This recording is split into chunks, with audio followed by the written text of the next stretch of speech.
I grew up in Olive Grove, a sleepy little farming community nestled in the southern reaches of the United States. It's a place where time seems to stand still, where the air is thick with the scent of magnolias and the sound of cicadas, provides a perpetual soundtrack to life.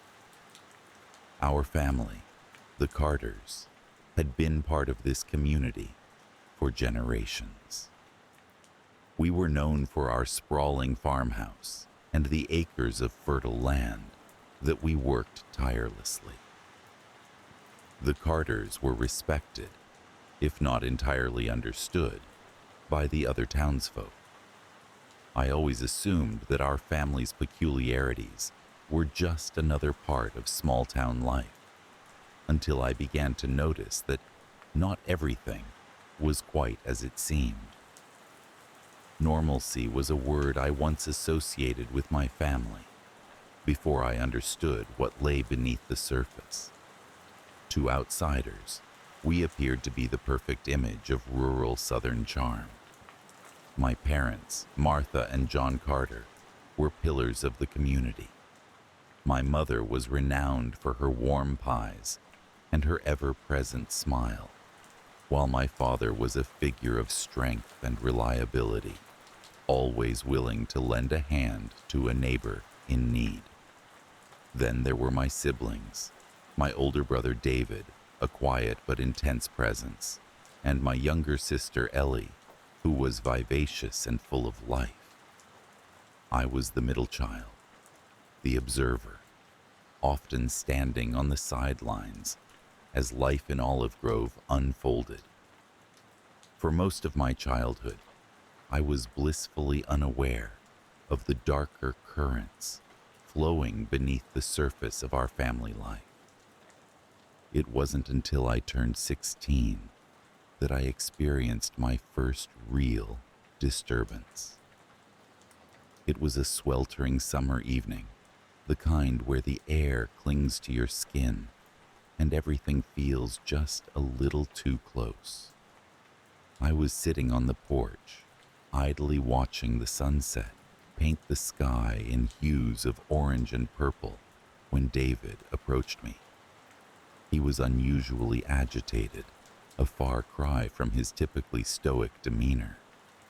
He suggested we take a walk down to the edge of the property where the old oak tree stood, a place we often went when we needed to talk in private.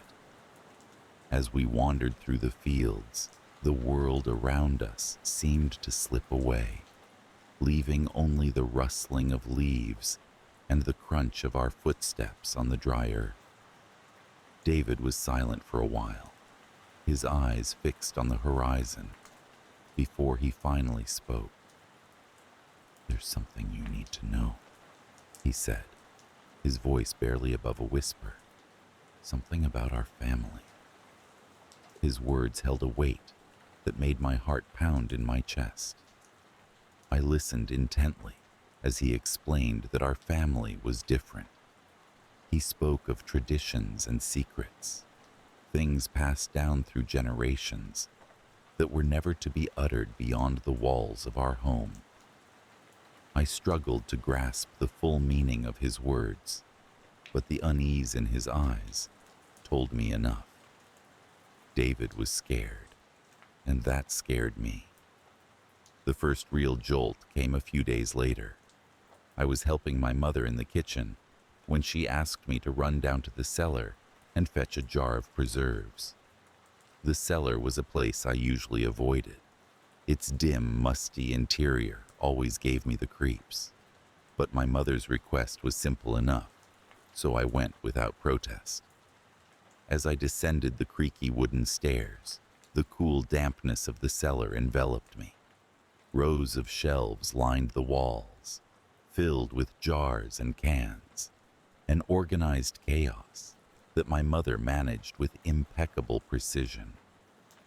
I found the preserves easily enough, but as I turned to leave, something caught my eye. In the far corner of the cellar, partially obscured by shadows, was a large wooden chest. It was old and unremarkable at first glance, yet something drew me towards it. I hesitated for a moment, glancing back towards the stairs, before curiosity got the better of me. As I lifted the lid, a sharp metallic odor hit me, a scent I couldn't quite place, but that made my stomach churn. Inside, beneath layers of cloth, were bones. Small bones, human bones. Panic surged through me, and I slammed the lid shut, stumbling back and nearly knocking over a shelf in my haste. I fled up the stairs, my mind racing and heart pounding. My mother was still in the kitchen, her back turned as she kneaded dough. I could barely speak, my voice a trembling whisper, as I asked her what was in the chest. She paused for a moment, her hands stilling, before she turned to face me. Her eyes met mine with a calm that chilled me to the core. "It's part of who we are," she said simply, as if that explained everything. From that moment on, the veneer of normalcy was shattered. My eyes were opened to the myriad ways in which my family was not like others.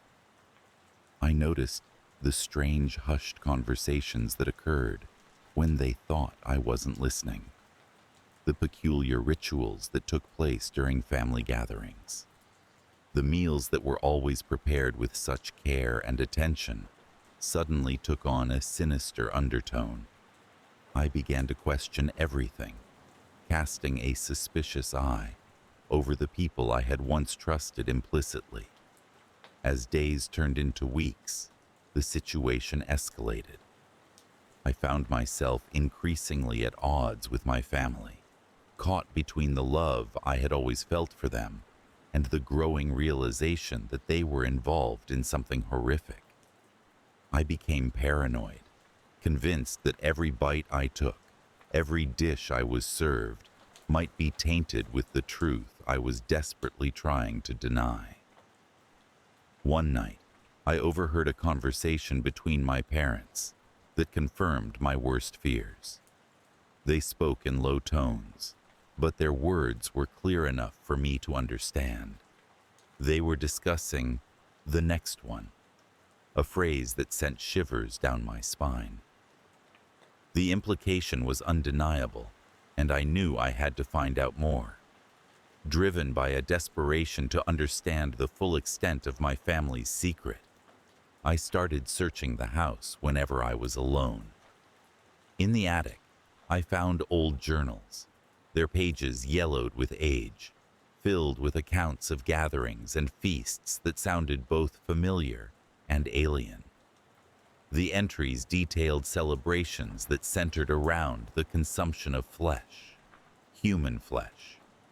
It was a tradition that had been part of our family for generations, a dark legacy passed down from ancestors who believed it brought them closer to some primal truth.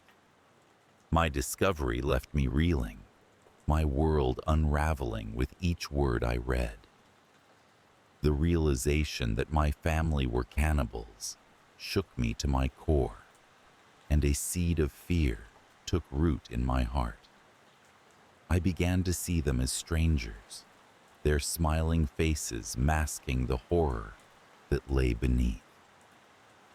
The final confrontation came one stormy night, the sky fractured by lightning, the air thick with the scent of rain.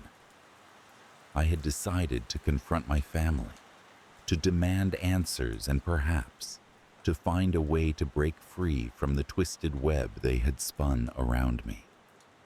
As we sat around the dinner table, the familiar comfort of the setting turned menacing in the flickering candlelight. I summoned all the courage I had, my voice trembling as I spoke. "I know," I said, my words hanging in the air like a challenge. "I know what you are, what all of you are." My family's reaction was not what I expected. Instead of denial or outrage, there was a resigned acceptance in their eyes, a collective exhalation, as if they were relieved to finally let the truth breathe.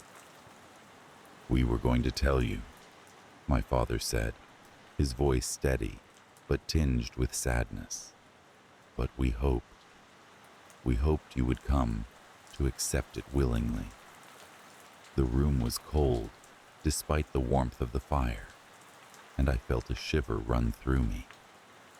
They spoke of the tradition, of how it bound us to our past, how it kept our family strong. But their words were hollow to me, twisted justifications for the unspeakable acts they committed.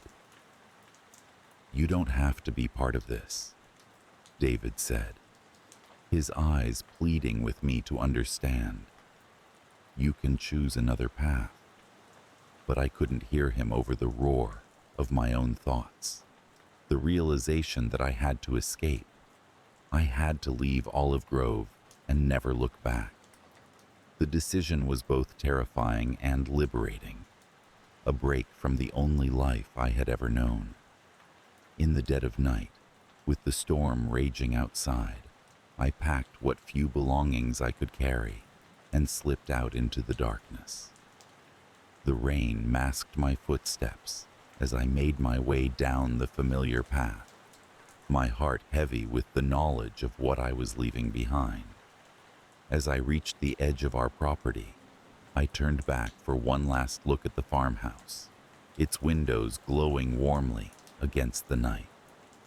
It was a vision of home, of family, but now it was tainted by the truth I could no longer ignore. The road away from Olive Grove was long and winding, but with each step I felt the grip of fear loosen its hold on me. I walked until the dawn broke, the first rays of sunlight casting a golden hue over the landscape. It was a new day, and with it came a fragile sense of freedom. But even as I began to build a new life, far from the shadows of my past, the fear never completely left me. It lingered in the quiet moments, in the darkness before sleep, a reminder of the things I had seen and the secrets I had uncovered. I lived with the knowledge that my family was out there, continuing their dark traditions, bound by a legacy I had rejected, and I knew that they were waiting, hopeful that one day I would return to take my place among them. Yet despite the fear, there was also a flicker of hope, a belief that I could break the cycle and forge a new path. I was no longer just a carter from Olive Grove. I was more than the sum of my family's secrets. And though the shadows of my past would always be a part of me, I chose to walk towards the light. Life had always flowed with a serene predictability within the walls of our family home. Nestled at the end of a cul-de-sac, framed by tall oaks whose leaves whispered secrets in the wind, it was a place where echoes of laughter mingled with the soft hum of daily routines. I grew up amidst this quiet choreography, where mornings began with the gentle clinking of breakfast dishes and evenings concluded with the lullaby of distant crickets. My parents, always calm, always composed, were the architects of this tranquil existence. They smiled often, a smile that seemed to hold the world at bay, and their reassurances that all was right in our world wrapped around us like a warm blanket. Yet, beneath the placid surface of our lives, there were whispers I could not quite catch, shadows I could sense, but not see. As a child, I was often reminded to cover my ears when the world outside grew too loud or too frantic. "It's for your own good," my mother would say, her voice soothing, her hands gentle as she pressed my palms against my ears.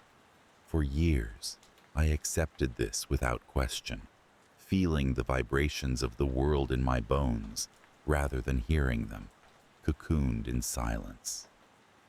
The first disturbance came subtly, like the flicker of a candle in a drafty room.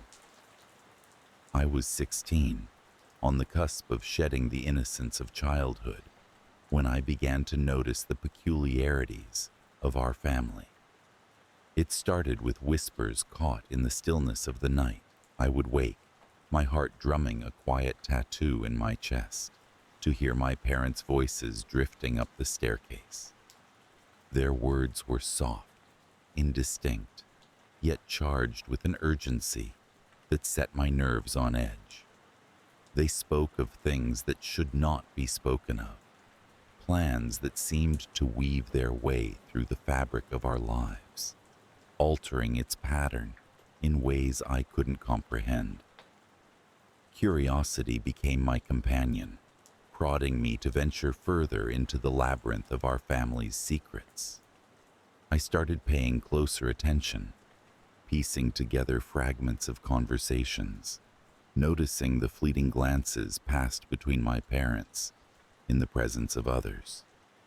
There was a tension in their interactions, a crack in their flawless facade that hinted at something deep and unsettling lurking beneath. Yet, whenever I tried to confront them, the walls of silence would close around me, their smiles returning with a practiced ease that smothered my growing unease. As the weeks passed, the sense of normalcy that had once anchored me began to erode. I found myself drifting through each day, my senses heightened, attuned to the slightest shifts in the rhythm of our home. It was during one of these restless nights, when sleep eluded me and the house lay cloaked in darkness, that I stumbled upon the secret at the heart of our family. I had been restless, a fitful energy driving me from my bed. The moonlight spilled through the window, casting elongated shadows that stretched across the floor. I found myself drawn to the attic, a place I had rarely ventured, its door always closed and, until then, uninviting. As I ascended the creaking stairs, each step a question echoing in my mind, I wondered if I was ready for the answers that awaited me. The attic was a cathedral of shadows, filled with the relics of our past. Old furniture draped in dust-laden sheets, boxes stacked haphazardly, their contents long forgotten. And yet, amidst this clutter, I discovered a door I had never noticed before. It was small, unobtrusive, its surface blending seamlessly with the wooden panels of the wall. But it was ajar, and through it, a faint glow beckoned. I hesitated, a chill tracing a crooked path down my spine. Beyond the door lay a secret I had never dared to imagine. Taking a deep breath, I pushed it open, stepping into a room that bore the unmistakable stamp of my parents' meticulousness. It was an office, filled with the scent of old paper and the quiet menace of secrets kept too long. On the desk lay a journal, its pages covered in my mother's elegant script. I picked it up, my hands trembling with a mixture of fear and anticipation. As I read, the words unfolded a narrative that shattered the image of my family I had held dear.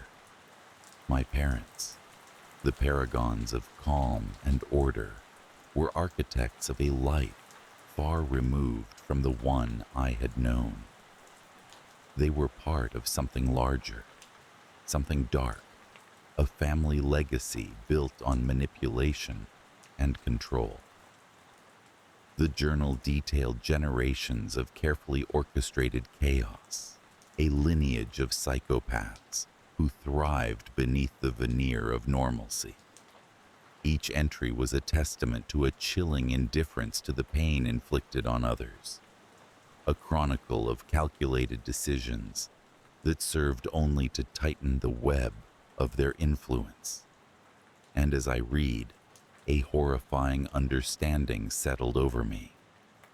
I was not just their child, but the next in line to inherit this twisted dynasty. Panic clawed at my throat, my hands sweating as I fumbled to return the journal to its place. As I turned to leave, the door creaked open further, revealing my father standing in the threshold, his expression unreadable. There was no anger in his eyes, no disappointment, only a calm acceptance, as though he had anticipated this moment all along. "We wondered how long it would take," he said, his voice as measured as ever. "You're ready now?" I wanted to scream, to deny everything, but the words lodged in my throat. My father stepped aside, gesturing for me to follow him back down the stairs, back into the world I thought I had known. The escalation of events that followed moved with a sinister inevitability. My parents began to include me in their plans, their conversations no longer whispers in the night, but open discussions over dinners that left me nauseous. Their teachings were subtle, insidious, each lesson a further step into the darkness they had carefully shielded me from. I tried to resist, to cling to the person I had been before the attic door had opened, but resistance was futile. Each day, I felt the tightness of their expectations binding me, forcing me into a mold that had been cast long before my birth. I could feel myself changing, my thoughts shifting in unfamiliar ways, my empathy eroding. The climax came on a night as serene as any other, a perfect night for the final test my parents had orchestrated. They had arranged a gathering, a dinner with guests unsuspecting of the true nature of their hosts. I was to prove myself, to show that I had embraced the legacy they were so eager to pass on. Throughout the evening, laughter and conversation flowed like wine, masking the undercurrent of tension that thrummed beneath. I moved through the rooms, my actions automatic, my mind detached, a spectator in my own life. I watched my parents, still the picture of charm, as they orchestrated the evening with a deftness that was terrifying in its ease. And then it happened. A moment of clarity, a piercing realization as I stood on the brink of becoming what they were. In that instant, the weight of their expectations fell away, replaced by a resolve I didn't know I possessed. I would not succumb to their legacy. I would not cover my ears any longer. With a calm I hadn't anticipated, I excused myself from the gathering, my heart pounding with the thrill of rebellion. I made my way back to the attic, to the journal that held the key to breaking free. As I reread the entries, their words seemed to lose power, the fear they once inspired dissolving into determination. I returned to the gathering, my decision made. Tonight would mark the end of this cycle, the severing of ties that had bound me to a past I no longer wished to inherit. With deliberate purpose, I exposed their secrets to our unsuspecting guests, each revelation a blow to the carefully constructed facade my parents had maintained. The room erupted into chaos, gasps and murmurs filling the space as the true nature of our family was laid bare. My parents, stripped of their masks, stood silent and still, their expressions unreadable. I watched them, my own fear giving way to a sense of liberation. a newfound understanding that I was free at last. Even as the guests filed out, their eyes averted, their whispers trailing behind them, I felt the lingering fear that had been my constant companion begin to dissipate. My parents said nothing, their silence a stark contrast to the cacophony that had filled our home moments before. In the days that followed, the weight of my decisions settled over me like a mantle. My parents were gone, their presence a ghost that haunted the empty halls. I was left alone to sift through the remnants of my childhood, to rebuild my life from the ashes of the past. Yet, a part of me knew the fear would never truly leave. It lingered in the corners of my mind, a reminder of what once was, a specter that whispered of what could have been. And sometimes, in the quiet moments before sleep claimed me, I would cover my ears, if only to remember the child I once was, and the silence that had shielded me from the world. It began on an uneventful evening, the kind where the quiet hum of the living room clock was the loudest sound in the house. My father, a man of routine and order, sat at his familiar spot by the kitchen table, his laptop open in front of him. He was an enigmatic figure, the sort of man who carried secrets in the lines of his forehead and the creases of his smile. His work, shrouded in mystery, was always just beyond the grasp of my curiosity. He had mentioned once, in passing, that he worked for a research facility, but he offered no further detail, and I dared not press. The facility, located in a remote area, was as obscure as his explanations. It was the kind of place that made its presence known only by the absence of any information about it. No signs, no maps, just a vague reference to something meaningful, perhaps to someone somewhere, but not to me. To me, it was as if it hardly existed at all. Our life together was ordinary, a rhythmic dance of predictability until that night. I remember how the light from his screen illuminated his face, casting eerie shadows across the room. It was late, and I hovered in the doorway, hesitating to break the serene silence. Eventually, fatigue won over curiosity, and I retired to bed, leaving him to his work. The world outside was still, and I drifted to sleep with the reassuring creaks of the old house settling around me. The first disturbance came the next morning when I awoke to find his laptop still open, a rare oversight. The air was heavy with the smell of freshly brewed coffee, absent of my father's usual presence. The steady click-clack of the keyboard, a familiar morning soundtrack, was missing. As I approached the table, a flicker of curiosity gave way to a surge of temptation. There was something magnetic about the open laptop, like a forbidden fruit inviting a reluctant bite. The screen displayed a document titled Project Ogrish. The name resonated with a dissonant chord, a melody of something dark, something hidden. I hesitated, my intuition tugging at the edges of my conscience. But eventually, the allure of the mystery overcame my initial reluctance.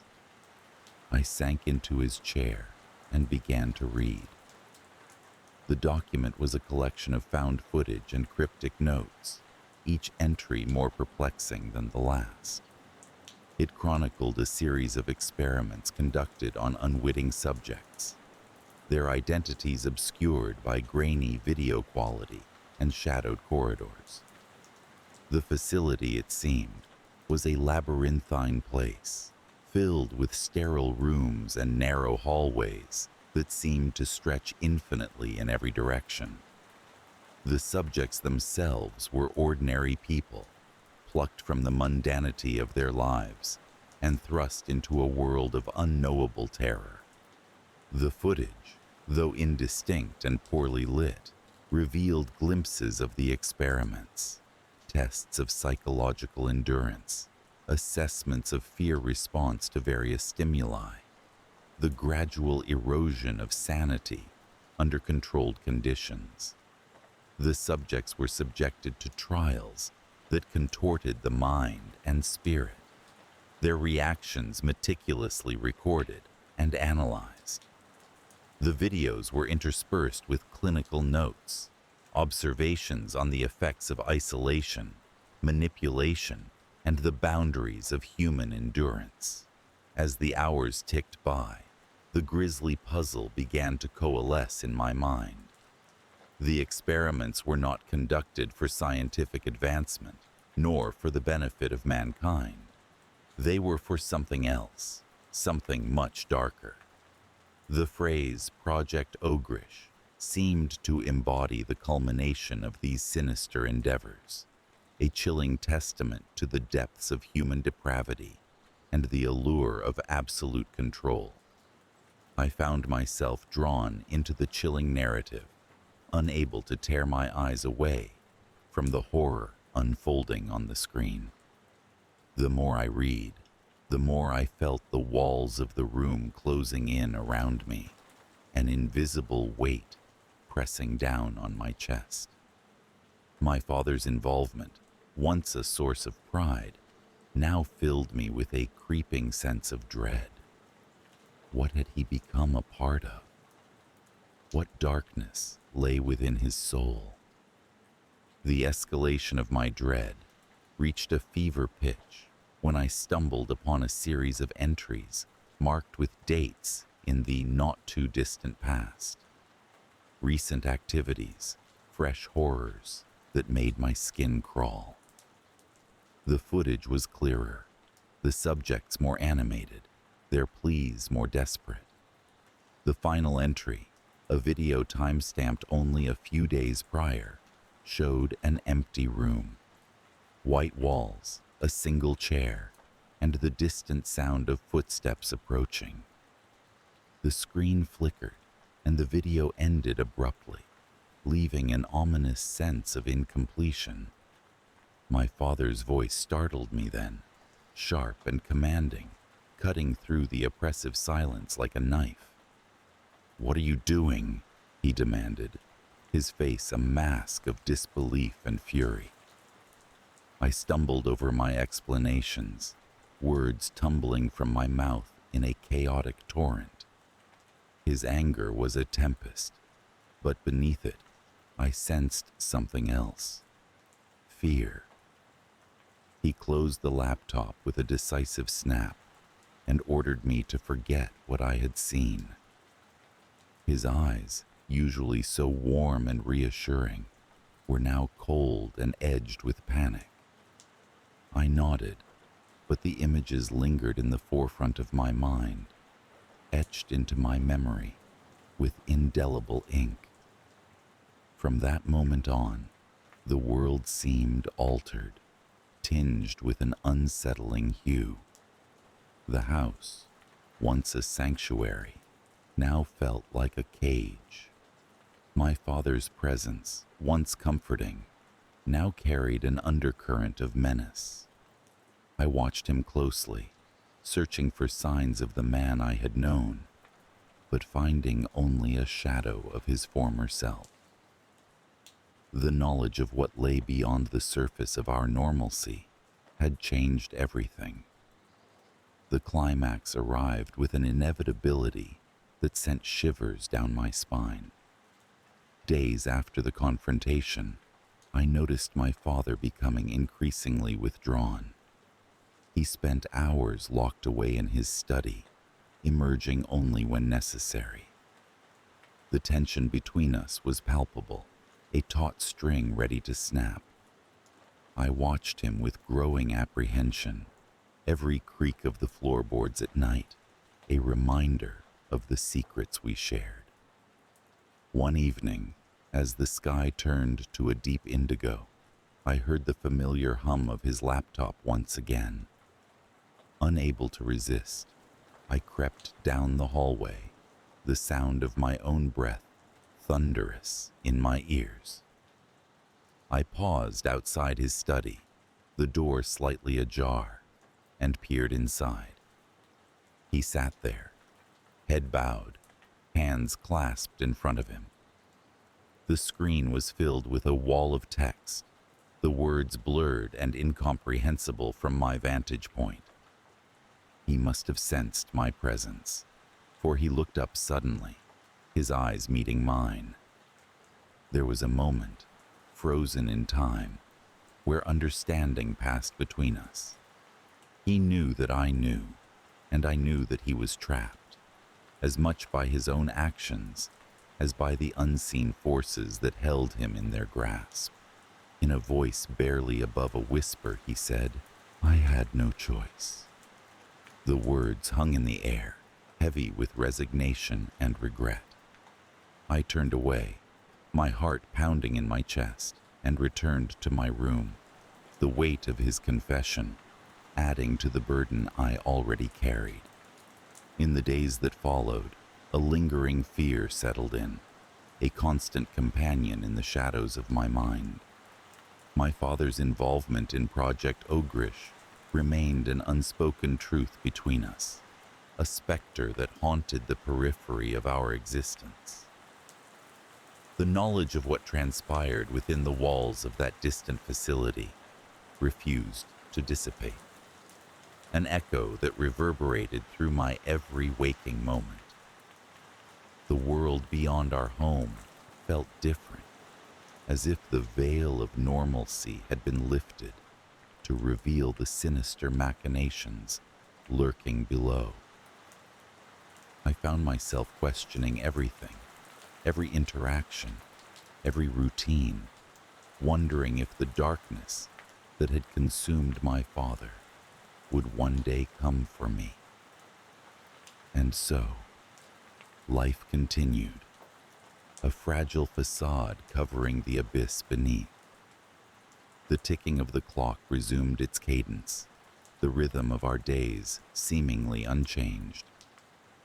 Yet every so often, I would catch a glimpse of my father, his eyes distant and haunted, and I would remember.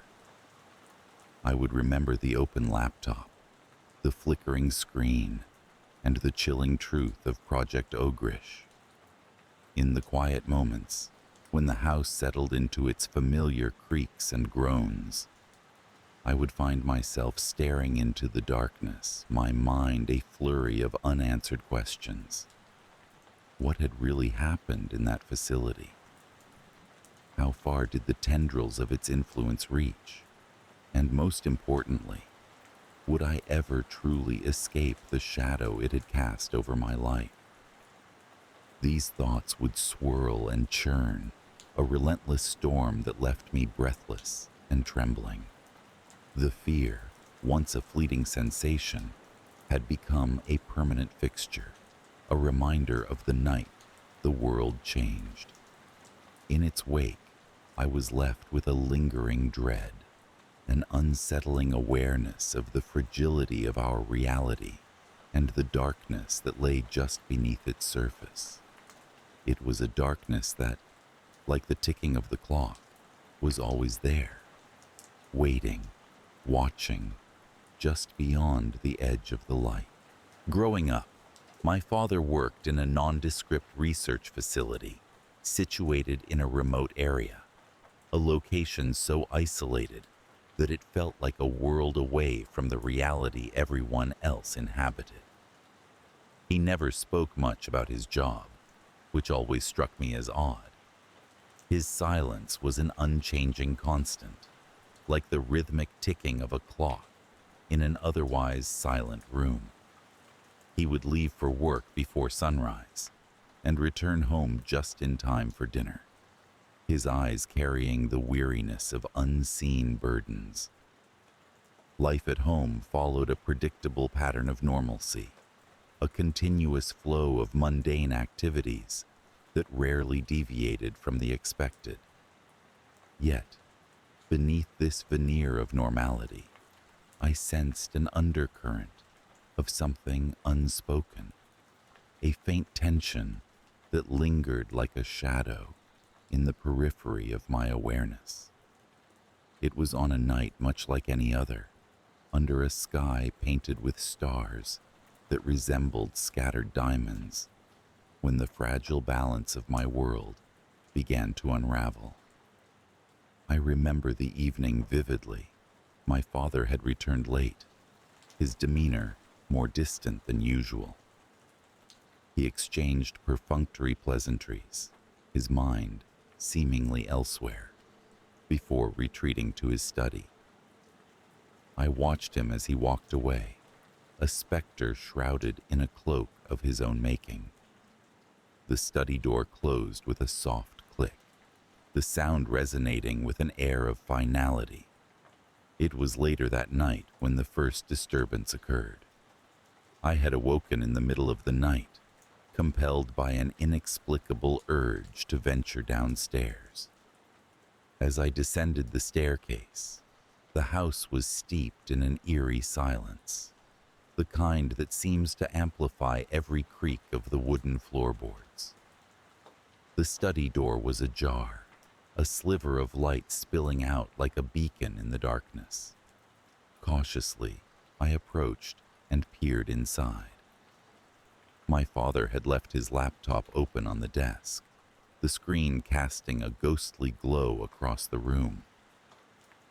Curiosity got the better of me, and I entered, drawn towards the illuminated device. The screen displayed a folder ominously titled Project Ogrish. My heart pounded in my chest as I hesitated, thoughts racing. My father's job had always been shrouded in secrecy, and now the opportunity to peer behind the curtain lay before me. I clicked on the folder, opening it to reveal a collection of documents and files, some marked with a red classified stamp. I began to read through them.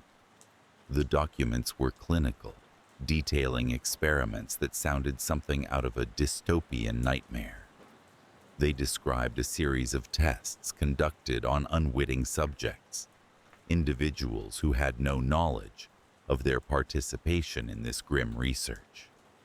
The project aimed to explore the depths of human fear and the psychological effects of certain stimuli. Each file was more chilling than the last, painting a portrait of ethical boundaries crossed without hesitation. Among the files was a series of videos listed as found footage. My fingers trembled as I clicked on the first one. The footage was grainy, captured from hidden cameras that recorded the subjects in their most vulnerable moments. Each video depicted a carefully orchestrated scenario designed to invoke terror, leaving the subjects in states of confusion and distress. As I watched, a deep sense of unease settled over me, a persistent whisper in the back of my mind that something was terribly wrong. The subjects' expressions of fear were haunting, their eyes wide with panic, movements frantic as they navigated through a maze of psychological torment. One video, in particular, caught my attention. The subject was a woman, her face partially obscured by shadows, yet there was something eerily familiar about her. The scene unfolded slowly, her fear palpable through the screen. I couldn't shake the feeling that I knew her, that her terror was not just a performance for the cameras, but a genuine cry for help. Over the following days, the oddities escalated. I found myself haunted by the images I had seen, the memory of those videos invading my thoughts and dreams. My father remained oblivious, or perhaps chose to ignore the changes in me. continuing his routine with mechanical precision. I began to notice subtle shifts in his behavior as well. He was more reserved, his eyes clouded with an undefined apprehension.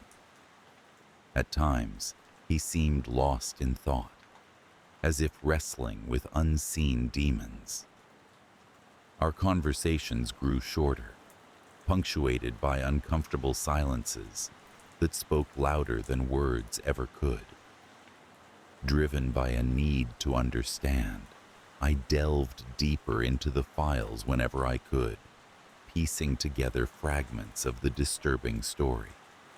Each discovery was like pulling at a loose thread, unraveling a tapestry woven from secrecy and manipulation. The experiments were more widespread than I had initially understood, their reach extending beyond the confines of the facility into the broader world. The realization hit me with the force of a tidal wave. The implications of these experiments were staggering.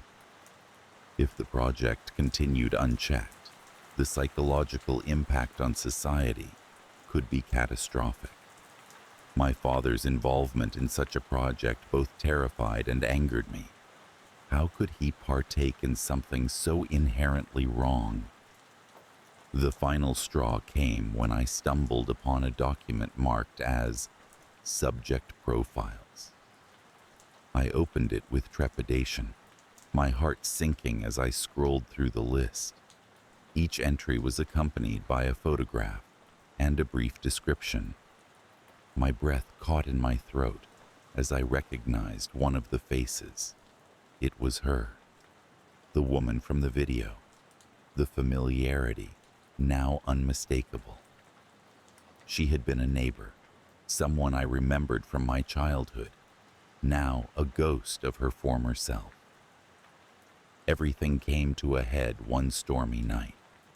The wind howled outside, rattling the windows as if in protest of the secrets they enclosed. I confronted my father, fueled by a mix of fear and righteous indignation.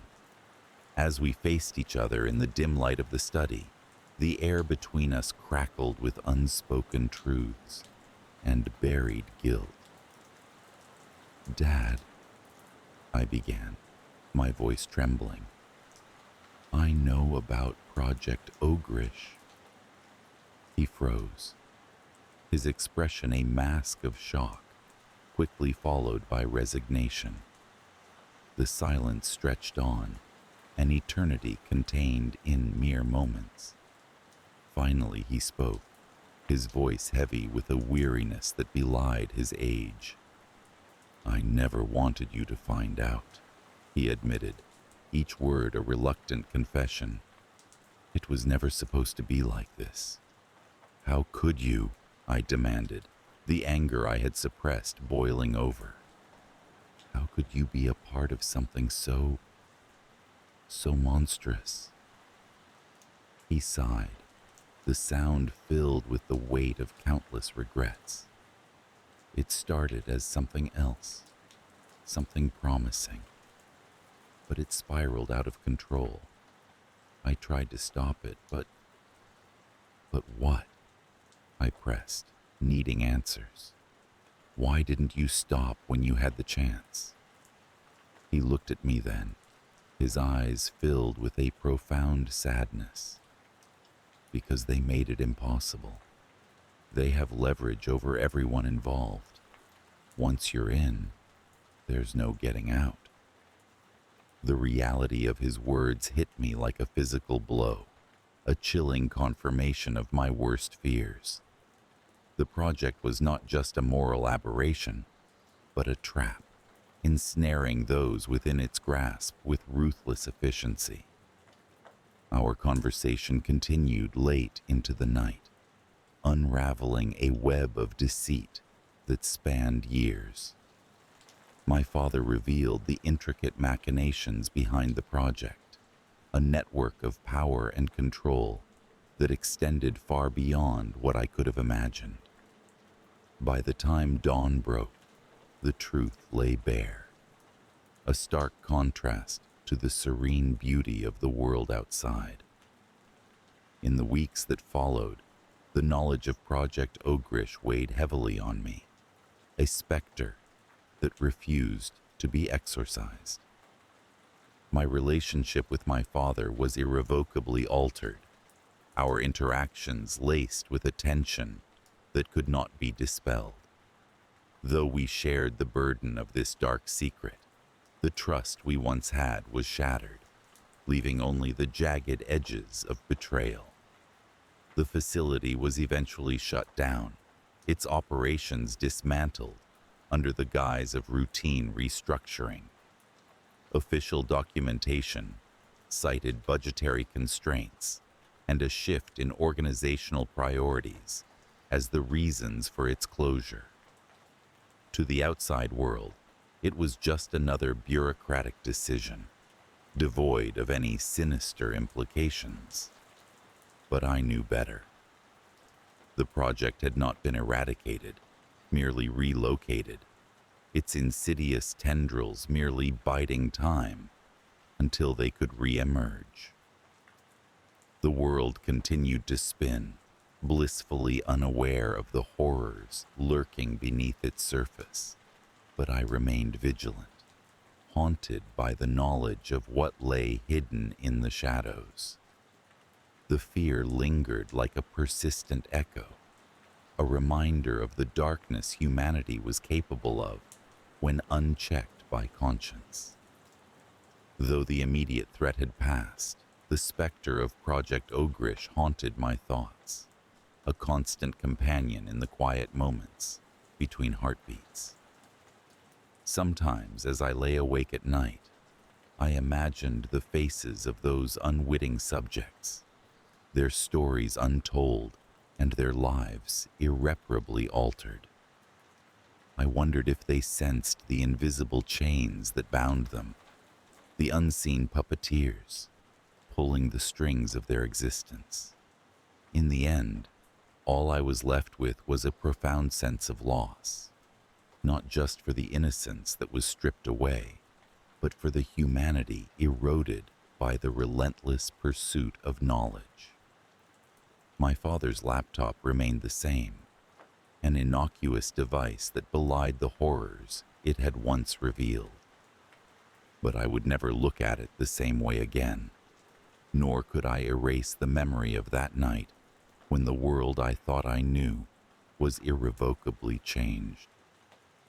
And so, I live with the lingering fear, a silent vigil against the return of the darkness that once crept so close. For now, the secrets remain buried, but I know that beneath the surface, the shadows are restless, waiting for their moment to rise again. The facility loomed large against the desolate backdrop of the landscape, a stark, concrete testament to human ingenuity and secrecy. My father had worked there for as long as I could remember, a dedicated researcher whose work was shrouded in mystery. He rarely spoke about the specifics of his job, only mentioning the usual mundane details of office life that made it sound like any other 9 to 5. I had grown accustomed to his silence about the projects he worked on and never pressed him for details. Our home was situated in a remote area, a mere couple of miles from the facility. It was an old house, creaking and groaning with the weight of its years, but holding a quaint charm that always felt comforting.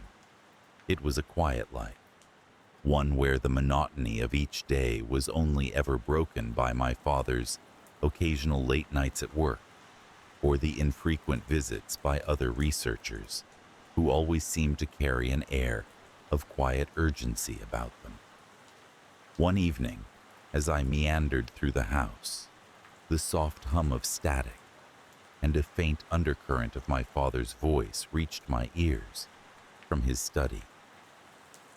The door, usually closed and locked when he wasn't around, was ajar.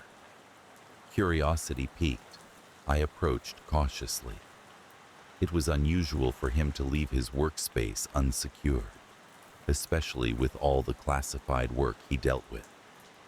But it was possible he simply forgot, in his haste, to return home for dinner. Inside, the dim light of his laptop screen cast flickering shadows across the walls, illuminating stacks of papers and books in untidy piles. I hesitated for a moment, my hand hovering over the doorknob. A part of me felt an unwarranted sense of intrusion. The study was my father's domain, a place I rarely ventured into. But the pull of the unknown was strong, a tantalizing whisper in the back of my mind urging me forward. The laptop was open, displaying a folder ominously titled Project Ogrish. The name seemed innocuous at first, a string of letters with no apparent meaning. But as my eyes lingered on it, a knot of unease began to tighten in my stomach. The cursor hovered over the folder, and with a hesitant click, it opened to reveal a series of files, each labeled with a date and a code. A lump formed in my throat as I scrolled through them, my curiosity now mingled with a sense of apprehension. The first video was dated several months back, and, with a mix of trepidation and intrigue, I clicked play. The footage was shaky, as if taken by handheld cameras, showing corridors and rooms that bore a striking resemblance to the facility where my father worked. The camera panned to a group of individuals in lab coats, their faces obscured by masks, speaking in hushed tones about an upcoming trial. Words like subjects and monitoring results floated through the garbled audio, and my heart began to race. I paused the video, glancing nervously at the door as though expecting my father to suddenly appear. But the house was silent, the only sound the distant rustle of wind through the trees outside. Swallowing hard, I resumed the video. The scene shifted to a small, windowless room where a person sat alone, their expression vacant and eyes unfocused. As the camera zoomed in, I noticed electrodes attached to their temples, wires snaking away to a machine that beeped rhythmically in the background. The unsettling scene sent a chill down my spine. The subsequent files revealed more of the same. Subjects in various states of distress, some visibly agitated while others sat motionless, their faces blank slates devoid of emotion. The voiceovers became increasingly concerning as they referenced behavioral modifications and cognitive reprogramming. I felt as though I had stumbled upon something I was never meant to see, a clandestine world of experiments that seemed more suited to the realm of fiction than reality. As I watched, I became aware of a growing sense of dread. The subjects were unwitting participants in something far beyond their comprehension, their fates sealed by the hands of unseen puppet masters. The ethical implications were staggering, and I couldn't shake the feeling that my father was somehow complicit in this. Was this what he had been working on all these years? Had he known the true nature of these experiments?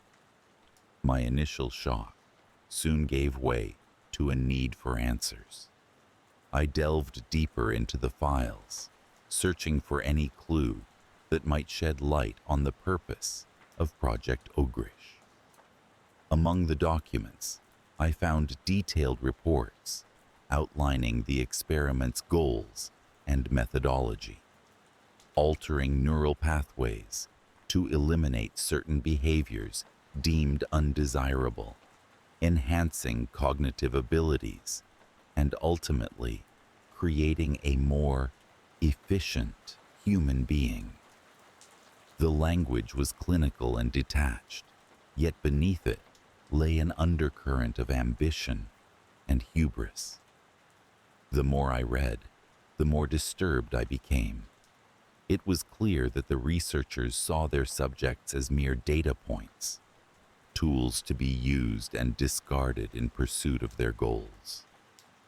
The ethical lines had not just been blurred, they had been obliterated. My father's signature was on some of these documents, a testament to his involvement. My mind raced with conflicting emotions, betrayal, anger, confusion, but above all, fear for what these experiments could mean for the future. The final video was the most chilling of all. It showed a subject undergoing a procedure meant to erase a memory, their cries echoing through the room as the camera captured every agonizing second. The researchers watched impassively, making notes and exchanging observations as though the person before them were no more than a lab rat. I felt a wave of revulsion and horror wash over me, the reality of what I had uncovered settling heavily on my shoulders. Suddenly, a noise outside the study wrenched me from my thoughts. I quickly closed the laptop, my heart hammering in my chest as I listened intently. It was my father, returning from the kitchen, his footsteps echoing down the hallway. Panic surged through me, and I hurriedly slipped out of the study, my mind a whirlwind of thoughts and emotions. Dinner was a tense affair. I could barely look at my father, my mind replaying the images and conversations from the files I had just seen. He seemed oblivious to my inner turmoil, chatting as if nothing was amiss, but I found it impossible to engage. I excused myself as soon as I could, retreating to my room under the pretense of needing rest. Lying in bed, the magnitude of what I had discovered weighed heavily on my mind. The project was more than just a breach of ethics. It was a violation of human rights, a manipulation of lives without consent or conscience. And my father, my own father, was part of it. The man I had looked up to, respected, was now someone I barely recognized. I felt as though a chasm had opened between us, one that could never be bridged. In the days that followed, I found myself living in a constant state of fear and paranoia. Every sound seemed amplified, every shadow hiding unseen threats. I avoided my father as much as possible, my interactions with him awkward and stilted. I couldn't bring myself to confront him, terrified of what his response might be. Instead, I immersed myself in researching the project, desperate to find some way to stop the horrors I had witnessed. But the more I delved into the depths of Project Ogrish, the more it seemed like an insurmountable monster. The facility was impenetrable, its secrets guarded by layers of bureaucracy and security measures. It was as if I were fighting a ghost, something intangible and ever-present. And yet, I couldn't shake the feeling that I was being watched, that every move I made was being monitored. The paranoia was suffocating, a constant reminder of the danger I was in. One night, I awoke to the sound of footsteps outside my door. My heart leapt into my throat as I lay perfectly still, straining to hear any indication of who or what might be lurking in the darkness. The door creaked open ever so slightly, and I held my breath, fear gripping me in its icy claws. But after a few agonizing moments, the footsteps retreated, leaving me alone with my racing thoughts. I knew then that I had to act, had to do something before it was too late. Gathering my courage, I resolved to confront my father, to demand answers, and, if necessary, to expose the truth of Project Ogrish to the world. It was a daunting prospect, but I couldn't stand by and do nothing while innocent lives were being destroyed. The confrontation was fraught with tension, my words tumbling out in a torrent of anger and accusation. My father's reaction was one of shock and denial, but as I pressed him, the mask of ignorance slowly began to crumble. He admitted to knowing more than he had let on, to being aware of the project's darker aspects, but feeling powerless to stop it. It was a small consolation, but it was something. Together, we formulated a plan to gather evidence and bring the truth to light. It was risky, fraught with potential consequences, but it was the only way to stop the nightmare of Project Ogrish. As we worked together, the bond between us began to mend, strengthened by a shared sense of purpose and determination. In the end, our efforts paid off. Whistleblowers from within the facility came forward, their testimony corroborated by the evidence we had collected. The project was exposed, the facility shut down, and the researchers held accountable for their actions. It was a bittersweet victory, the knowledge of what had been done a lingering shadow over our lives. Even now, years later, the specter of Project Ogrish haunts me.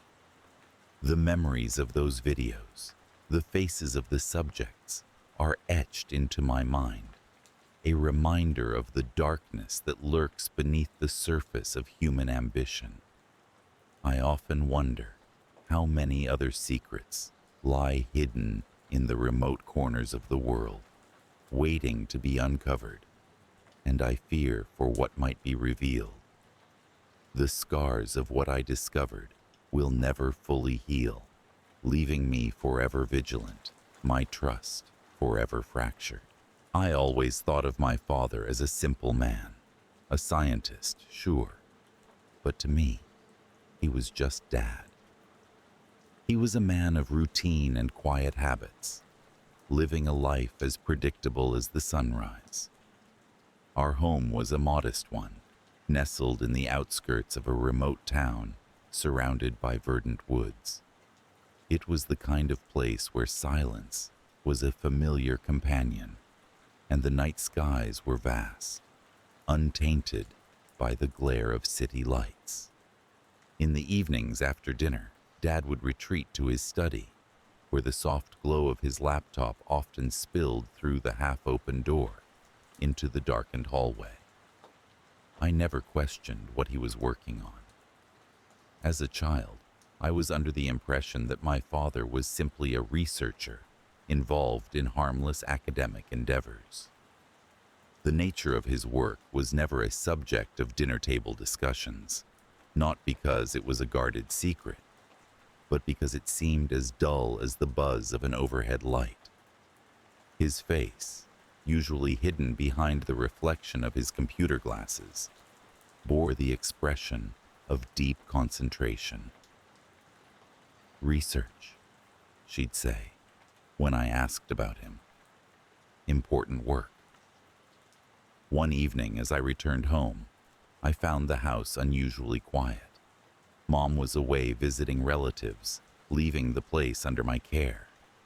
I noticed his study door was ajar, and the gentle hum of his laptop was the only sound breaking the stillness. Out of curiosity, and perhaps a sliver of rebellion, I stepped inside. The room was a familiar sight, shelves packed with books, a paper-strewn desk, and the old leather chair facing the open laptop. I hesitated for a moment. It felt like a breach of privacy, but an irresistible curiosity tugged at me. The screen displayed a document titled Project Ogrish. I had never heard of it before, and an uneasy feeling settled in my stomach. I sat down and began to read. The document was a jumble of jargon, but as I scrolled, a clearer picture began to emerge. Project Ogrish was an experimental study undertaken at a research facility, precisely the one where Dad worked. The project involved subjects, human subjects, who were unwittingly part of some sort of psychological experiment. The idea was to explore the boundaries of fear, to observe how far the human psyche could be stretched before it snapped. My heart pounded as I read case notes, each account more disturbing than the last. One entry stood out. It detailed a subject known as Subject 14.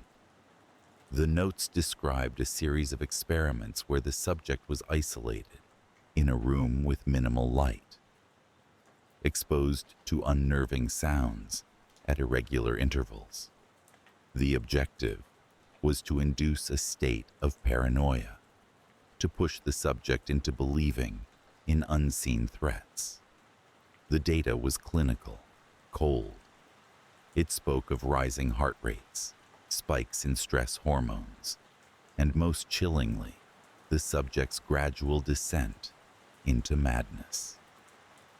I felt a chill run down my spine. The date of the entry was recent, too recent. A thought nagged at me, an unsettling realization that the horror I was reading about was happening now, perhaps not far from where I was sitting. I pushed the laptop away and leaned back in the chair, trying to process what I had just discovered. The next day, I confronted Dad after breakfast. My voice trembled as I asked him about Project Ogrish. For a moment, he was silent, his face an unreadable mask. Finally, he sighed, a weary, defeated sound. He didn't deny it. Instead, he began to explain, his voice low and devoid of its usual warmth. "It's not what you think," he said. "The project is sanctioned by the government. It's an essential study for understanding human psychology, for the greater good." But his words felt hollow, rehearsed. I could see the conflict in his eyes, a flicker of doubt that betrayed his calm demeanor. I pressed him further, demanding to know why these experiments were conducted without the subject's knowledge. His answer was as unsettling as the experiments themselves. "True results," he said, "can only be obtained under genuine conditions. If the subjects knew, it would skew the data. It was a necessary deceit." I refused to accept his justification. Our conversation ended in an uncomfortable silence, each of us retreating to our corners of the house, burdened by the weight of the truth. Over the following days, the unease between us grew. Dad continued his work as if nothing had changed, but I couldn't shake off the feeling that I had stumbled upon something I was never meant to see. As the weeks passed, strange occurrences began to unfold. I started noticing emails from unknown senders on Dad's laptop, messages that were cryptically worded and unsettlingly vague. They spoke of subjects breaching containment and needing immediate attention. The messages were always deleted soon after they arrived, but not before I caught glimpses of their ominous content. My sleep was haunted by dreams of darkened rooms and shadowy figures, reflections of the horrors described in the Project Ogrish document. I became increasingly paranoid, jumping at shadows and flinching at sudden noises. It was as if the experiments had extended their reach beyond the confines of the facility, invading my consciousness. One night, while the rest of the world slept, I awoke to a soft creaking sound. It was coming from the study. With my heart in my throat, I stepped into the hallway and peered down the corridor. The study door was ajar, just as it had been the night I found the document. The dim light of the laptop cast long shadows across the floor. Curiosity mingled with dread as I approached. The screen displayed a video file, paused on the first frame. It was labeled Session 14, Final Observation. My hands trembled as I clicked play. The footage was grainy, clearly taken from a hidden camera. It showed a small, dimly lit room. In the center sat a man, presumably Subject 14, his appearance disheveled, eyes wide with terror. He was muttering to himself, words barely audible over the crackling of the audio. As the video progressed, the man's behavior became increasingly erratic. He clutched his head, as if trying to ward off unseen forces, his eyes darting around the room, as though expecting something to leap out from the shadows. A sudden noise in the video made me jump, a clang like metal striking metal. The man reacted violently, standing abruptly and backing into a corner, his eyes wild and pleading. His lips moved, forming words that sent a chill through me. It's here. I can feel it watching. The video ended there, a static-filled screen returning to the fore. I sat frozen, the horrific implications of what I had just witnessed sinking in. This wasn't just an experiment. It was a nightmare brought to life, all under the guise of research, and my father was part of it. The days that followed were tense. I struggled to maintain a facade of normalcy, but the knowledge of what was happening in that facility weighed heavily on me. I couldn't unsee what I had seen, couldn't unknow what I had discovered. My relationship with Dad grew strained, unspoken accusations hanging in the air between us. Then, one evening, he didn't come home. Hours turned into a restless night, and by morning, panic had taken root. I considered calling the authorities, but something held me back. An instinct that told me this was not a matter for regular police intervention. Desperate for answers, I returned to the study, hoping to find some clue. The laptop was gone, along with any trace of its disturbing contents. I felt a heavy sense of finality, as if my connection to the world of Project Ogrish had been severed. Yet, the unease persisted. I started noticing things. An unfamiliar car parked down the street, a sense of being watched, the flicker of a shadow just outside my field of vision. It was as if the paranoia of the experiments had seeped into my life, an unshakable presence that refused to be ignored. Weeks turned into months. I eventually moved away, seeking distance from the memories that haunted me. But the fear lingered, a constant companion. Even in a new city, with new surroundings, I couldn't escape the feeling that something was watching, waiting. I never saw Dad again.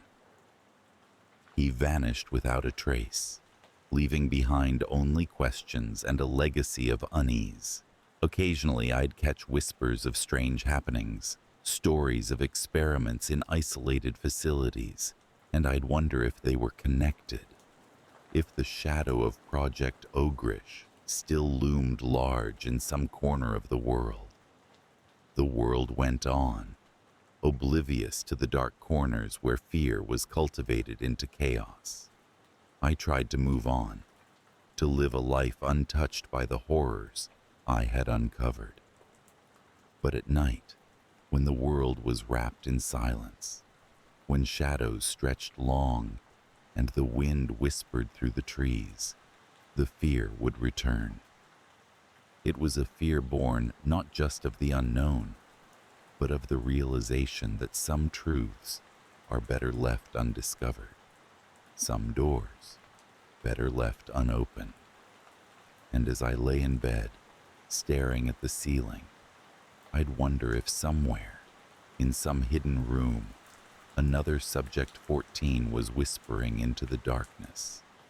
It's here. I can feel it watching.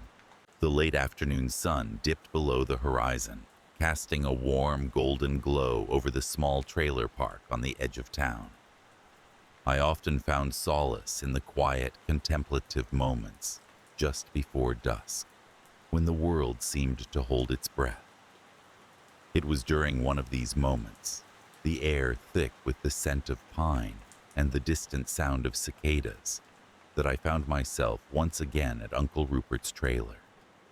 Uncle Rupert had been gone for 3 years now, his departure abrupt and unexplained, leaving behind a life filled with curiosities and oddities that sparked both intrigue and unease.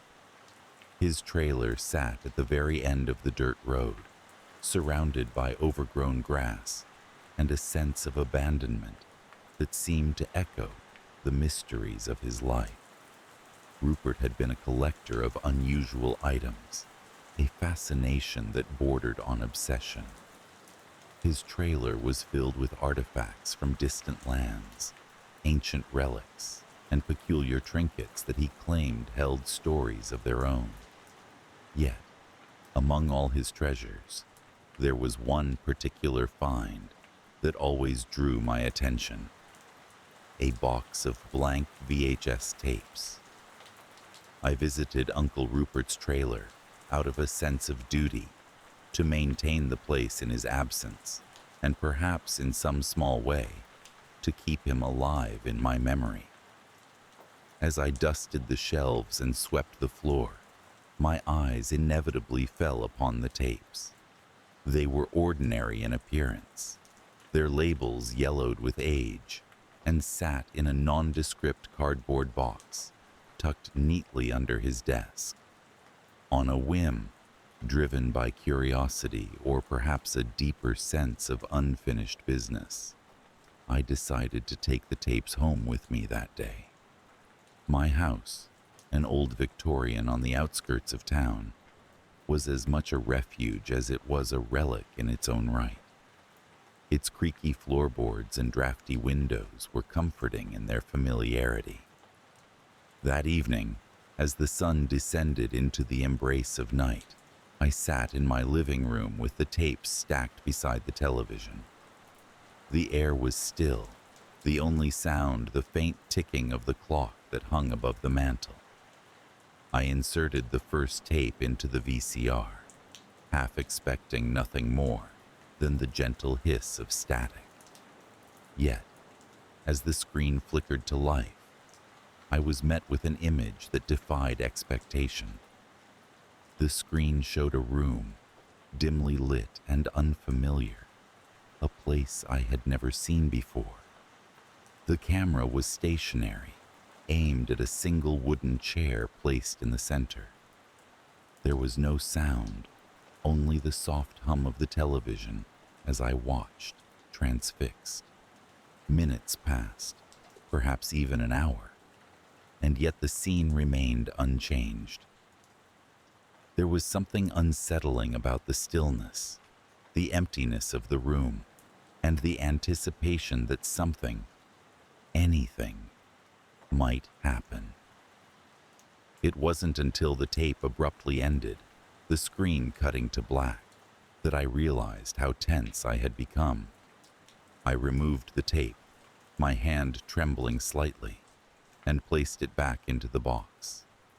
The strange recording left a lingering unease, a sense that I had witnessed something not meant for my eyes.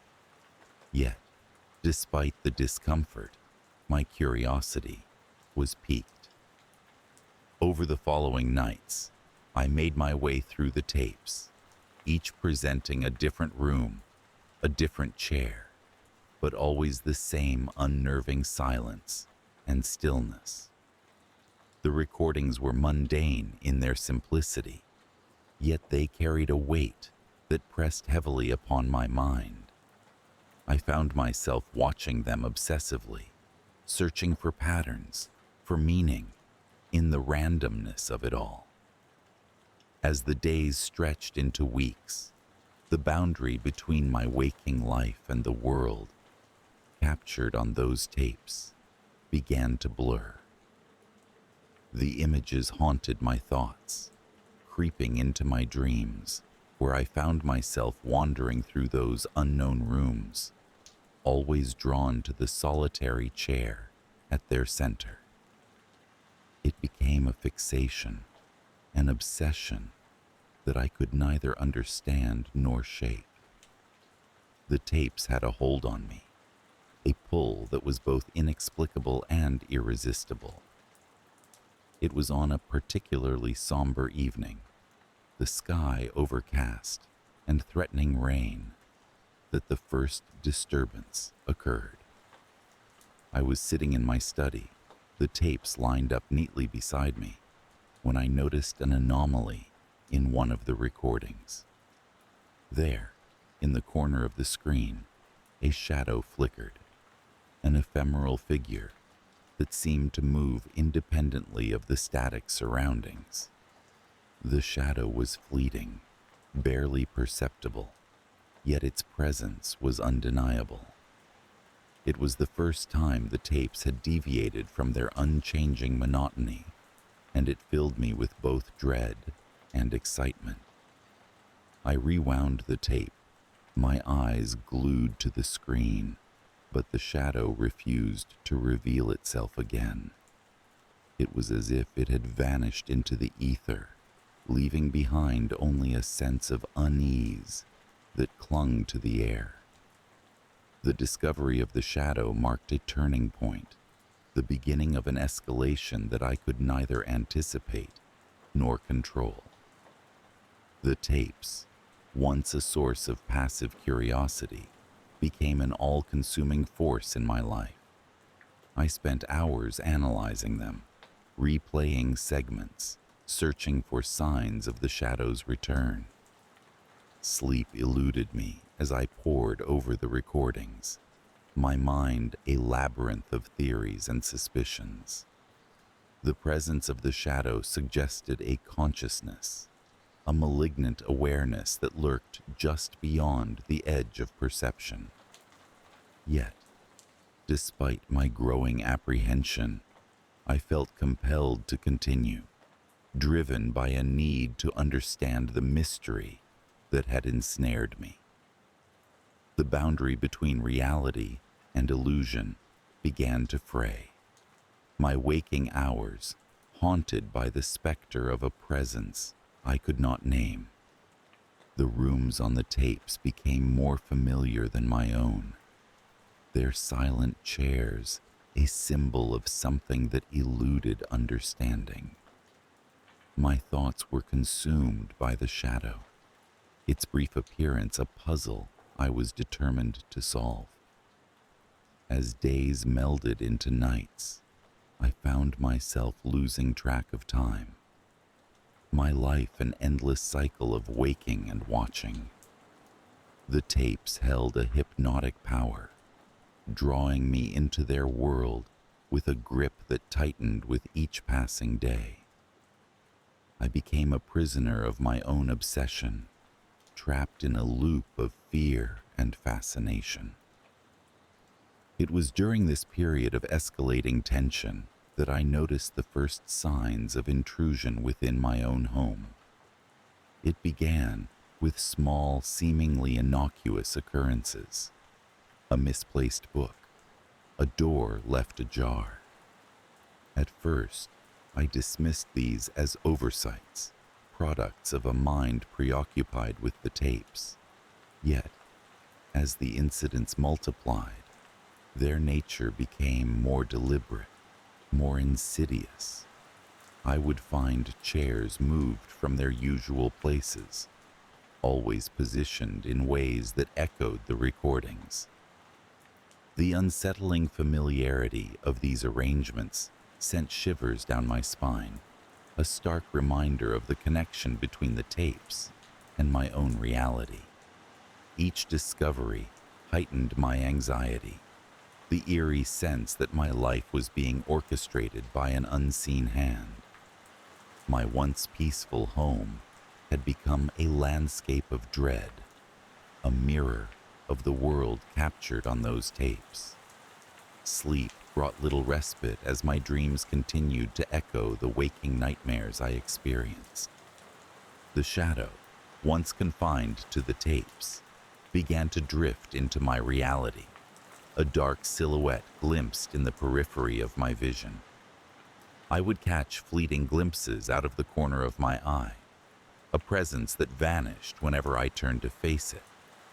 It became a constant companion, a reminder of the thin veil that separated my world from the one on the tapes. The escalation reached its peak one stormy night, the wind howling outside as I sat alone in the living room. The atmosphere was charged with electricity, a prelude to the storm that raged beyond the windows. I was watching the tapes again, my gaze fixed on the familiar room with its solitary chair, when the power flickered, plunging the house into darkness. In the silence that followed, I felt a chill run down my spine, an awareness that I was not alone. The shadow, no longer confined to the screen, manifested before me, a dark figure that seemed to absorb the very light from the room. It stood beside the television, its outline indistinct, yet deeply unsettling. My heart pounded in my chest, each beat echoing like a drum in the stillness. I was frozen, caught between the urge to flee and the compulsion to confront this apparition. The shadow did not move, did not speak, yet its presence was suffocating, an oppressive force that seemed to fill the room. Then, as suddenly as it had appeared, the power returned, the room flooding with light and warmth. The shadow was gone, leaving behind only the lingering fear that clung to my soul. The encounter marked the climax of my ordeal, a confrontation with a force that defied comprehension. In the days that followed, I withdrew from the tapes, their once irresistible allure replaced by a deep-seated dread. I could no longer bring myself to watch them, to invite the shadow back into my life. I focused on reclaiming my home, restoring a sense of normalcy that had been so thoroughly disrupted. Yet, despite my efforts, the fear persisted, a constant undercurrent that colored my every thought. The tapes remained a silent threat, their presence a reminder of the darkness that lurked just beyond the edge of understanding. I often contemplated destroying them, ridding myself of their influence once and for all.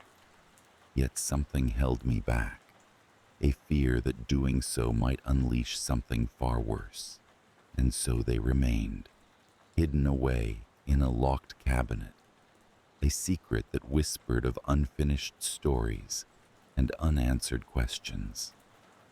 The shadow had retreated, but the fear it inspired lingered, a haunting reminder of the thin line between reality and the unknown. I moved through my days, with a cautious awareness, always attuned to the possibility of its return. My life resumed its outward semblance of normalcy, yet I remained forever changed, marked by the encounter with the tapes and the shadow they had unleashed. As the seasons turned and time marched inexorably forward, I learned to live with the fear, to accept it as a part of me. It became a silent companion, a reminder of the mysteries that existed beyond the veil of perception. Though the tapes gathered dust, untouched and unexamined, their presence was a constant in my life, a symbol of the unknown that lay just beyond the reach of understanding. I often wondered about Uncle Rupert, about the secrets he had uncovered, and the knowledge he had taken with him. In the quiet moments, when the world seemed to hold its breath, I felt a kinship with him, a shared experience that connected us across time and space. The blank tapes, with their cursed allure, had opened a door to a world I could never fully comprehend, a world that remained just out of reach, waiting for the curious and the unwary. And so, I continued on, haunted yet hopeful, my life a delicate balance between the light of the known and the shadows of the unknowable. The tapes and the shadow were a part of me now, a story that echoed through the corridors of my mind, a reminder that some mysteries are best left unsolved. There is something inherently comforting about the familiar hum of daily life that quietly unfolds within the walls of a family home. Ours was an ordinary house, nestled in a suburban neighborhood where little seemed to change from one year to the next. Its rooms were filled with the echoes of laughter and the soft murmurs of everyday conversations. Rituals were observed with the diligence of tradition. Breakfast at 7, television blaring in the evening, and stories exchanged over dinner that tied the past to the present in a seamless thread. Our basement, however, stood apart from this daily rhythm. It was an untouched realm, cloaked in darkness and forgotten by time, its secrets buried beneath layers of dust and neglect. When I was young, I would occasionally dare a glance down the creaky stairs, my imagination painting shadows into monsters. But as I grew older, the basement became just another part of the house that existed in the periphery of my consciousness, a place I rarely ventured, yet knew was there. It was a rainy Saturday afternoon when the first disturbance came, breaking the monotony of my routine. My mother had asked me to retrieve an old heirloom she was certain was stored away downstairs, a request that seemed simple enough at the time. Armed with a flashlight and a vague description of what I was looking for, I descended into the basement, each step creaking like a distant memory trying to resurface. The air was cool and musty, the smell of forgotten things leaching into my nostrils as I surveyed the cobwebbed landscape before me. Boxes were stacked haphazardly, their contents a mystery. I began my search, moving aside relics of past decades, until I stumbled upon something unexpected. A stack of old VHS tapes, their labels yellowed and peeling. They were nestled in a corner, hidden beneath a moth-eaten cloth. I picked up one of the tapes, squinting to make out the faded writing. It simply read, "Family Memories." Curiosity piqued. I gathered the tapes and carried them upstairs, momentarily forgetting my original task. There was no VCR in the house anymore, a fact I quickly remedied with a visit to a local thrift store. By the evening, I was seated in front of the television, a mix of nostalgia and anticipation swirling within me as I inserted the first tape. The screen flickered to life, the familiar static giving way to a scene of my parents' wedding. Joyful faces filled the screen, their youthful exuberance captured in grainy detail. I watched, enraptured, the memories flowing like a forgotten river suddenly bursting its banks. These weren't just forgotten moments. They were pieces of our history, snippets of a life that seemed both intimate and distant. As I played through the tapes, a pattern emerged. Interspersed with the joyful celebrations and mundane family gatherings were brief, unsettling clips. Moments that seemed out of place, a darkened room where a shadow moved unnaturally, faces contorted in silent screams, and distorted audio that sent a shiver down my spine. These clips were brief, mere seconds long, but their presence lingered like an unwelcome guest. At first, I dismissed them as errors, perhaps the result of magnetic interference or degradation over time. But as I continued watching, it became clear that these were no accidents. Each tape held its own set of disturbing images, woven into the fabric of our family's recorded history with deliberate intent. Who had filmed these, and why had they been mixed in with our memories? It was a mystery that gnawed at the edges of my mind, refusing to be dismissed. The tapes were not merely cursed media, but seemed to carry a heavier weight, a connection to something lurking just out of sight. Determined to uncover the truth, I spent the following days immersed in research, delving into the history of our house, the tapes, and the people who once inhabited this space. What I discovered both intrigued and unsettled me.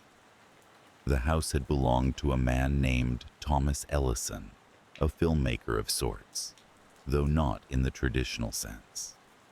Ellison was fascinated by the concept of capturing the human soul on film, a pursuit that bordered on obsession. He believed that by filming people during moments of intense emotion, he could reveal their true essence, peeling back the layers to expose something raw and primal.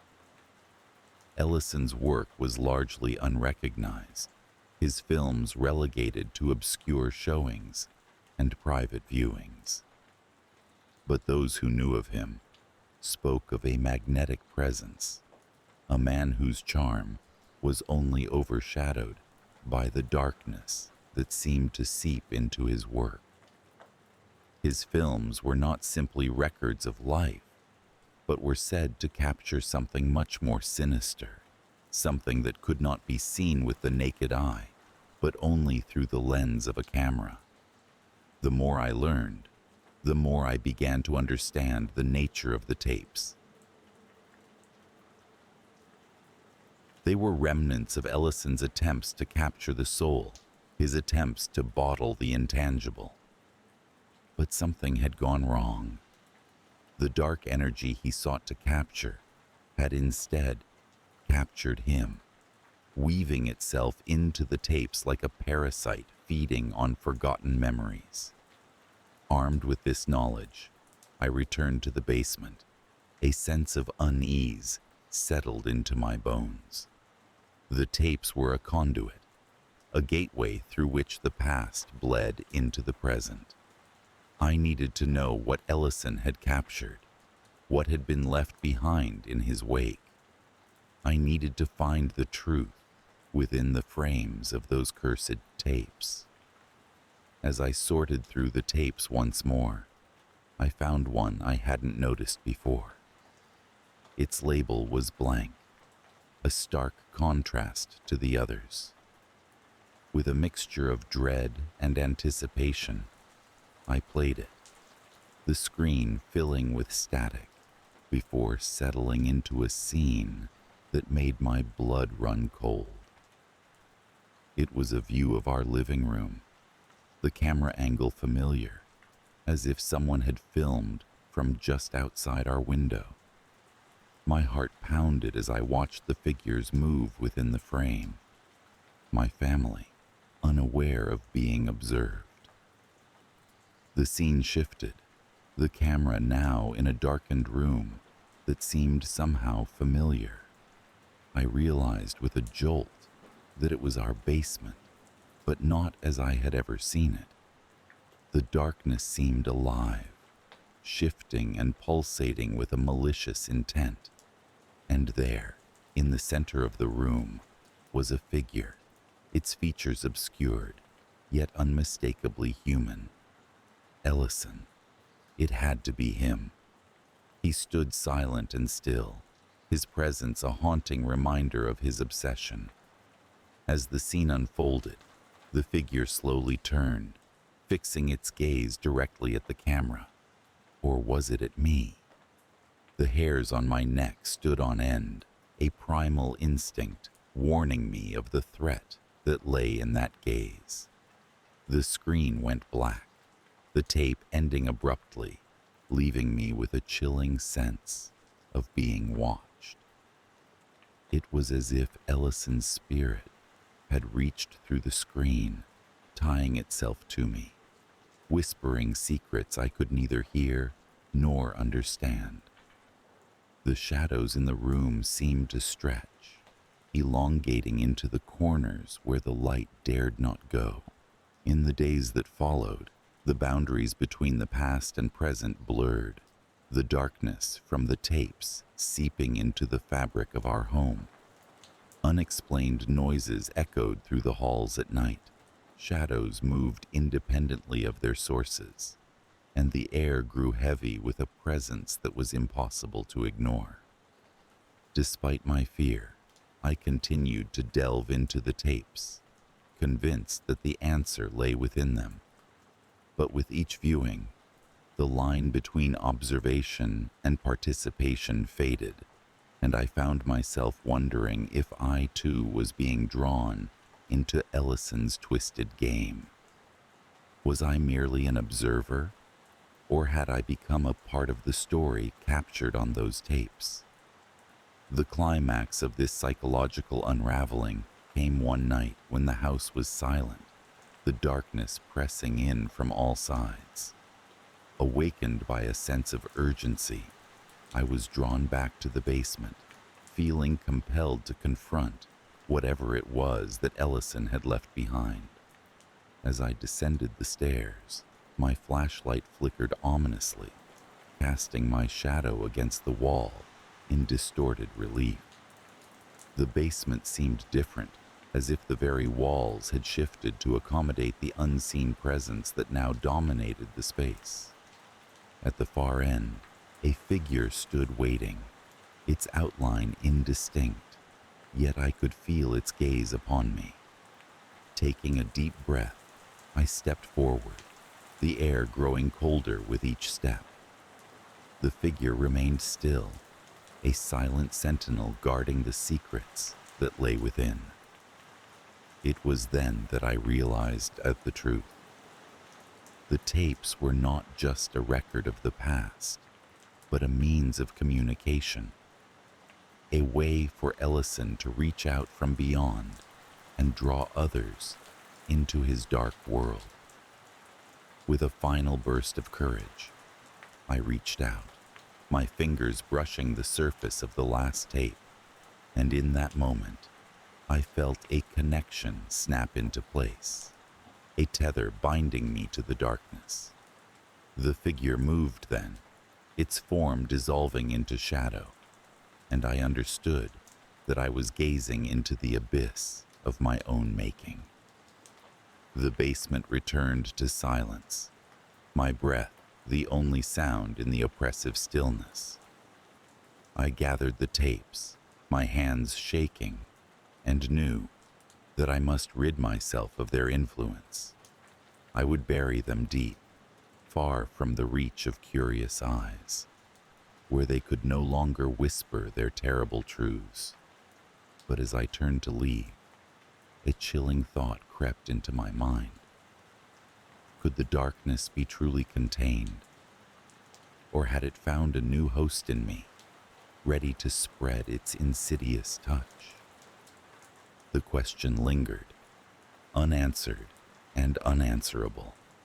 As I made my way back up the stairs, the weight of the tapes a reminder of the legacy I could not escape.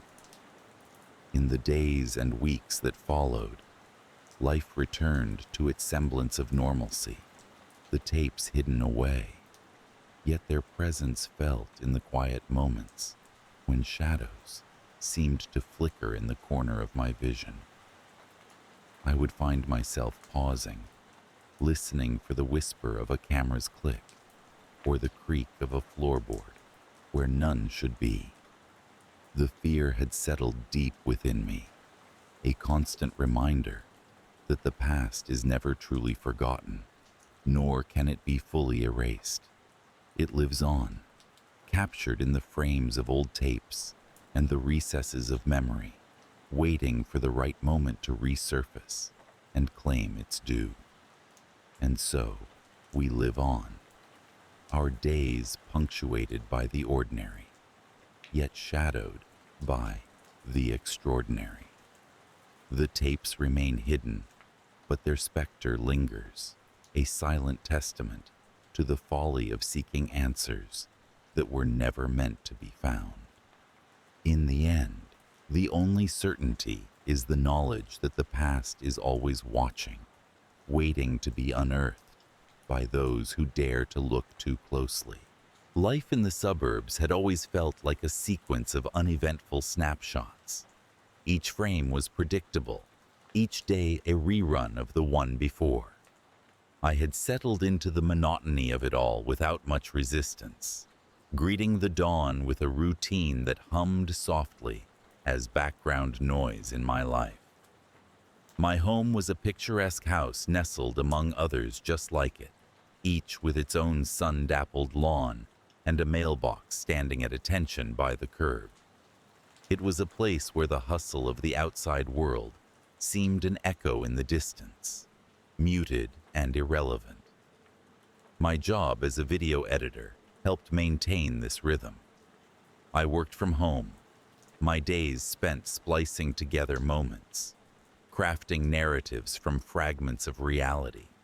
It was solitary work that I thrived on, each project a new puzzle that left little room for the unexpected. My evenings were spent in front of a different screen, partaking in the gentle comfort of familiar television shows or the occasional film.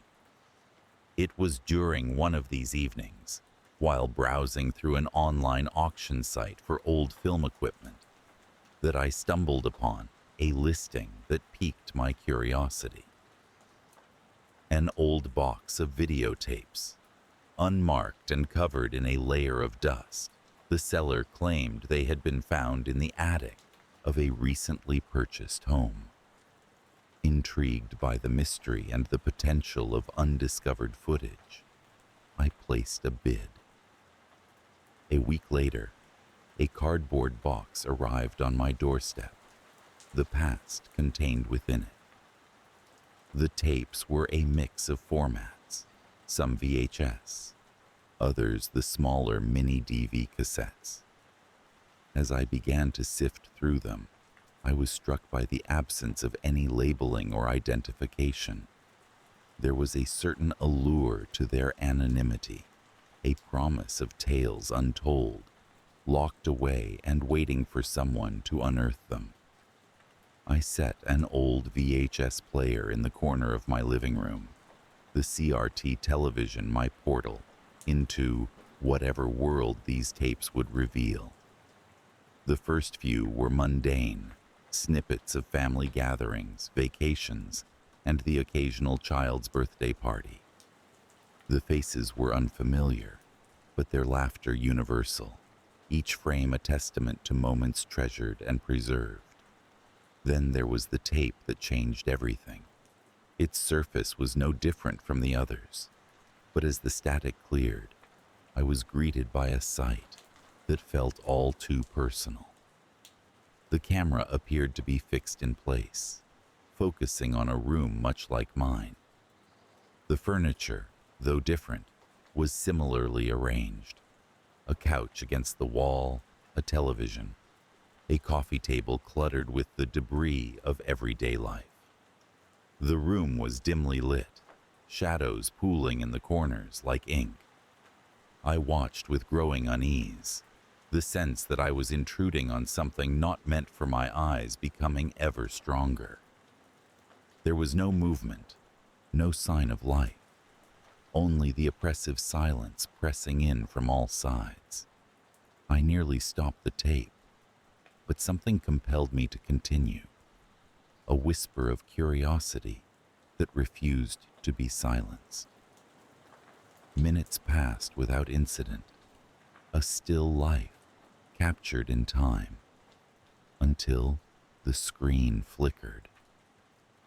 At first, I thought it a glitch, the age of the tape perhaps compromising its stability. But then the image returned, subtly wrong. The perspective had shifted, though the camera had not moved. It was as though the room itself had warped, its angles sharper, the shadows longer and more pronounced. And then there was a figure.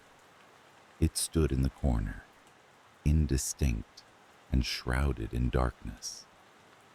It was a silhouette, devoid of detail, yet undeniably human in shape. I felt a chill race up my spine, a primal instinct urging me away from the screen. But I remained, transfixed by the figure that did not move, did not breathe, only existed within those confines. As suddenly as it had appeared, the figure was gone, the room returning to its previous state of eerie calm. I let out a breath I hadn't realized I was holding, my heartbeat a steady drumbeat in my ears. The remainder of the tape was uneventful, the room empty, the shadows merely shadows once more. Disturbed but intrigued, I found myself unable to let the matter rest.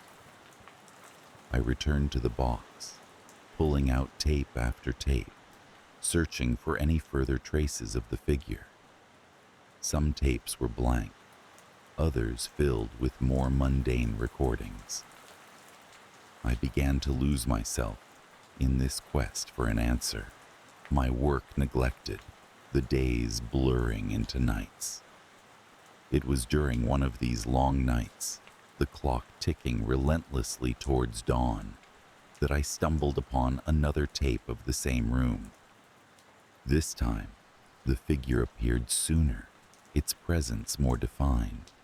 I could make out the suggestion of features, a face that seemed to shift and change, like smoke caught in an updraft. It did not move, yet I felt its gaze, a weight pressing down on me from the screen. Sleep eluded me that night. The figure's image burned into my mind. Each shadow in my own home seemed to stretch towards me, reaching with invisible fingers.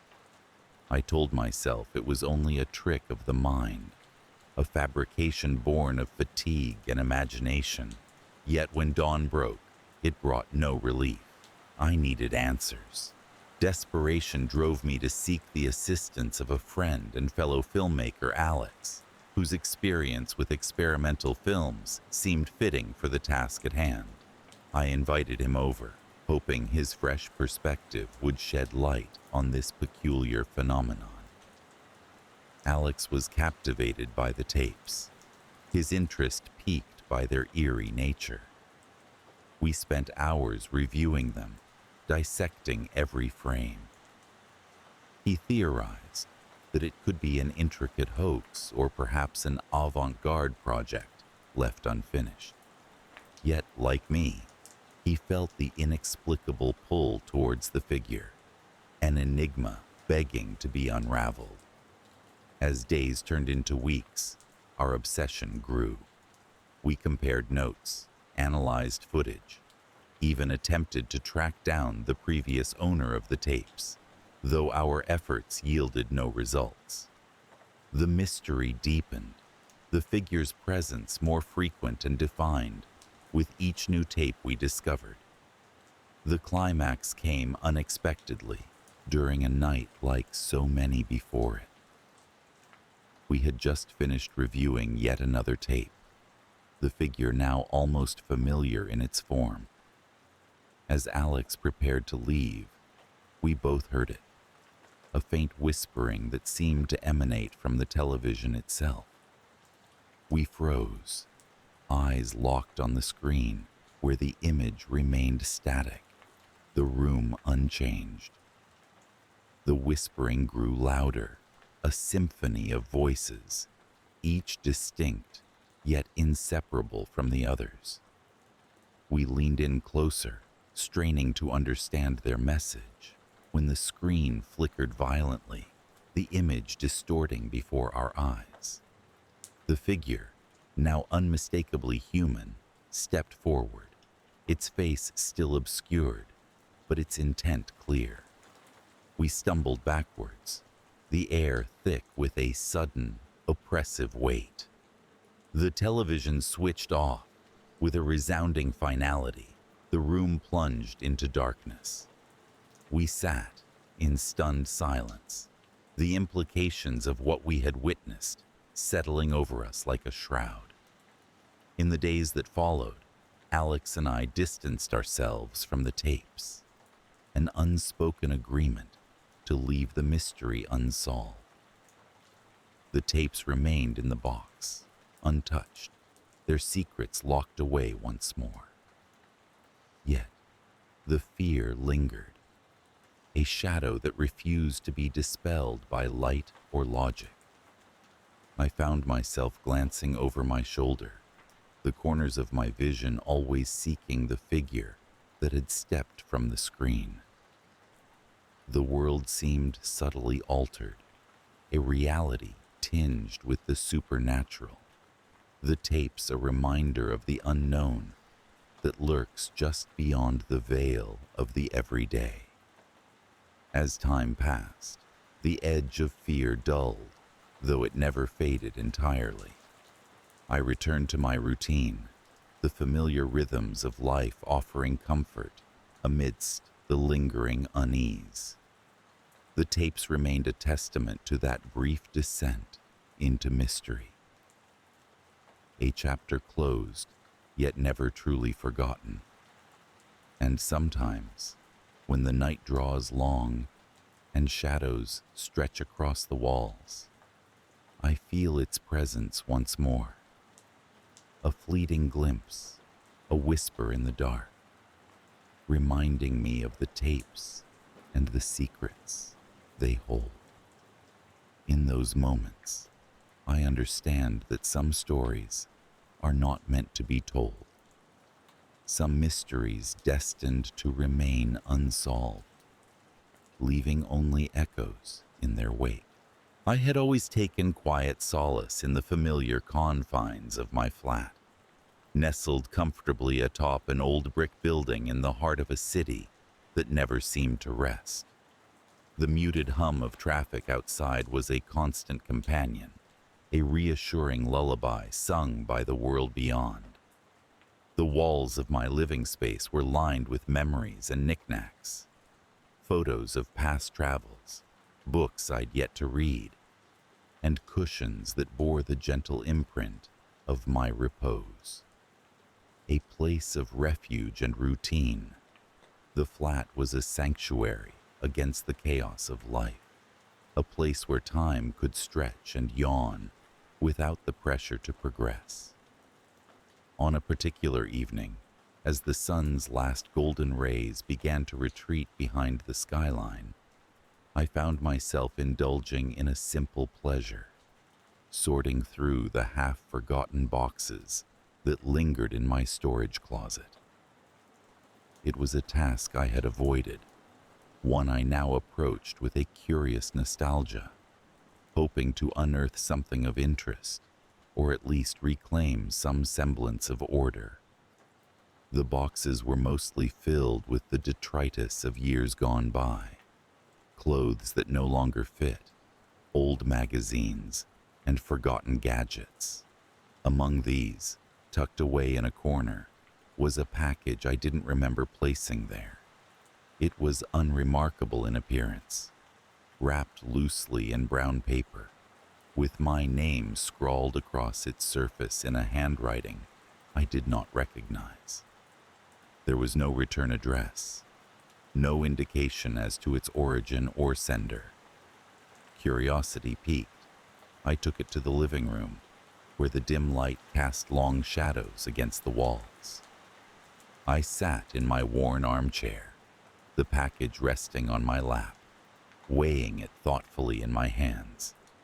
It was light, with a solidity that suggested something substantial inside. With a sense of quiet anticipation, I peeled away the paper, revealing a plain, unmarked VHS tape, a relic from another era.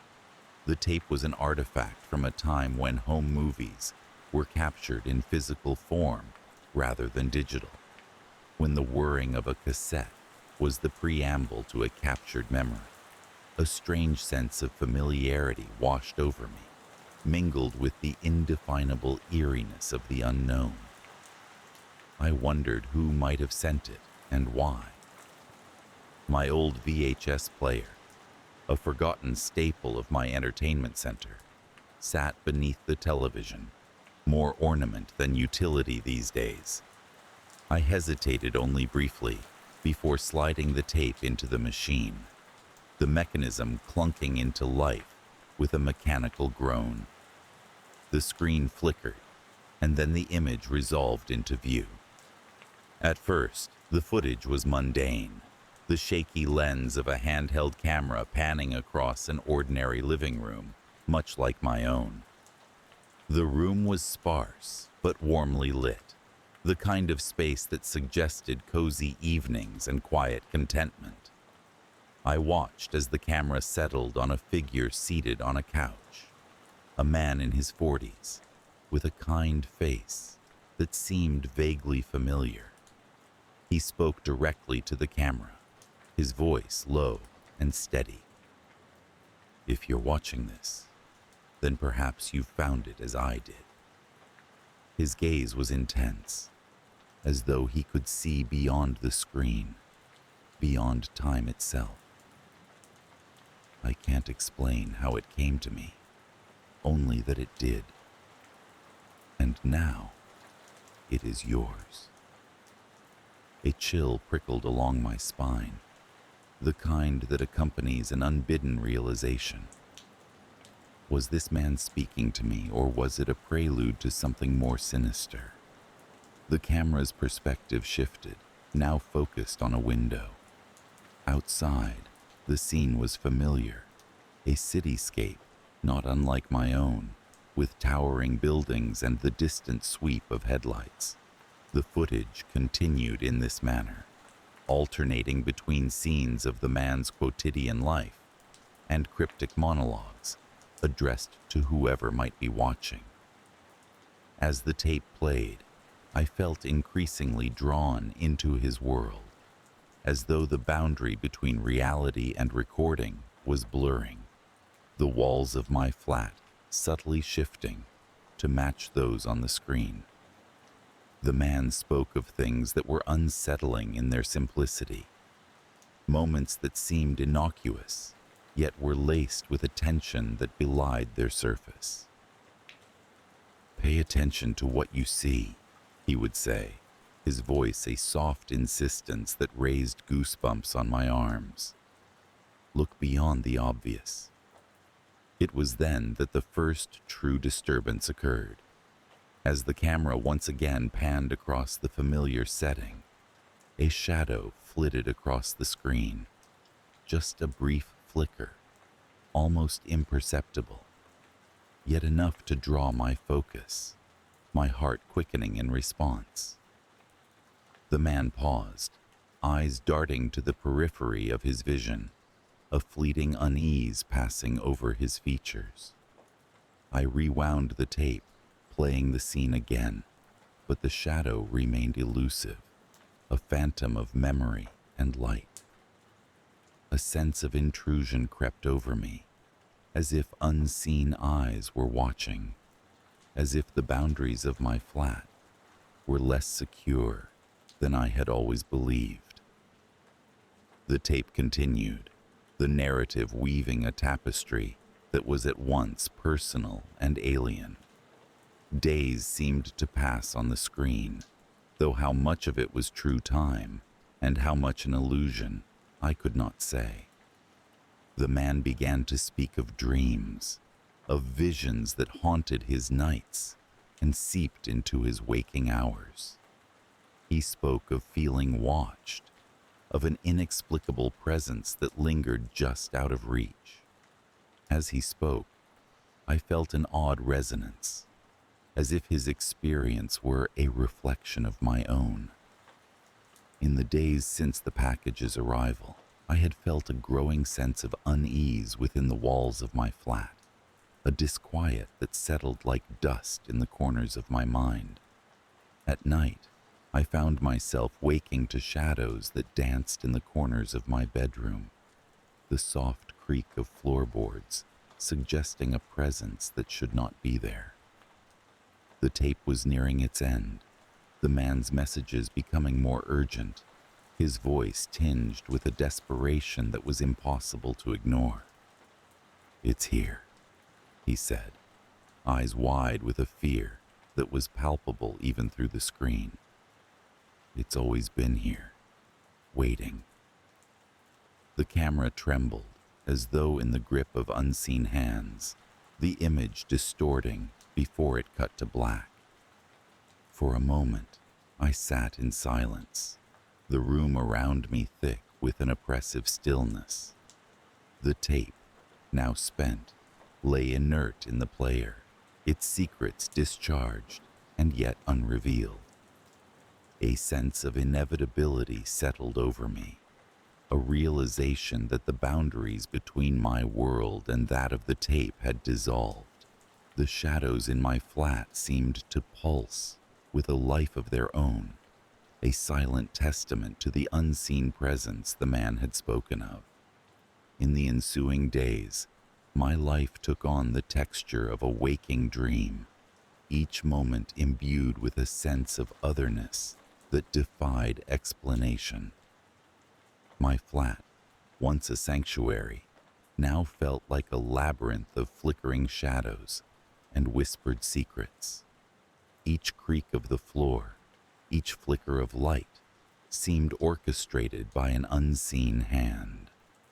I tried to continue with my routine, but the sense of being watched never abated.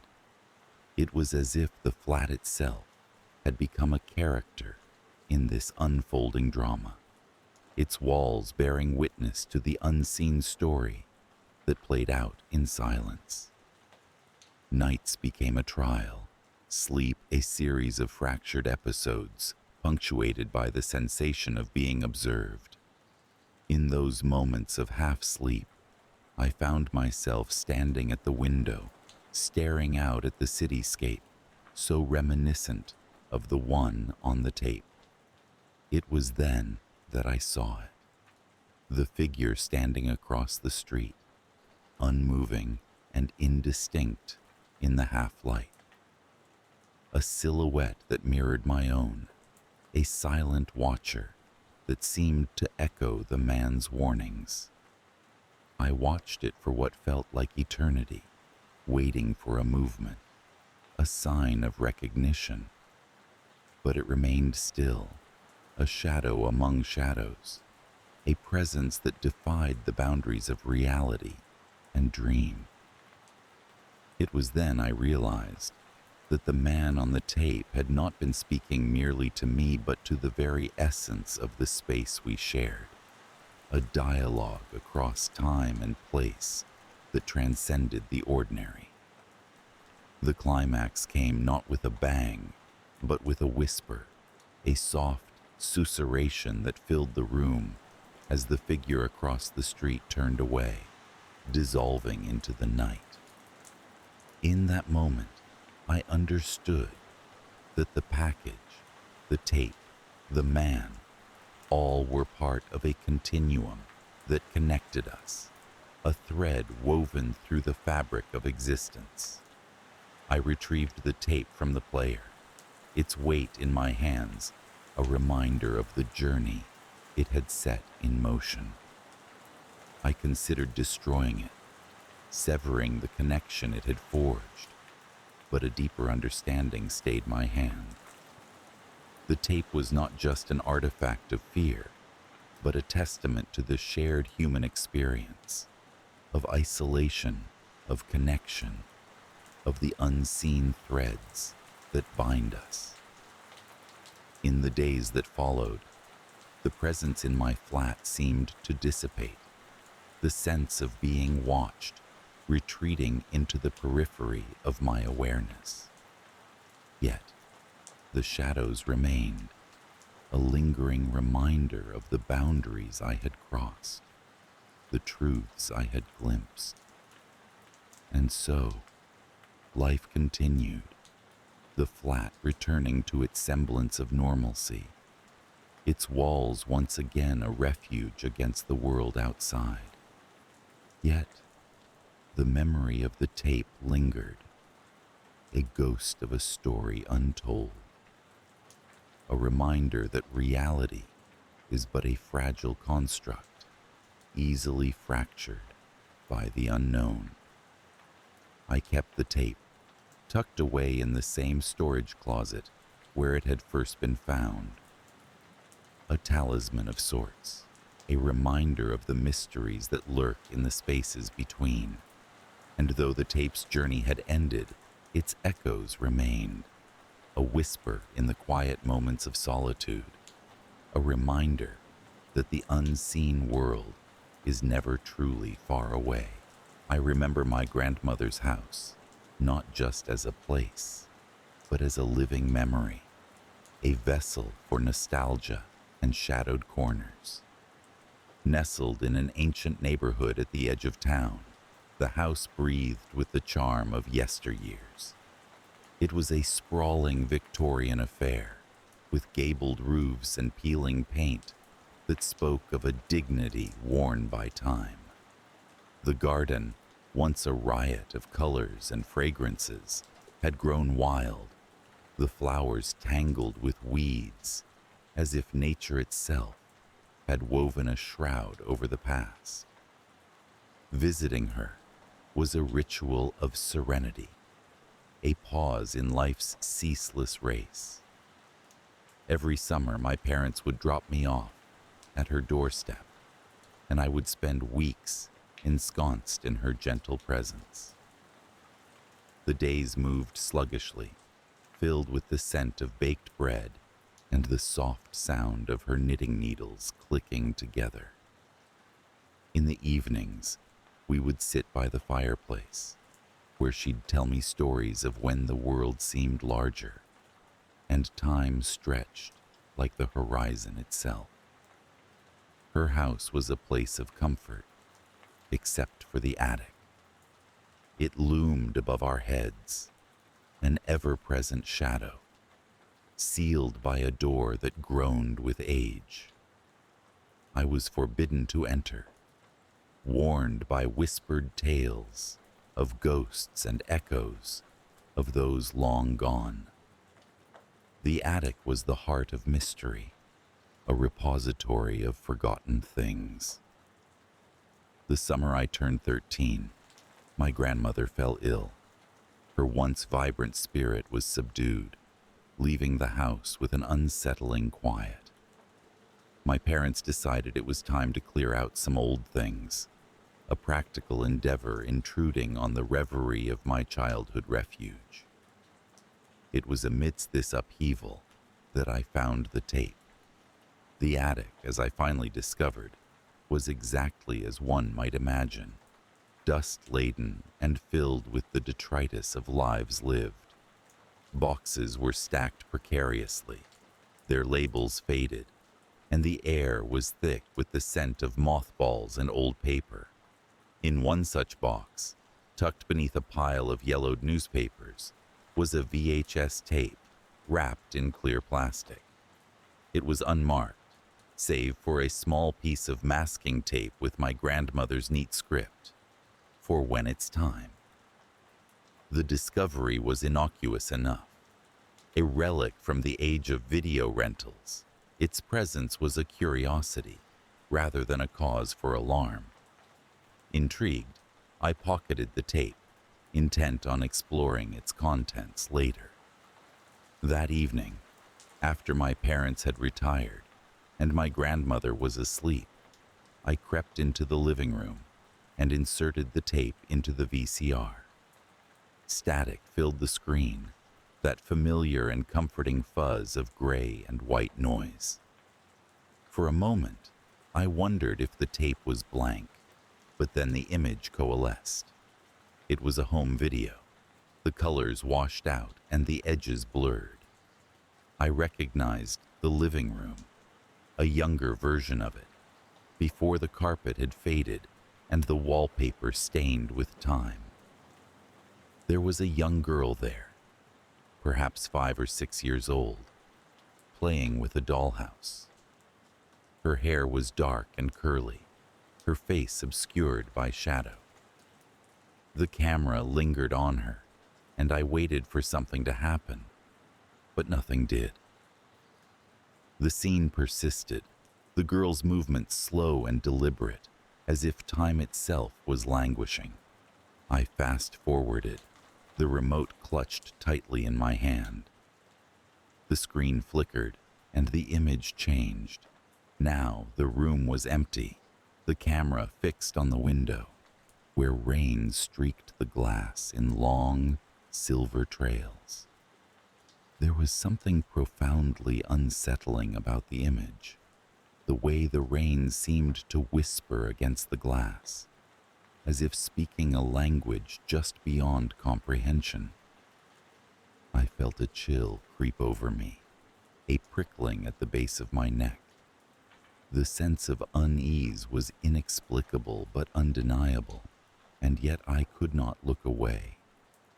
The screen flickered again, and this time, the perspective had shifted. The camera was in the hallway, pointed at the attic door. The frame was off-kilter, as if the camera had been set down carelessly, and the door was ajar, revealing a sliver of darkness beyond. I could hear the faintest of noises, a soft rhythmic thumping, like a heartbeat pulsing beneath the floorboards. I leaned forward, my breath shallow, the remote forgotten in my lap.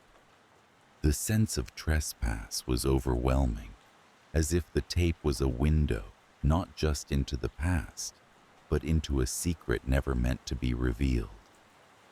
The thumping grew louder, and I realized it wasn't a heartbeat, but something else. Something that sounded like footsteps. My pulse quickened, and I pressed stop. The silence that followed as profound as a scream. I sat there, heart pounding, the room around me dark and suddenly unfamiliar. The shadows seemed deeper, the night outside pressing in, and for the first time, my grandmother's house felt like a stranger. The next morning, I returned to the attic, the memory of the tape fresh and insistent.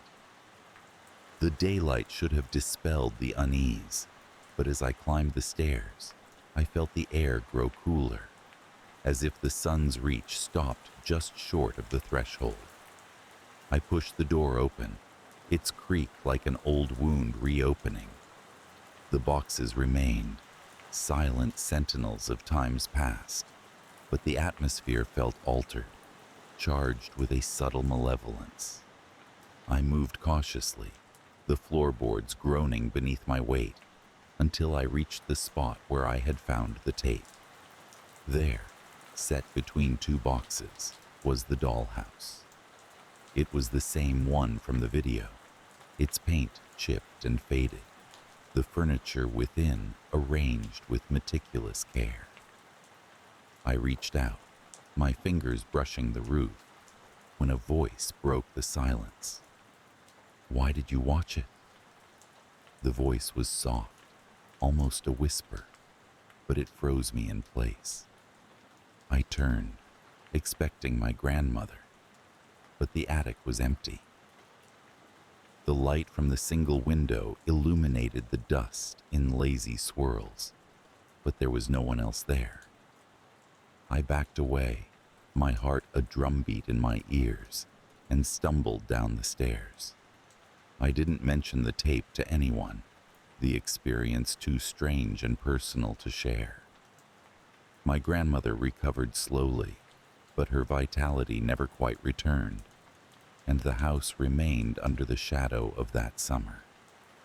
As the years passed, I visited less frequently, the demands of adult life pulling me away. The memory of the tape faded, becoming one of those curious relics of childhood, half remembered and softened by time.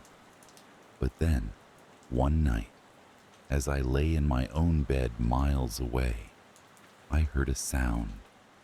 It was the faintest of noises, a rhythmic thumping, like footsteps on the stairs, drawing closer.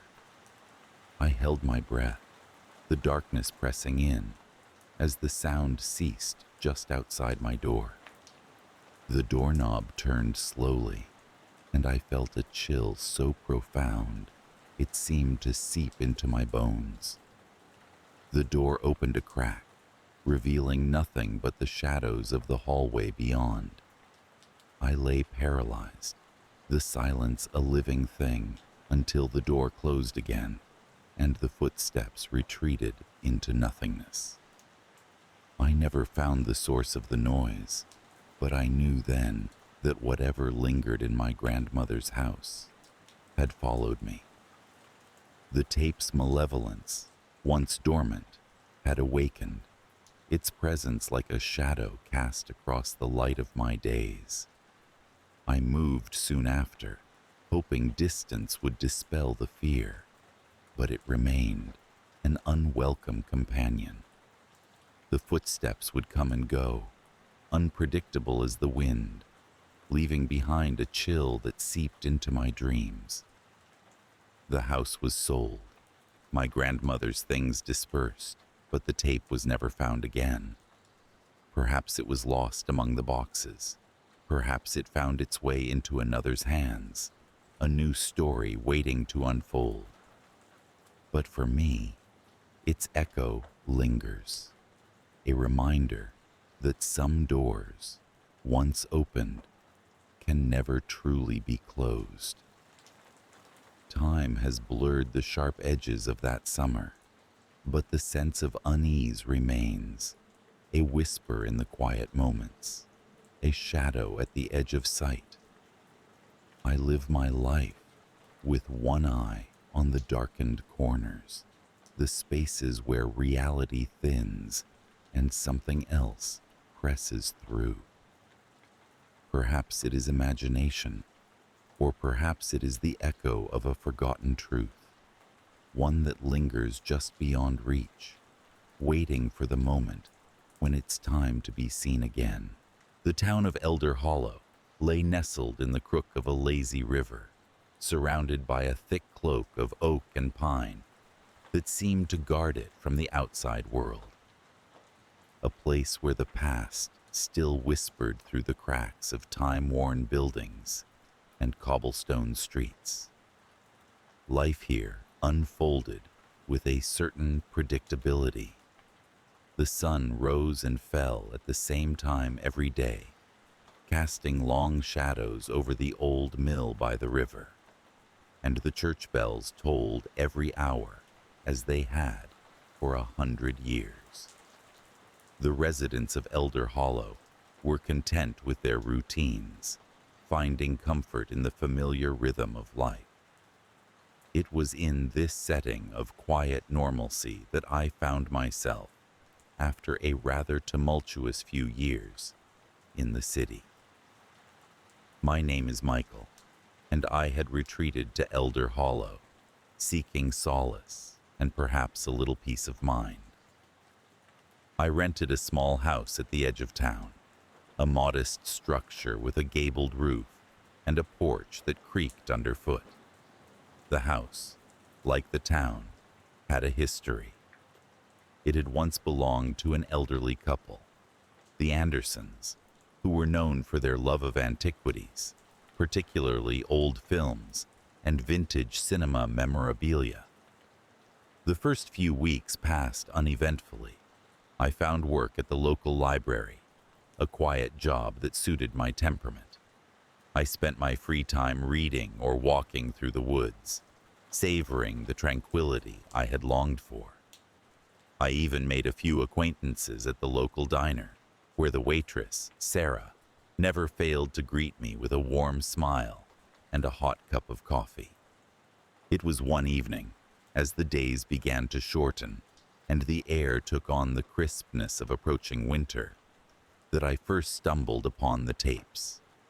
I was rummaging through the attic, seeking an extra blanket, when I found a dusty cardboard box tucked away in a corner. Inside, neatly stacked, were a collection of VHS tapes, labeled with simple dates spanning the late 1970s to the early 1990s. Curiosity piqued, I carried the box downstairs, setting it on the coffee table in the living room. The tapes were oddly compelling, each bearing a handwritten date in neat cursive. I had always been a film enthusiast, and the prospect of discovering forgotten gems was too tempting to resist. So I dusted off an old VCR I found in a closet and began to watch. The first few tapes were as I expected, old movies, some familiar, others obscure. But then I noticed something peculiar. Occasionally, between the reels of classic cinema, there were snippets of what seemed to be home videos. These brief segments were unsettling in their randomness. A few seconds of a woman sitting at a dining table, her expression unreadable, a hand reaching towards the camera as if to block the lens, a flickering image of the Andersons' living room, eerily unchanged from my own.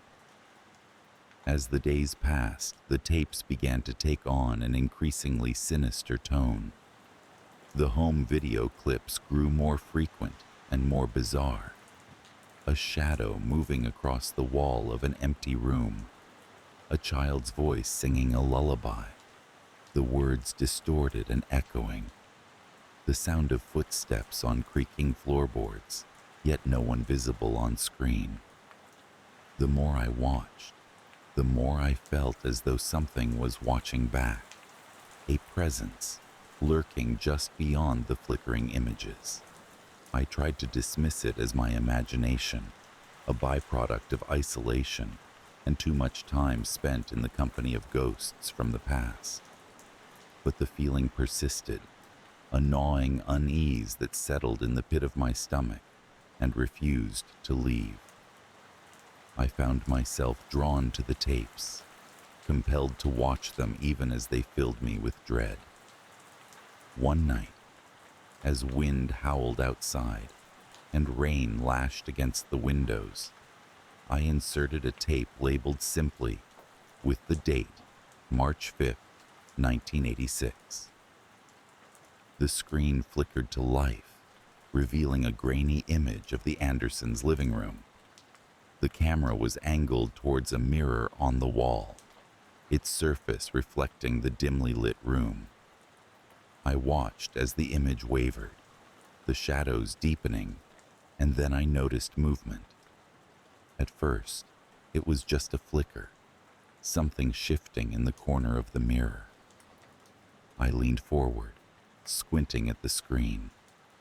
There, within the depths of the reflection, was a figure. A woman, her face obscured by shadows. She stood motionless, staring towards the camera, or perhaps through it, her presence palpable and unnerving.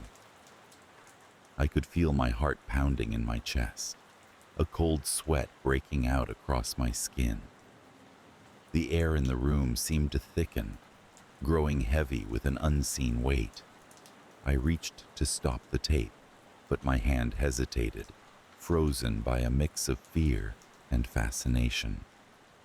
The figure in the mirror shifted slightly, and for a brief moment, I caught a glimpse of her eyes, dark, hollow, and filled with something indescribable.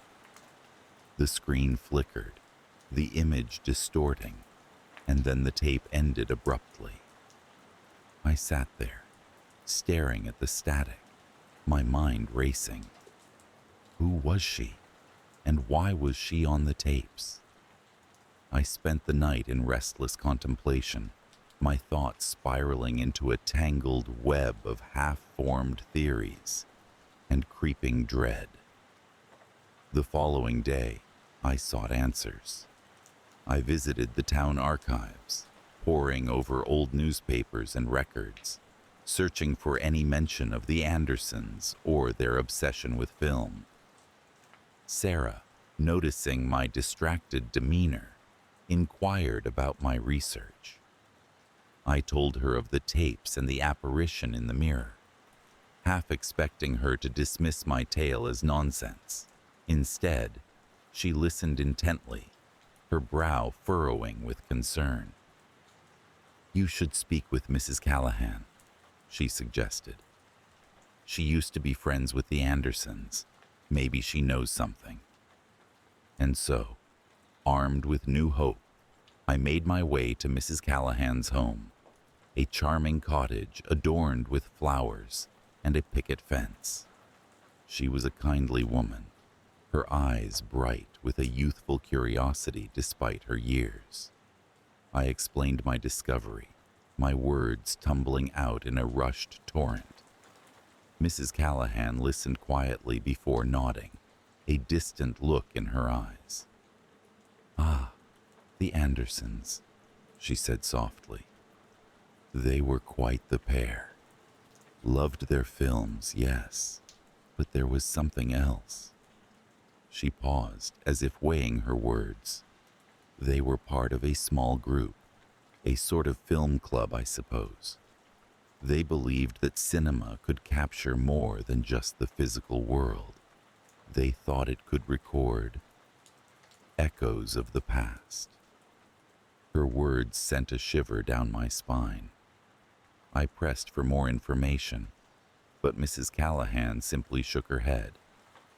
"I don't know much more than that," she admitted, "but I do remember Shirley Anderson mentioning something about a house where time seemed to stand still." As I left Mrs. Callahan's cottage, a sense of unease settled over me like a shroud.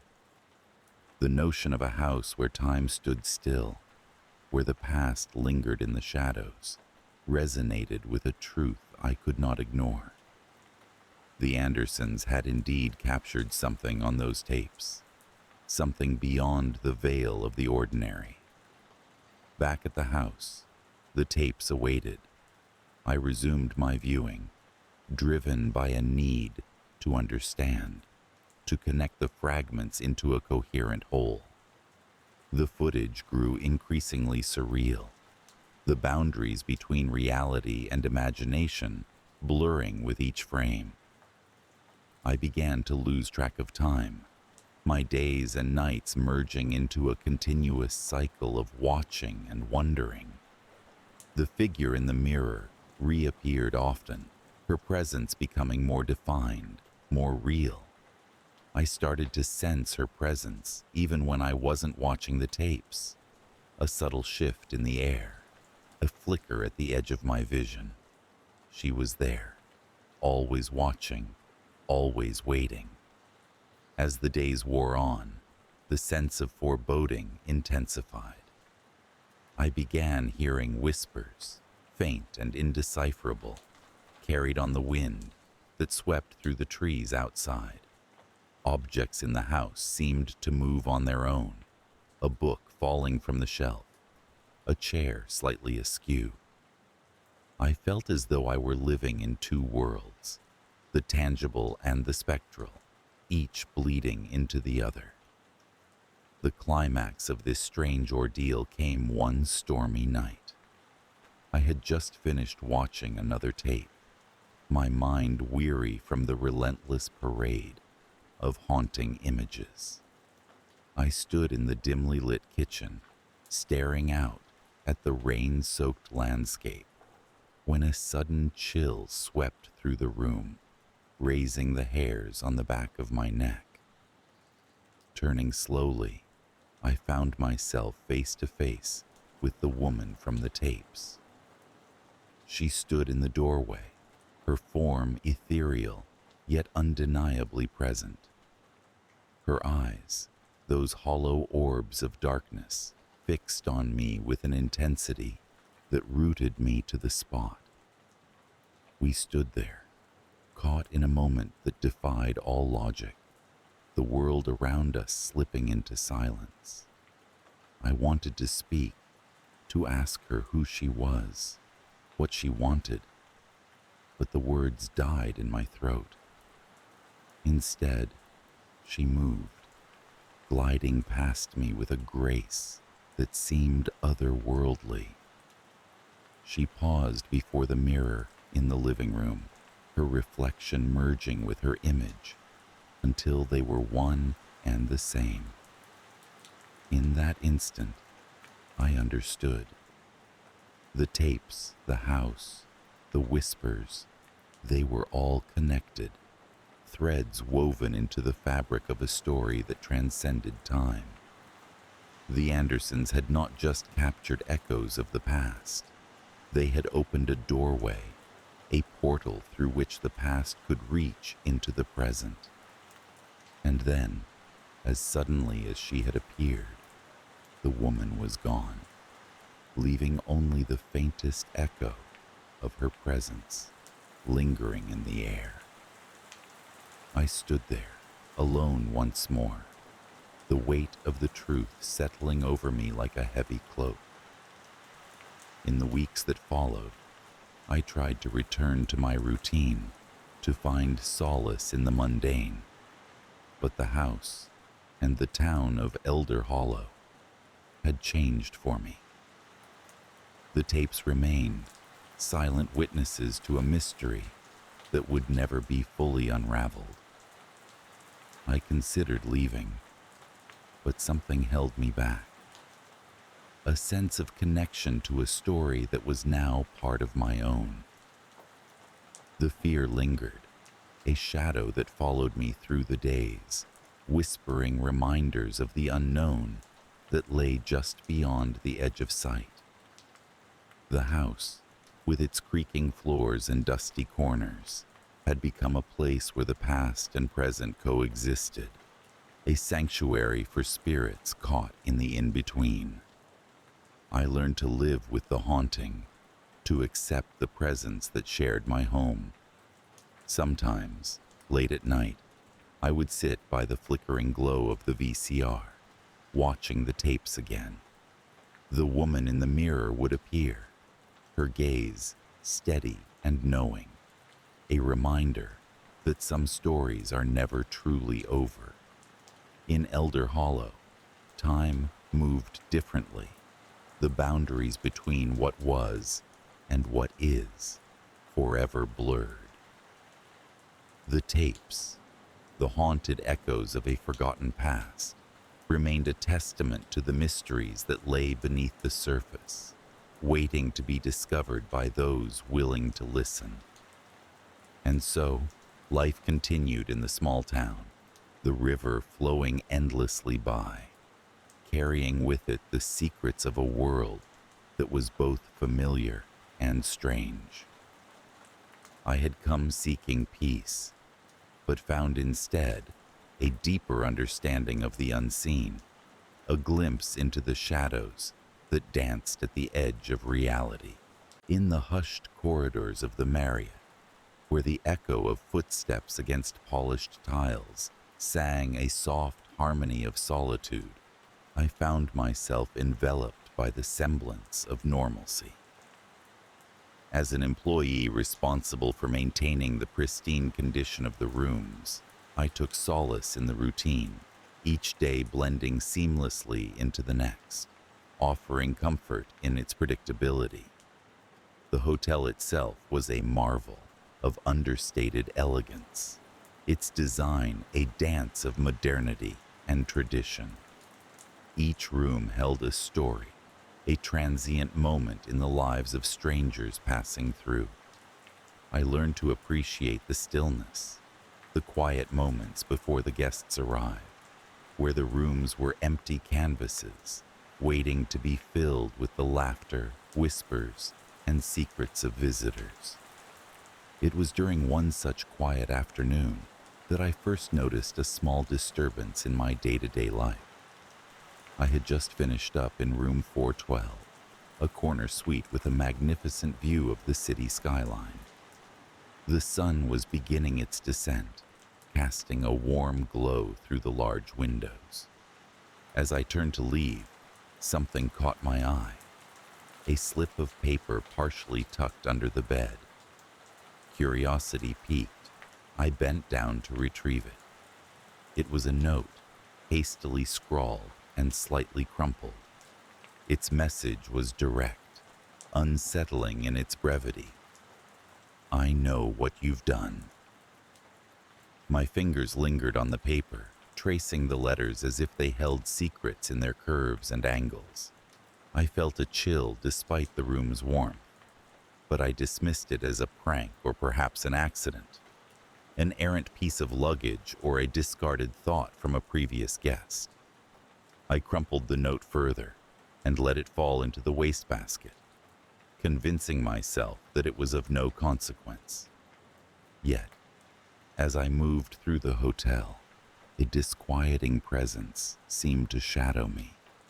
I noticed subtle changes, door handles that seemed to turn of their own volition, whispers carried by drafts in hallways where no one stood, and the nagging sensation of being watched. It was as if the hotel itself had become a living entity, breathing silently, observing my every step. The next day, as I entered room 412, a faint scent of perfume lingered, unfamiliar, yet disturbingly intimate. The room was immaculate, save for a single red rose lying on the bed. Its petals, dark and velvety, were striking against the crisp white sheets. There was no accompanying note, no indication of who might have left it. The guest records showed that the room had not been booked since my last visit. A gnawing unease settled in the pit of my stomach. I considered confiding in a colleague, but found myself unable to articulate the strange occurrences without sounding irrational. Instead, I continued with my duties, wary but determined to maintain a facade of calm. As days passed, the incidents grew bolder. I found personal items relocated, lights flickering with intentional precision, familiar music drifting through the air with no discernible source. It was as if someone, or something, was orchestrating these events to unsettle me, to draw me into a game whose rules I did not understand. The climax of this unnerving experience came one night as I was ending my shift. The hotel was quiet, the guests tucked away in their rooms, leaving the corridors empty and echoing with silence. As I approached the elevator, a figure emerged from the shadows. A man, his silhouette sharp against the dim lights. His face was partially obscured, but I recognized the intensity in his eyes, a gaze that penetrated my defenses and laid bare my vulnerability. He stepped forward, his movements deliberate and slow. "You can't ignore me forever," he said, his voice a low rumble that seemed to reverberate within the walls. "You know why I'm here."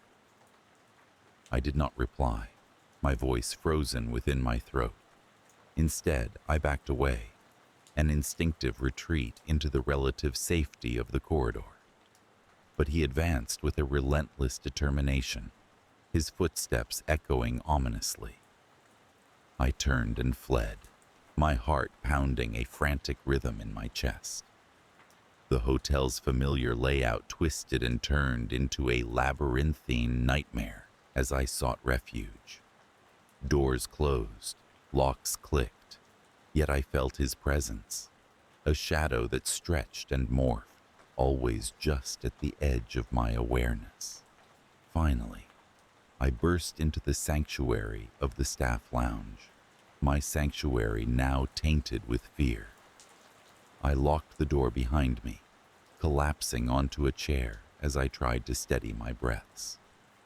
The room was quiet, the hum of the air conditioning a gentle lullaby that failed to comfort. It was there, in the solitude of my fears, that I found the final piece of the puzzle. A letter lay on the table, my name scrawled across it, in the same bold hand as the note I had found earlier. I opened it with trembling hands, the words within unraveling the mystery that had engulfed me. The letter was from a former lover, their words a confession of jealousy and torment.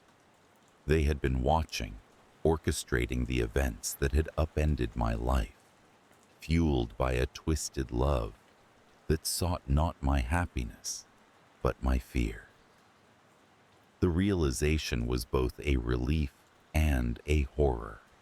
The knowledge of their identity, a burden that now weighed heavily upon me. As I sat there, the letter in hand, I realized that the true horror was not in the pursuit itself, but in the lingering shadow it cast over my life. The hotel, once a place of comfort and routine, had become a stage for my deepest fears. Though the physical threat had been unveiled and could be addressed, the psychological impact remained. In the following days, the hotel returned to its quiet elegance, the disturbances ceasing as abruptly as they had begun. Yet the fear lingered, a specter that haunted the periphery of my thoughts, whispering of vulnerability and betrayal. I continued my work, the corridors and rooms now imbued with memories of shadows and whispered threats. The Marriott, with its polished marble floors and glistening chandeliers, remained unchanged to the casual observer. But to me, it was now a living reminder of the thin veil that separates normalcy from the horrors that lurk beneath its surface. In the stillness, I learned to listen to the creaks and whispers, the subtle shifts in air that spoke of the unseen, and to carry the weight of fear with a quiet resilience. It began as any ordinary evening might unfold at a remote Motel 6, nestled 6 miles away from the closest sign of civilization, a small town that no one ever really visited unless they had business there. The motel sat like a forgotten relic at the side of the highway, a beacon for weary travelers who had no better option. The neon sign flickered intermittently, casting a dull glow on the desolate surroundings. The sky was a deep shade of indigo, speckled with stars that seemed to twinkle more vividly out here, away from the pollution of city lights. I worked the night shift, a routine I had grown accustomed to over the years. It was a quiet life, a predictable one, which suited me just fine.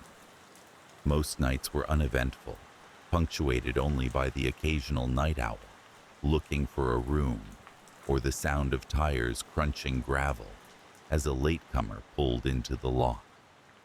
The solitude of the job was a comforting cocoon, a refuge from the chaos of the world beyond. The motel itself was nothing remarkable. A series of plain, single-story rooms laid out in a narrow U-shape around a cracked asphalt lot. Each door bore the scars of time, flaking paint and rusted hinges, but inside, the rooms were clean and serviceable, if not a bit outdated. The air carried a faint scent of bleach and old carpet, a familiar aroma that had become synonymous with my nights here. The guests that night were few. An older couple from Wisconsin had checked in earlier, their car laden with luggage and road maps. They had been heading south, likely in search of warmer climes. There was also a businessman, his nasal voice still echoing in my mind from the series of phone calls he had made upon arrival. And finally, a lone traveler, a young woman with weary eyes, who had signed in just before dusk. As the clock ticked toward midnight, a gentle breeze rustled the leaves of the sparse trees that lined the edge of the property. I sat behind the reception desk, a book in hand, the pages illuminated by the soft glow of a desk lamp. The world outside seemed wrapped in a peaceful silence, the kind of tranquility that often accompanies nights spent far from the bustling heart of modern life. But then, as if on cue, the serenity fractured. The lights flickered once, twice, and then went out entirely, plunging the motel into an oppressive darkness. I blinked, momentarily disoriented, the sudden absence of light disarming in its totality. I fumbled for my phone, using its screen to cast a weak beam into the void. The power outages were not entirely uncommon in these parts, especially given the antiquated infrastructure that serviced this stretch of the highway. Yet there was something about this blackout that felt different, a sinister quality that gnawed at the edges of my consciousness. I could hear a faint rustling, the sound of movement, but the darkness swallowed any further clues. I decided to step outside, hoping to find some clue as to the source of the disturbance. As I pushed open the door to the office, the night air rushed in, cool and invigorating. The stars overhead seemed brighter now, as if compensating for the absence of artificial light. I walked along the length of the building, the beam of my phone tracing the outlines of the parked cars, the details rendered ghostly in the pallid light. It was then that I noticed the first signs of strangeness.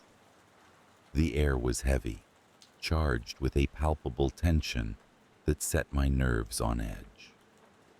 As I approached room 7, where the older couple had checked in, I heard something, a guttural, animalistic sound that made the hair on the back of my neck stand up. I paused, unsure whether to knock or retreat. My hand hovered over the door, indecisive, when suddenly it flew open. The man from Wisconsin stood there, his eyes wild and unfocused, his demeanor unrecognizable from the kindly gentleman who had checked in earlier. He let out a snarl, a feral sound that sent me stumbling backward in shock. His face was contorted in an unnatural grimace, the veins in his neck bulging as if under immense pressure. He lunged toward me, but before he could reach, the woman, his wife I presumed, appeared behind him, her movements jerky and erratic. Panicked, I scrambled back, almost dropping my phone in the process. The light from the screen cast eerie shadows across their faces, highlighting the transformation that had overtaken them.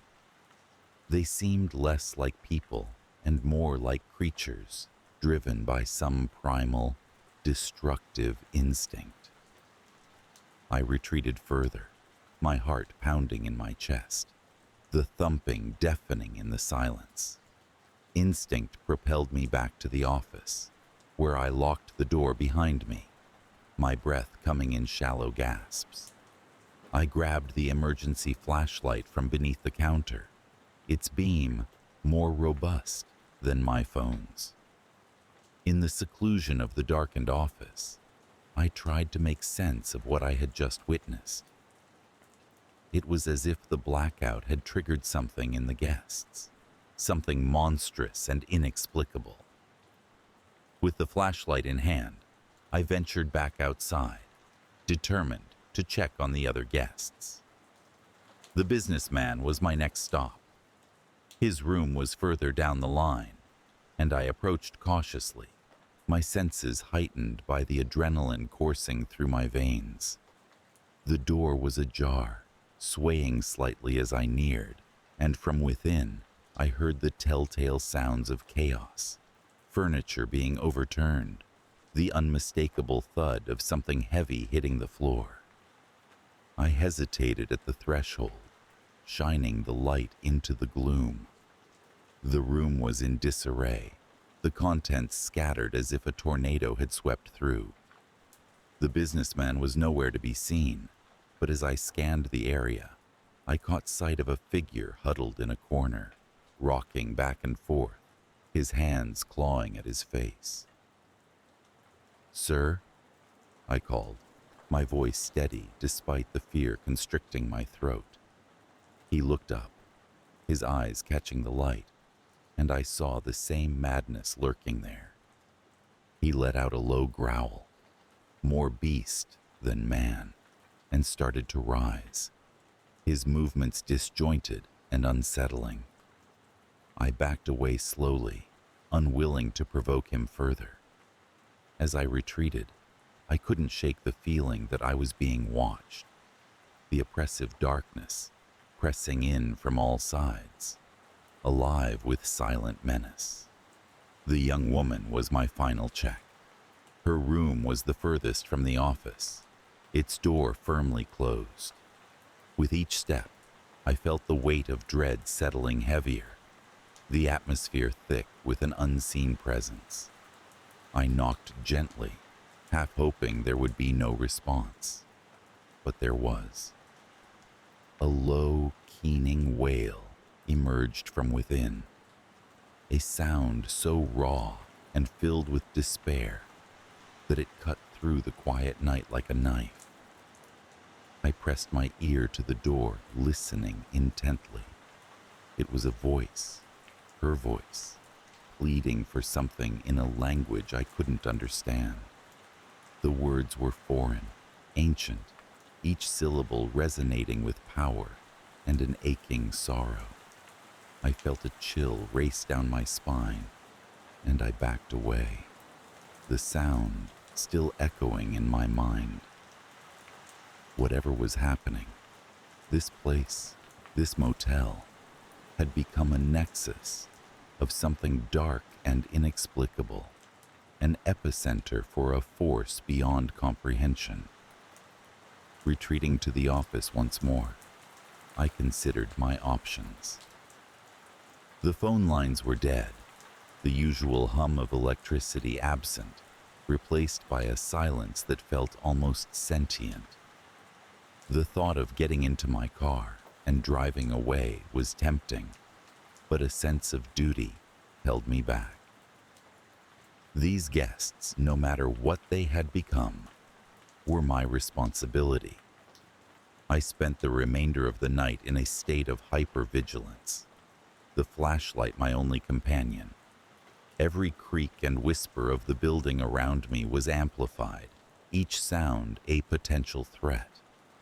I felt as if I were standing on the precipice of a great and terrible secret, one that the motel had kept hidden for far too long. As dawn's first light crept over the horizon, the oppressive atmosphere seemed to lift slightly, the rising sun pushing back the shadows. I ventured outside once more, the world returning to its familiar state of ordinariness. The guests were nowhere to be seen, their rooms empty when I checked. It was as if they had simply vanished with the night, leaving no trace of their presence. I couldn't shake the feeling of being watched, the lingering sensation of eyes upon me as I went about my tasks. Despite the daylight, I felt no relief, only a deep, abiding unease that settled in my bones. The motel, with its faded walls and echoing corridors, seemed to mock me, a reminder of the night's events and the secret it held. In the days that followed, I searched for answers, combing through local legends and whispered stories about the area. There were tales of ancient curses, of lands haunted by the restless spirits of those wronged long ago. But none offered a concrete explanation, only fragments of a larger puzzle, pieces that refused to fit neatly together. The motel continued to operate, its doors open to the world, yet I knew that it would never be the same for me.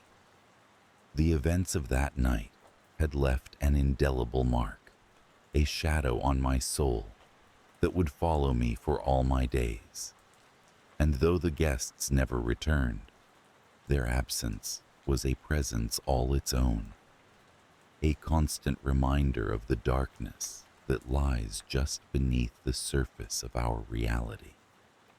I remained vigilant, wary of the creeping night and the secrets it might reveal. Every flicker of the lights, every distant rumble of thunder was a harbinger of the unknown, a reminder that the motel was more than just a place of rest. It was a gateway, a threshold to something beyond understanding, a place where the line between human and beast blurred, where sanity teetered on the brink of oblivion. In the end, I realized that some mysteries were not meant to be unraveled, some secrets best left undisturbed. The motel stood as a silent sentinel, watching over the highway, its secrets intact, its story unfinished. And I, a guardian of sorts, waited in the shadows, ever watchful, ever wary, knowing that one day the darkness might return, bringing with it the echoes of that cursed night, a night that would haunt me forever. I remember the first time I laid eyes on the Motel 6. It was a lonely outpost among fields and sparse trees, standing like a sentinel 6 miles from the nearest town, where the highway dared to lose itself in the expanse of solitude. The sign, bold and lit with flickering neon, announced its presence more out of necessity than desire. It seemed to beckon me, promising a brief respite from a journey I was eager to end. Upon entering the lobby, I was struck by the unexpected warmth it exuded.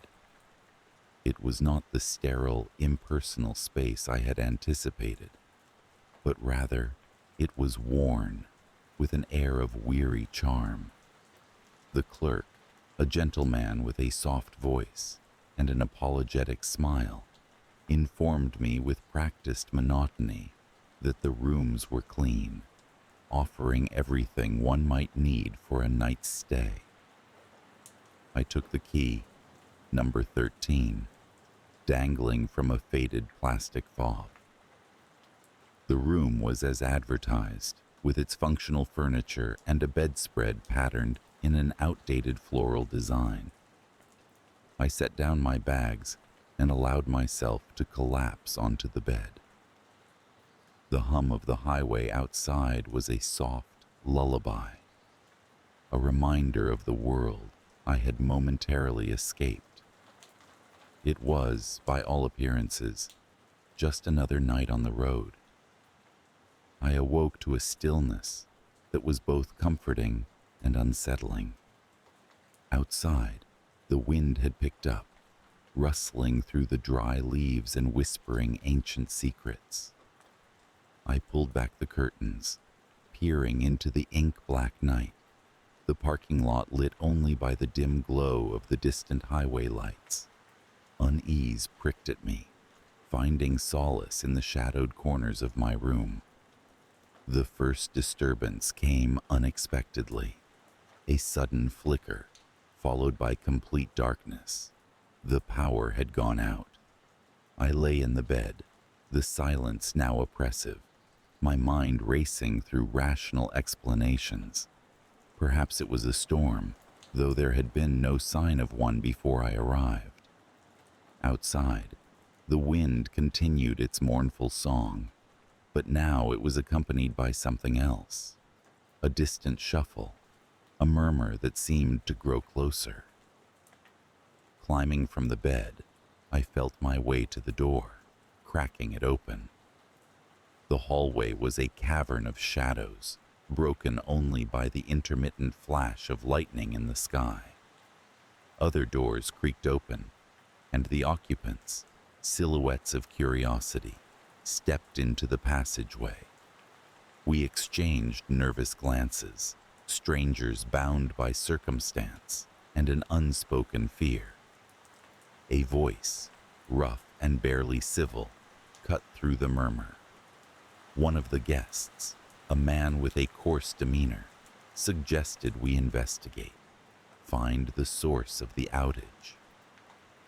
Reluctantly, we formed a small group and moved toward the lobby, our path lit by the meager glow of a solitary flashlight held by the clerk. As we neared the lobby, a low growl resonated, deep and primal, sending shivers along my spine. The clerk stopped abruptly, his face a mask of confusion and discomfort. It was then that I noticed the glint in his eyes, a reflection of something dark and hungry. Without warning, chaos erupted.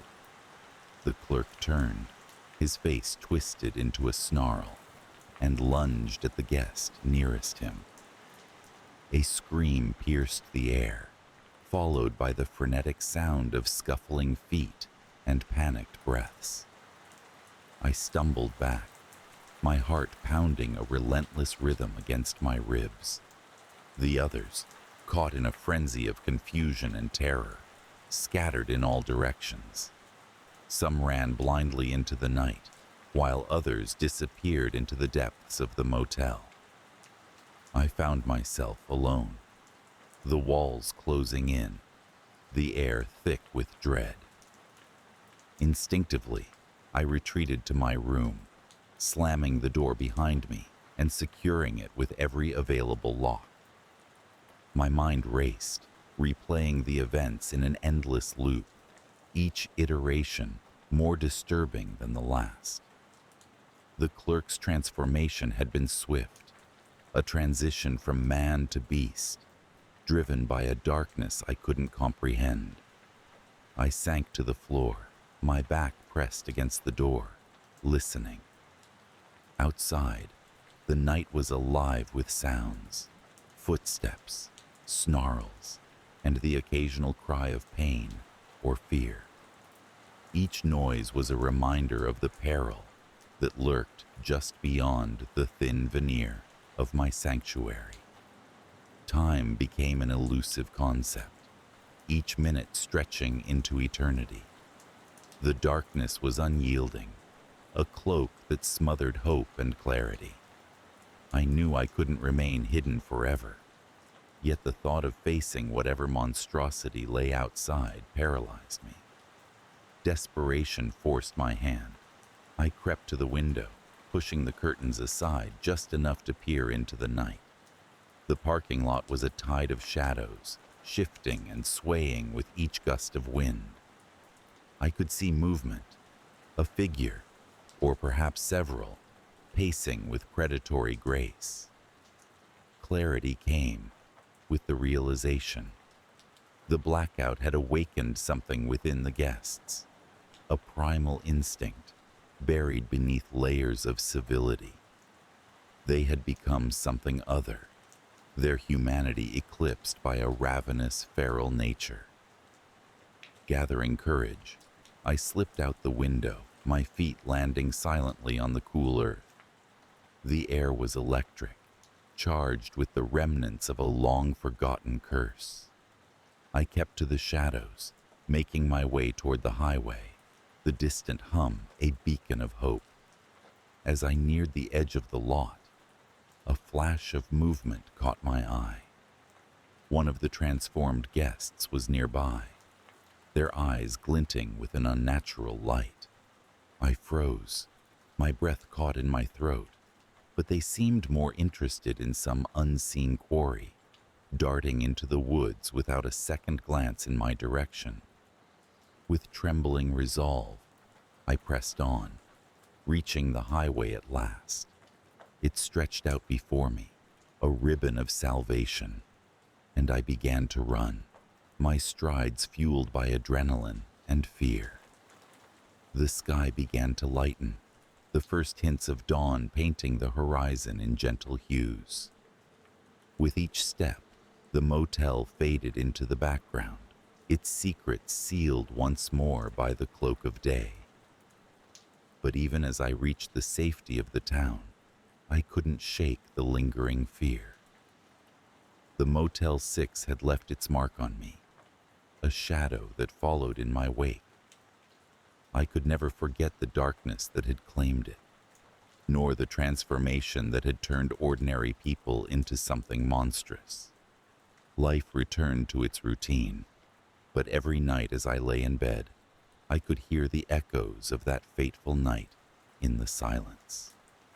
The world was not as it seemed, and the shadows held secrets that defied understanding. The Motel 6 remained, a hushed whisper among travelers, its reputation tainted by the stories that followed. And while others might pass it by without a thought, I knew the truth. There were places in the world that held a dark magic, capable of twisting the human soul into something unrecognizable. Even now, the memory haunts me, a reminder that darkness dwells in the most unassuming places, waiting for the moment to reveal its true nature. And in those moments of stillness, I wonder if the motel still stands, a sentinel of shadows, guarding its secrets from the unwary traveler. The fear lingers, a specter of the night that refuses to fade. It whispers to me, a constant companion, a reminder of the thin veneer that separates our world from the unknown. And so, I live with the knowledge that some doors, once opened, can never be closed, and the darkness that lies beyond is a part of us, waiting to be awakened. The motel was a relic from a bygone era, standing stubbornly on the outskirts of a quiet town that had long since been bypassed by progress. Its neon sign flickered intermittently, casting an unsteady glow that was more haunting than welcoming. I arrived at the motel on a cool autumn evening, seeking nothing more than a night's rest on my journey to somewhere indefinitely better. The reception area was dimly lit, with faded floral wallpaper that peeled slightly at the corners, and a heavy wooden counter that had seen better days. A bell sat on the counter, tarnished and silent, only singing its metallic ring when I tapped it impatiently. The woman behind the counter was as much a fixture as the building itself. She had a weary yet knowing smile, the kind that suggested she'd seen every kind of traveler and heard every kind of story. Her hair was pulled back tightly into a bun, and her eyes, though tired, were sharp. She handed me a key with a brass tag, its number etched deeply, a relic of a time when keys were trusted companions rather than cards or codes. Room 7. The room was modest, with a heavy quilt covering a bed that sagged in the middle. There was a small television, a relic from the early 90s, perched on a rickety stand, and a single window that looked out onto the parking lot. Beyond the lot, a dense forest loomed, its trees reaching upward like skeletal fingers, clawing at the sky. The air was quiet, almost oppressively so, with only the distant hoot of an owl and the rustle of leaves disturbed by the wind. After settling in, I found myself restless, drawn to the outdoors by an inexplicable urge.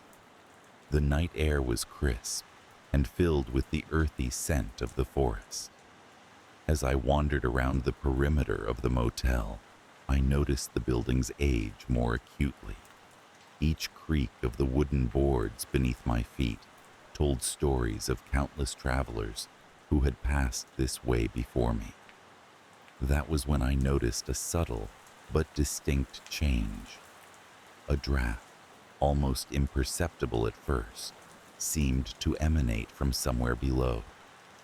It was different from the cool autumn air, carrying with it a stale, almost metallic scent that was out of place in the open air. Curiosity pulled me towards the source of this disturbance. At the far end of the motel, partially obscured by overgrown bushes, was a small weathered door. It was an entrance to what I assumed was a basement or storage area, though it seemed odd for a building like this to have such a feature. The door was slightly ajar, and as I approached, the draft grew stronger, carrying with it a sense of foreboding that settled into the pit of my stomach. Against my better judgment, I pushed the door open wider. It groaned on its hinges, protesting this rare movement.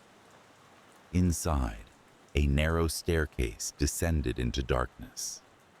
With only the light from my phone to guide me, I cautiously made my way down. The air grew colder, and the metallic scent intensified, mingling with a musty odor that was almost suffocating. The steps were uneven, some missing entirely, and I had to move slowly to ensure I didn't lose my footing. As I reached the bottom, I found myself in a cavernous chamber that seemed too large to exist beneath a simple motel. The walls were lined with old stone, and the floor was packed earth, dotted with puddles of stagnant water. In the center of the room stood an altar, a grotesque structure hewn from dark stone. It was old, older than the motel or the town, perhaps. Symbols that I didn't recognize were carved deeply into its surface, and though I couldn't understand their meaning, they filled me with an overwhelming sense of dread. Around the altar were objects that seemed out of place: antique mirrors, rusted tools, and broken furniture, all arranged with a chaotic purpose. I should have left then, turned and run back up the stairs into the safety of my unremarkable room.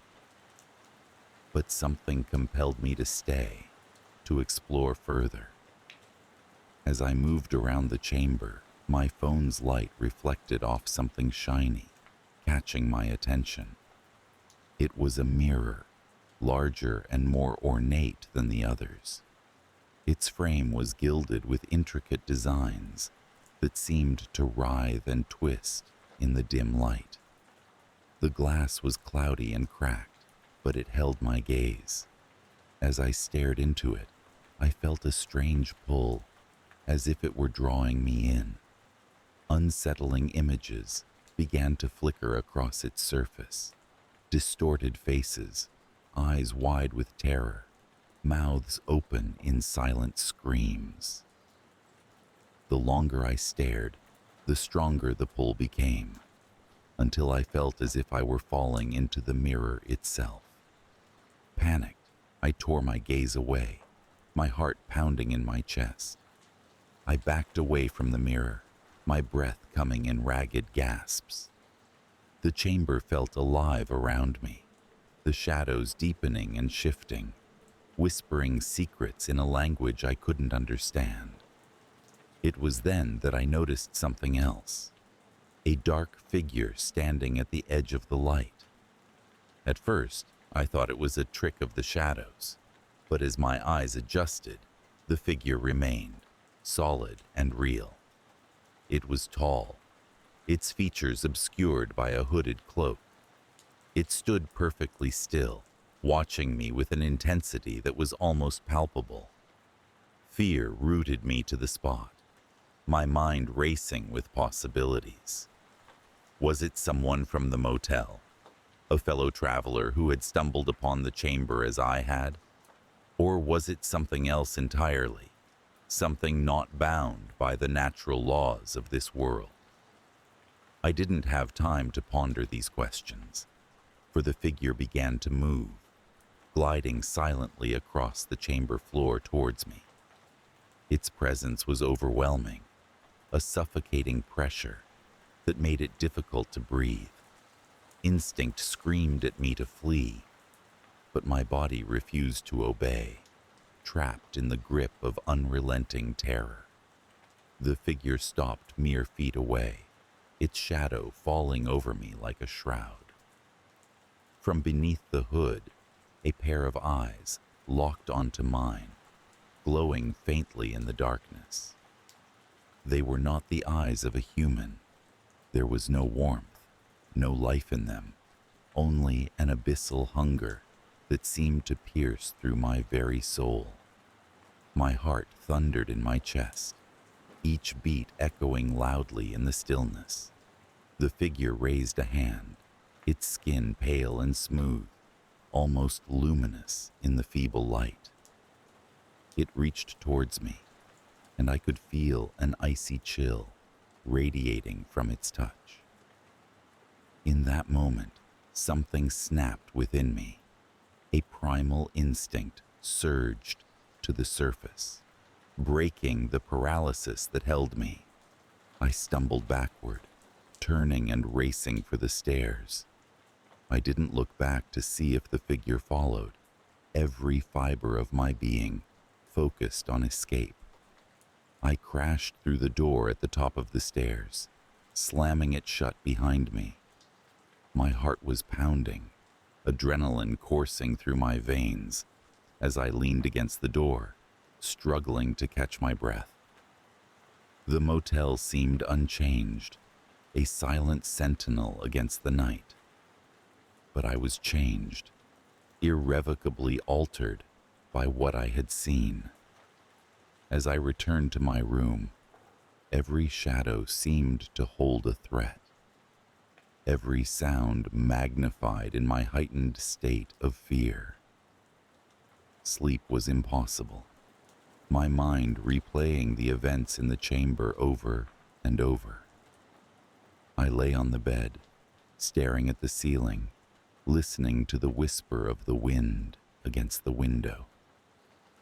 Morning couldn't come fast enough, but when it did, it brought no respite, only the harsh reality of what I had encountered. I checked out at first light, the woman at the desk offering the same knowing smile, as she took the key. Her eyes lingered on me, as if she could see the change that had been wrought within. As I drove away, the motel receded in my rearview mirror, but the unease lingered, a constant companion on the road ahead.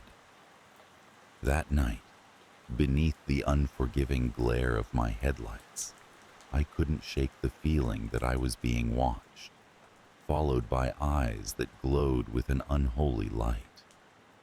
Though I left the motel far behind, its shadow clung to me, a reminder of the darkness that lay hidden beneath the surface of the ordinary.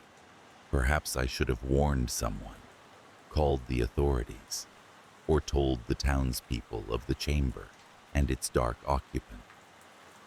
But who would believe such a tale?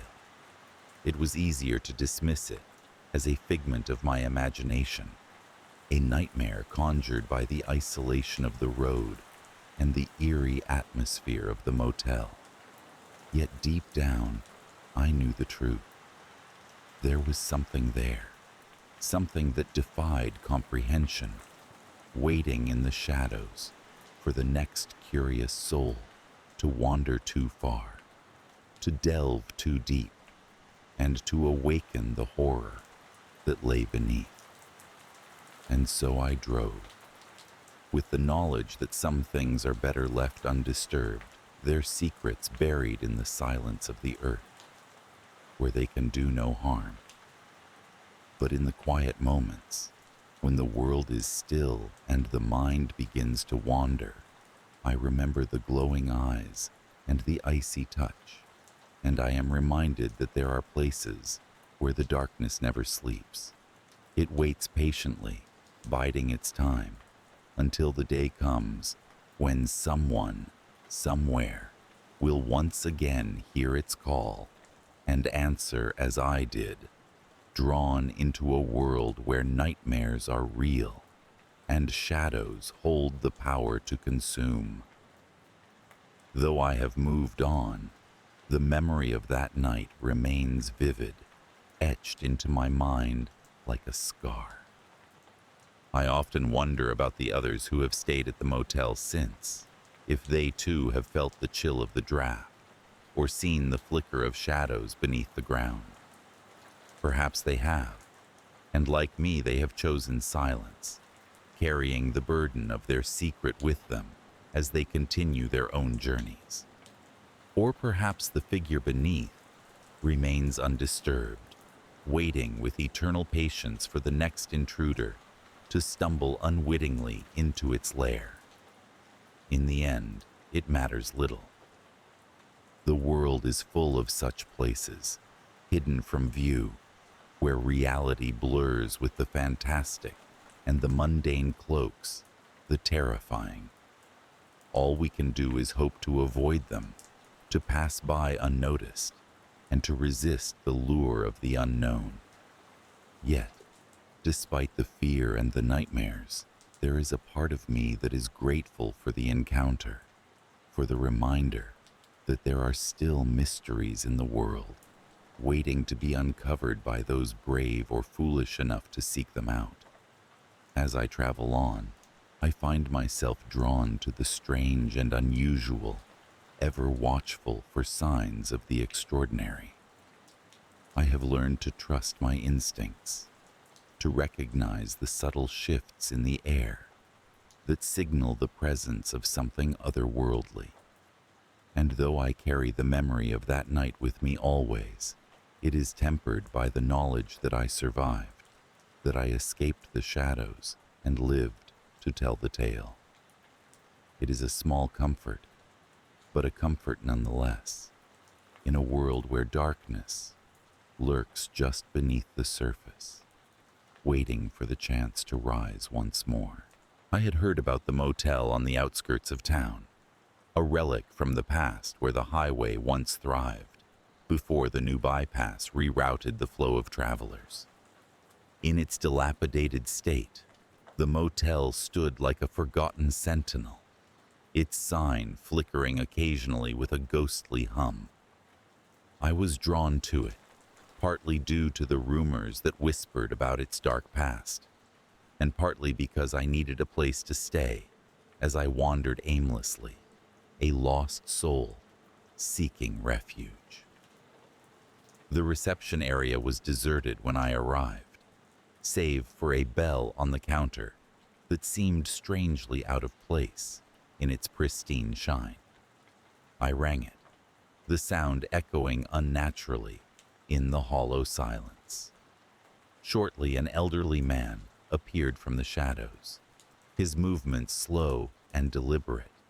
He had an air about him, as though he carried the weight of 1,000 stories, all untold, all haunting.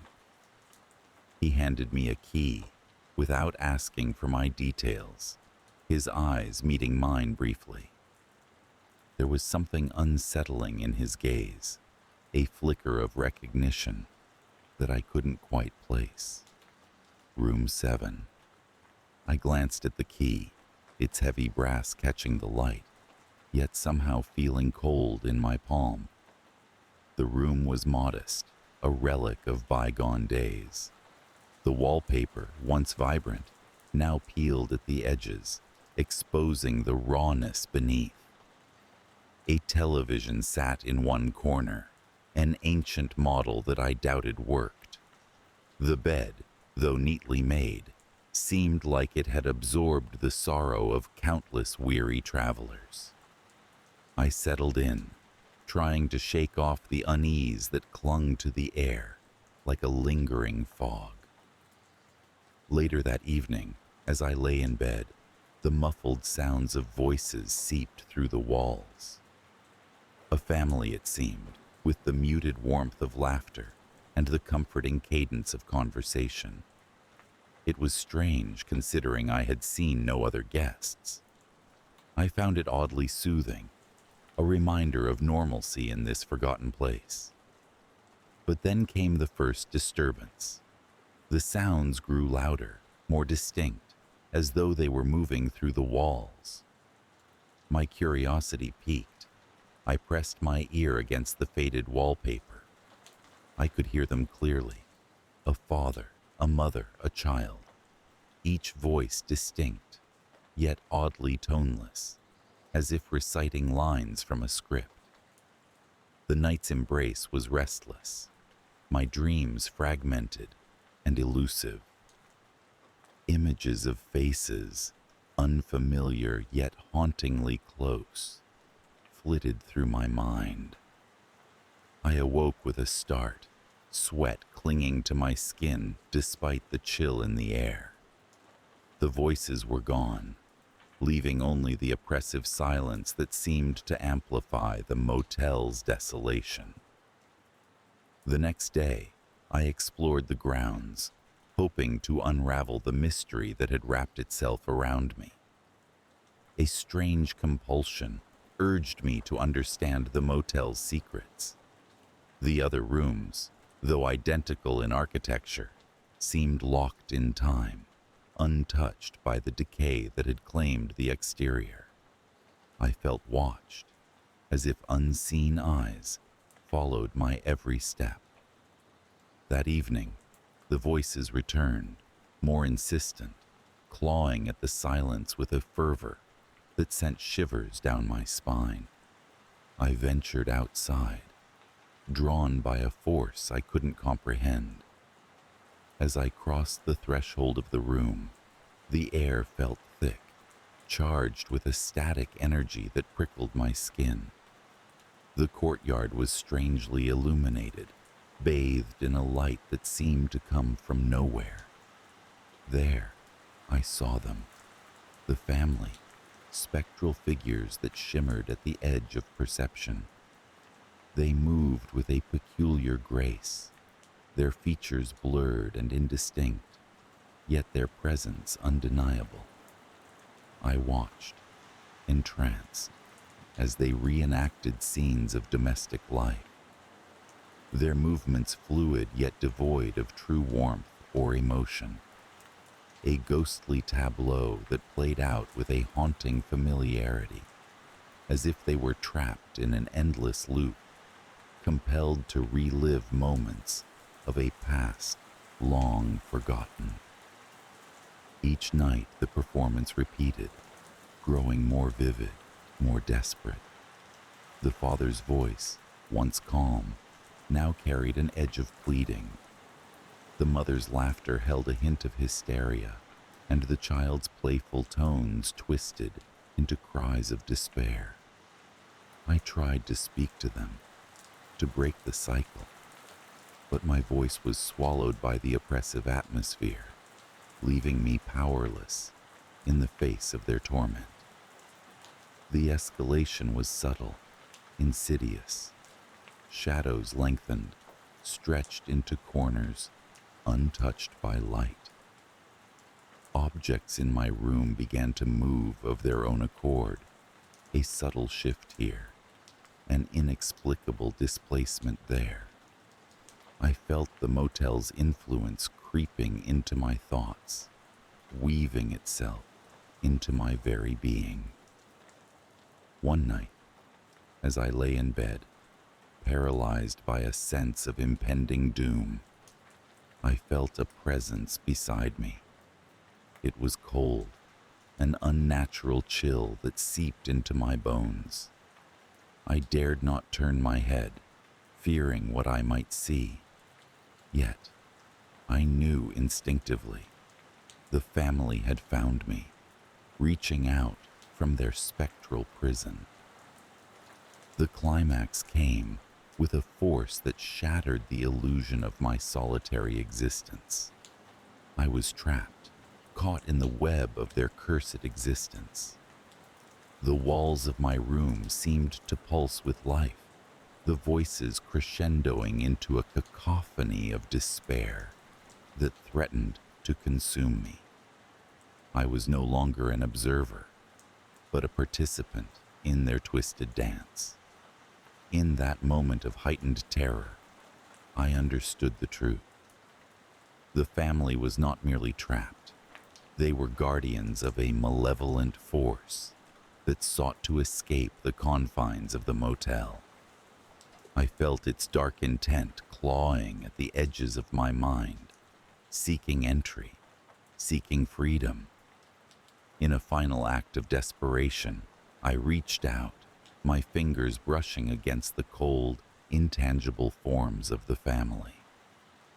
A surge of energy coursed through me, a flash of clarity amidst the chaos.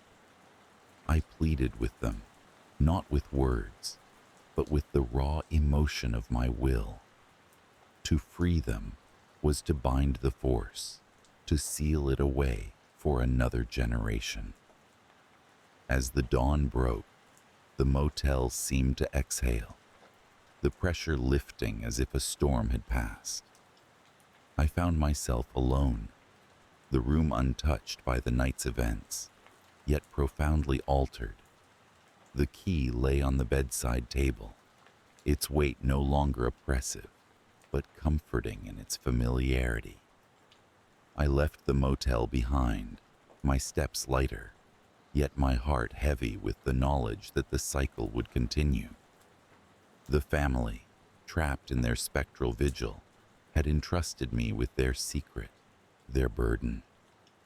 I carried it with me, a silent witness to the motel's haunting legacy.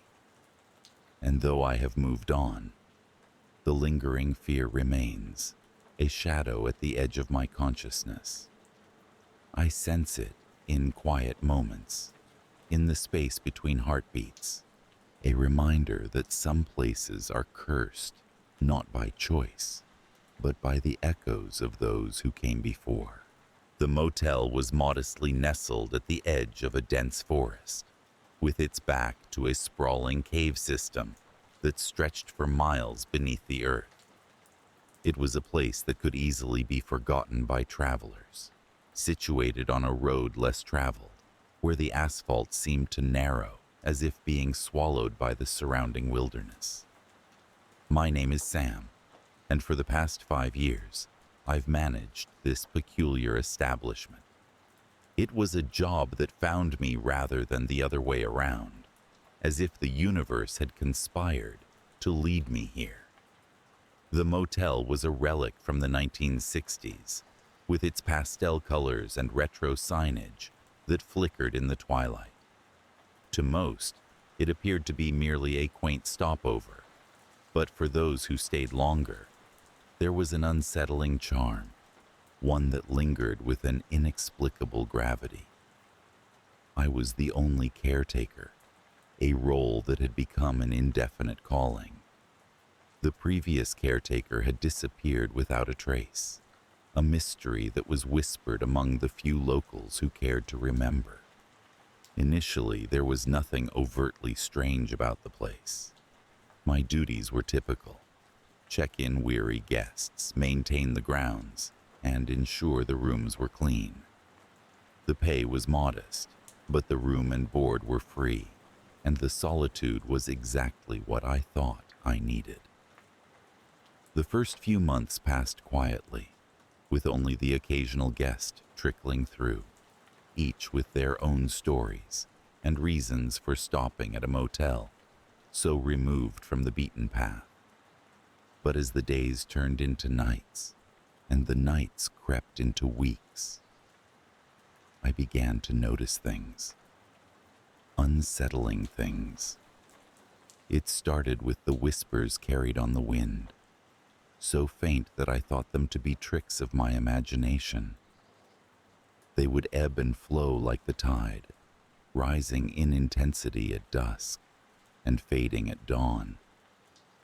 Sometimes I could almost make out words or phrases, but just as I grasped their meaning, they would elude me, slipping back into the shadows where they belonged. My dreams changed too. They became vivid, unsettlingly so, filled with images of the cave system behind the motel. In these dreams, I would wander through the labyrinthine tunnels, lost and yet guided by an unseen force that seemed to know me intimately. I would wake drenched in sweat, my heart pounding with the certainty that something from those dreams lingered in the waking world. The first true disturbance came one stormy night when the motel was vacant, save for a single guest. An older gentleman, Mr. Carl, had checked in earlier, seeking refuge from the heavy rain. He was a quiet man with distant eyes, the kind of guest who kept to himself and left no real impression.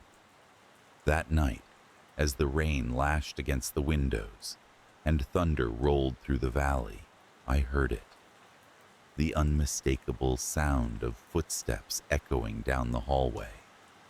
I left my room to investigate, the corridor dimly lit by the flickering fluorescent lights. As I approached Mr. Carl's room, I noticed the door was ajar, swinging slightly with each gust of wind that seeped through the cracks. Inside, the room was empty, except for a single note on the bed, written in a hurried scrawl. "You're always welcome." I searched the premises, calling out to Mr. Carl, but he was nowhere to be found. The rain continued its relentless assault, drowning out any answers the night might have whispered to me. The authorities were of little help, noting the transient nature of our guests and the likelihood that Mr. Carl had simply left in the middle of the night. Yet, an unsettling feeling lingered, gnawing at the edges of my mind. As weeks turned into months, similar occurrences unfolded. Guests would arrive and depart, but a few would leave behind the same note. "You're always welcome," penned in different handwritings. Each time, they vanished without a trace, leaving their belongings and the echoes of their presence behind. The whispers grew louder, more insistent, as if they were building towards something. I began to feel the eyes of the forest upon me, their gaze heavy and unyielding. The dreams became darker, filled with shadows that slithered and writhed like living things, beckoning me deeper into the caves. One evening, as the sun dipped below the horizon, casting the world in a dusky glow, I received an unexpected visitor. A young woman, her eyes wide with a mix of fear and curiosity, stood at the threshold of the motel. She introduced herself as Claire, a journalist investigating the history of the area. She had heard rumors of the motel's strange happenings and was eager to uncover the truth. Claire was relentless in her pursuit, her presence a whirlwind of questions and determination. Together, we pored over old records and local tales, piecing together the motel's storied past. It seemed that the land it occupied had been sacred to the indigenous people, a place of power linked to the cave system. Legends spoke of ancient rituals and guardians bound to protect the secrets within. The more we uncovered, the more the motel seemed to take on a life of its own. The whispers became voices, distinct and echoing with a primal authority. The shadows grew bolder, stretching across rooms and revealing glimpses of another world just beyond our understanding. And then, one fateful night, the escalation reached its peak. It began with a tremor that shook the very foundation of the motel, a rumbling that seemed to emanate from the depths of the caves. The lights flickered and died, plunging me and Claire into darkness. Outside, the forest was alive with movement, as if the trees themselves were converging upon us. Guided by instinct and a compulsion I could not resist, I found myself drawn to the entrance of the caves. Claire followed, her flashlight casting jittery beams that danced against the cavern walls. The air was thick with anticipation, each step echoing with the tension of an unseen presence. Deep within the labyrinth, we discovered a chamber, its walls carved with ancient symbols that pulsed with an eerie luminescence. In the center stood a figure, cloaked in shadows yet undeniably human. It was Mr. Carl, or rather, what he had become. His eyes were vacant, his expression serene as he gestured to join him. "This is the price," he intoned, his voice a blend of many, resonating with the cadence of the earth itself. Eternal life, bound to this place. The realization washed over me like a cold wave. The motel was more than just a structure. It was a gateway, a prison, and a promise of immortality at a cost. The caretakers were chosen, bound to the land and its secrets, forever part of its tapestry. Claire's face mirrored my own horror as she backed away, the shadows reaching for her with tendrils of longing. It was then that I understood the choice before me. To remain was to accept the eternal binding, to become one with the whispers and shadows, to be forgotten by the world above. To leave was to break the cycle, but at what cost?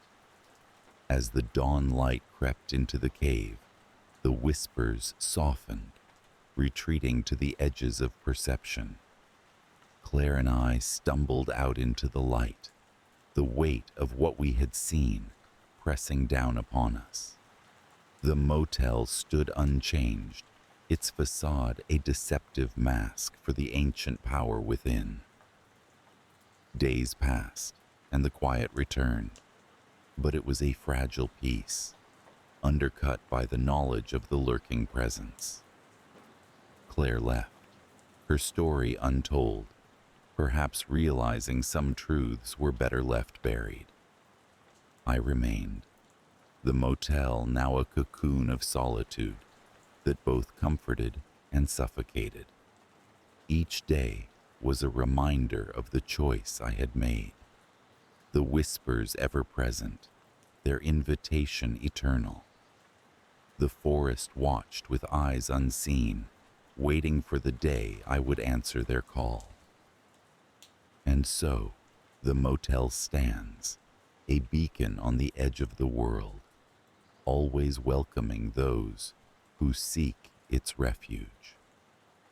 But for those who linger too long, the price is steep, a secret bound in stone and shadow, echoing through time.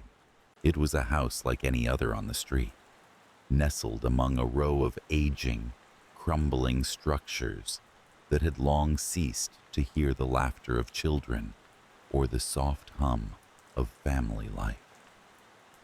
It had the forlorn look of a haunted place, not from its facade, which was no more decayed than its neighbors, but from the silence that wrapped around it like a shroud. The other houses on the street, even in their neglect, whispered of memories and warmth. But this house seemed to swallow sound. I moved in on a gray autumn day, the sky overcast and heavy with unshed rain. As I placed the last of my boxes in the front room, I could not shake the feeling that I was not alone. It was an absurd notion, of course. The house had been vacant for years, a relic of better times when the neighborhood was alive. I had found it advertised for a price so low, it seemed a mistake. Yet the records were all in order, and the keys were mine. An escape, I thought, from the life I wished to leave behind. The first few days passed uneventfully. I spent my time unpacking, turning the forgotten rooms into something resembling a home. The noises of the old house, the groans and creaks of wood settling, were familiar to me from my childhood, when I lived in my grandmother's similarly aged abode. But then, on the third day, I became aware of the wardrobe. It stood in the corner of the bedroom, a massive antique piece that I had assumed was simply part of the house, too cumbersome to remove. Dark wood, intricately carved with designs that twisted into shapes almost recognizable, but ultimately strange. I had not paid it much heed before, but as I lay in bed, a cold draft seemed to seep from its seams, chilling me to the bone in a way the autumn air never could. I dismissed it, resolving to check for gaps or openings the following day. That night, I dreamed of her, a pale lady, gaunt and ethereal, her eyes sunken and devoid of life, standing silently beside the wardrobe. Her presence was not overtly threatening, yet there was an undeniable malice in the silence that enveloped her. I awoke with a start, my heart pounding, the room dark and silent. The wardrobe loomed like a specter in the moonlight, filtering through the curtains, and I could not shake the feeling that the pale lady had been watching me as I slept. In the days that followed, the sense of unease grew. The house began to feel less like a sanctuary and more like a trap, each room holding its own secrets. Doors that I was certain I had closed were found ajar, and items shifted out of place as though moved by unseen hands. Most disturbing, however, were the whispers, low, incomprehensible murmurs that seemed to emanate from the very walls, often late at night when the world outside was still. I would lie awake, straining to understand them, yet they always eluded me, fading into the stillness of the room. I tried to rationalize these events, attributing them to the overactive imagination of someone in a new and unfamiliar setting. Yet, deep down, I knew that something was wrong. The dreams of the pale lady persisted, each one more vivid than the last, until her presence was as real to me as the bed upon which I slept. It was on a particularly cold, silent night that I awoke to the sound of the wardrobe door creaking open. Paralyzed by fear, I lay there, listening to the slow, deliberate movement of wood against wood. The pale lady stood there, real now, emerging from the darkness within the wardrobe, her eyes fixed on me with an intensity that burned into my soul. I could not move, could not speak, as she drifted closer, her form both solid and ephemeral, like a shadow made flesh. In that moment, I felt a chill settle over me, a cold deeper than any winter night, penetrating to my very core. The encounter left me shaken, the boundary between dream and reality blurring until I could no longer tell where one ended and the other began. My attempts to explain these phenomena to myself faltered, and I began to avoid the bedroom, sleeping fitfully on the living room couch. But the pale lady was not confined to the wardrobe. She appeared in mirrors, her reflection, a ghostly echo of my own, always watching, always waiting. The whispers grew louder, clearer, forming words that slipped through my mind like smoke, intangible and fleeting. Desperation drove me to research the house's history, trawling through archives and old newspapers. What I discovered sent a chill through me, deeper than any I had known. The house had belonged to a woman named Eliza, a recluse whose sudden disappearance had become the stuff of local legend. Neighbors spoke of strange happenings, of seeing her pale form in the windows long after she was gone. The wardrobe, they said, held a secret, a gateway to her world of shadows and silence. Armed with this knowledge, I resolved to face the pale lady, to confront her and end the torment. It was a fool's hope, but it was all I had left.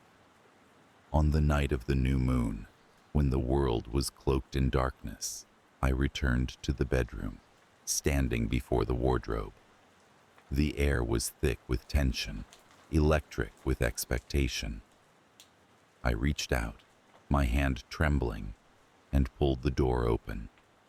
Inside, there was nothing but shadows, a yawning abyss that seemed to draw the very light from the room.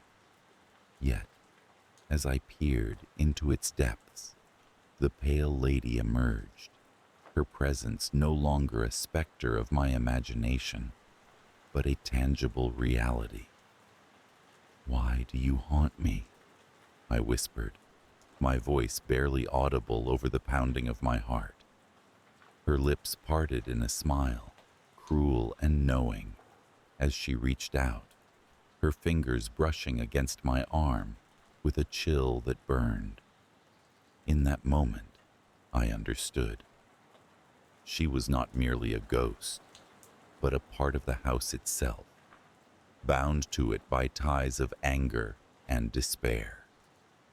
Her whispers were not words of malice, but a plea for release, for an end to the torment that bound her to this place. The wardrobe was her prison, and I was the key to her freedom. As I stood there, the understanding blossomed into resolve. I would help her, though it terrified me to my very core. I reached into the wardrobe, feeling the darkness close around me, and in that instant, I felt her presence fade, the oppressive weight lifting as though a storm had passed. The house sighed, the creaks and groans of its ancient timbers settling into a new, peaceful rhythm. The following morning, the air felt lighter, the oppressive silence replaced by a calm I had not known since moving in. The pale lady was gone, her presence no longer lingering in the corners of my vision or the edges of my dreams. Yet, the memory of her stayed with me, a reminder of the thin veil between our world and the next, and the echoes of those who linger, waiting for release. Though the house was peaceful now, I could not shake the feeling of being watched, of eyes observing from the shadows. The neighborhood, too, seemed to come alive once more, the decay of its buildings softened by the return of whispers, this time of life and laughter. New families moved in, drawn by the low prices and the promise of renewal, unaware of the secrets the streets held. I held my peace, content to let the past remain buried, knowing that some stories are better left untold. As for the wardrobe, it remained in its corner, its presence no longer menacing, but a reminder of the house's history, of the pale lady who had once called it home.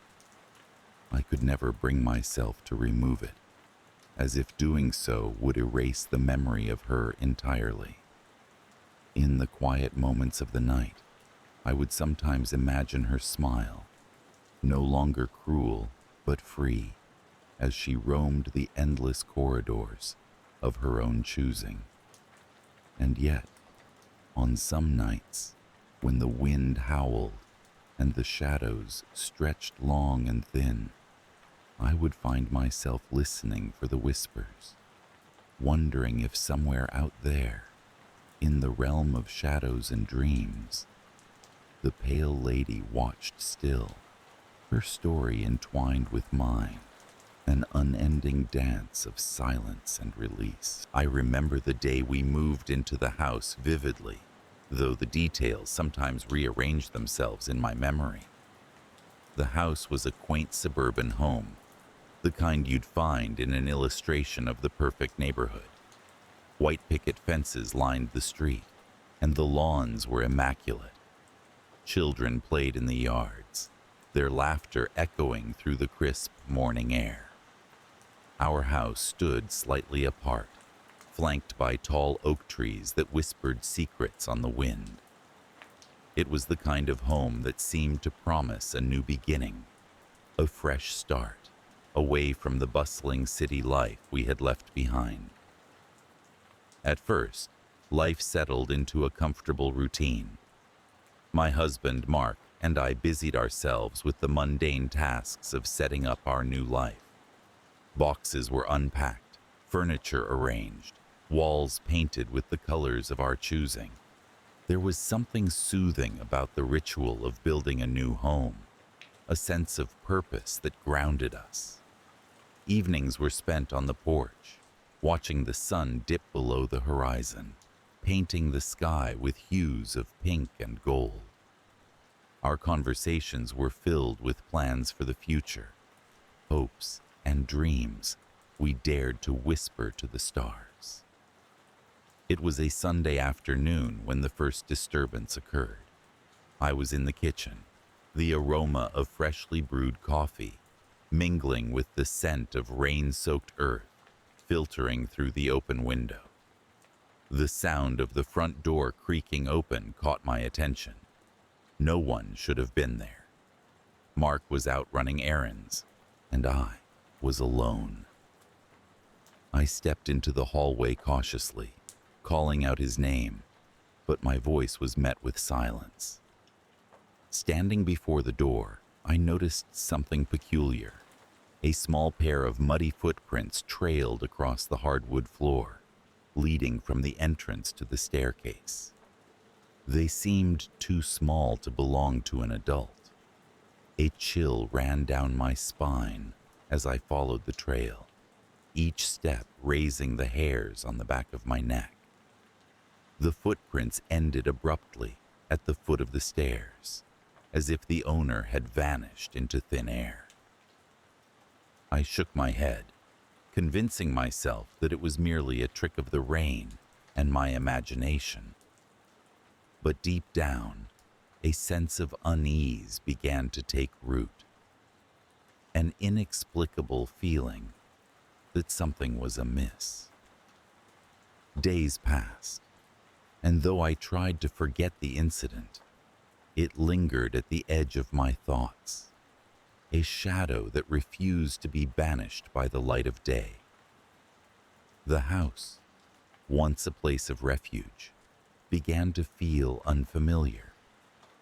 Strange occurrences became more frequent. Objects shifted from where I had placed them. Lights flickered inexplicably, plunging rooms into brief moments of darkness. I heard whispers at night, soft murmurs that seemed to seep through the walls, just beyond the edge of comprehension. At first, Mark dismissed my concerns, attributing them to stress or the unsettling nature of moving to a new place.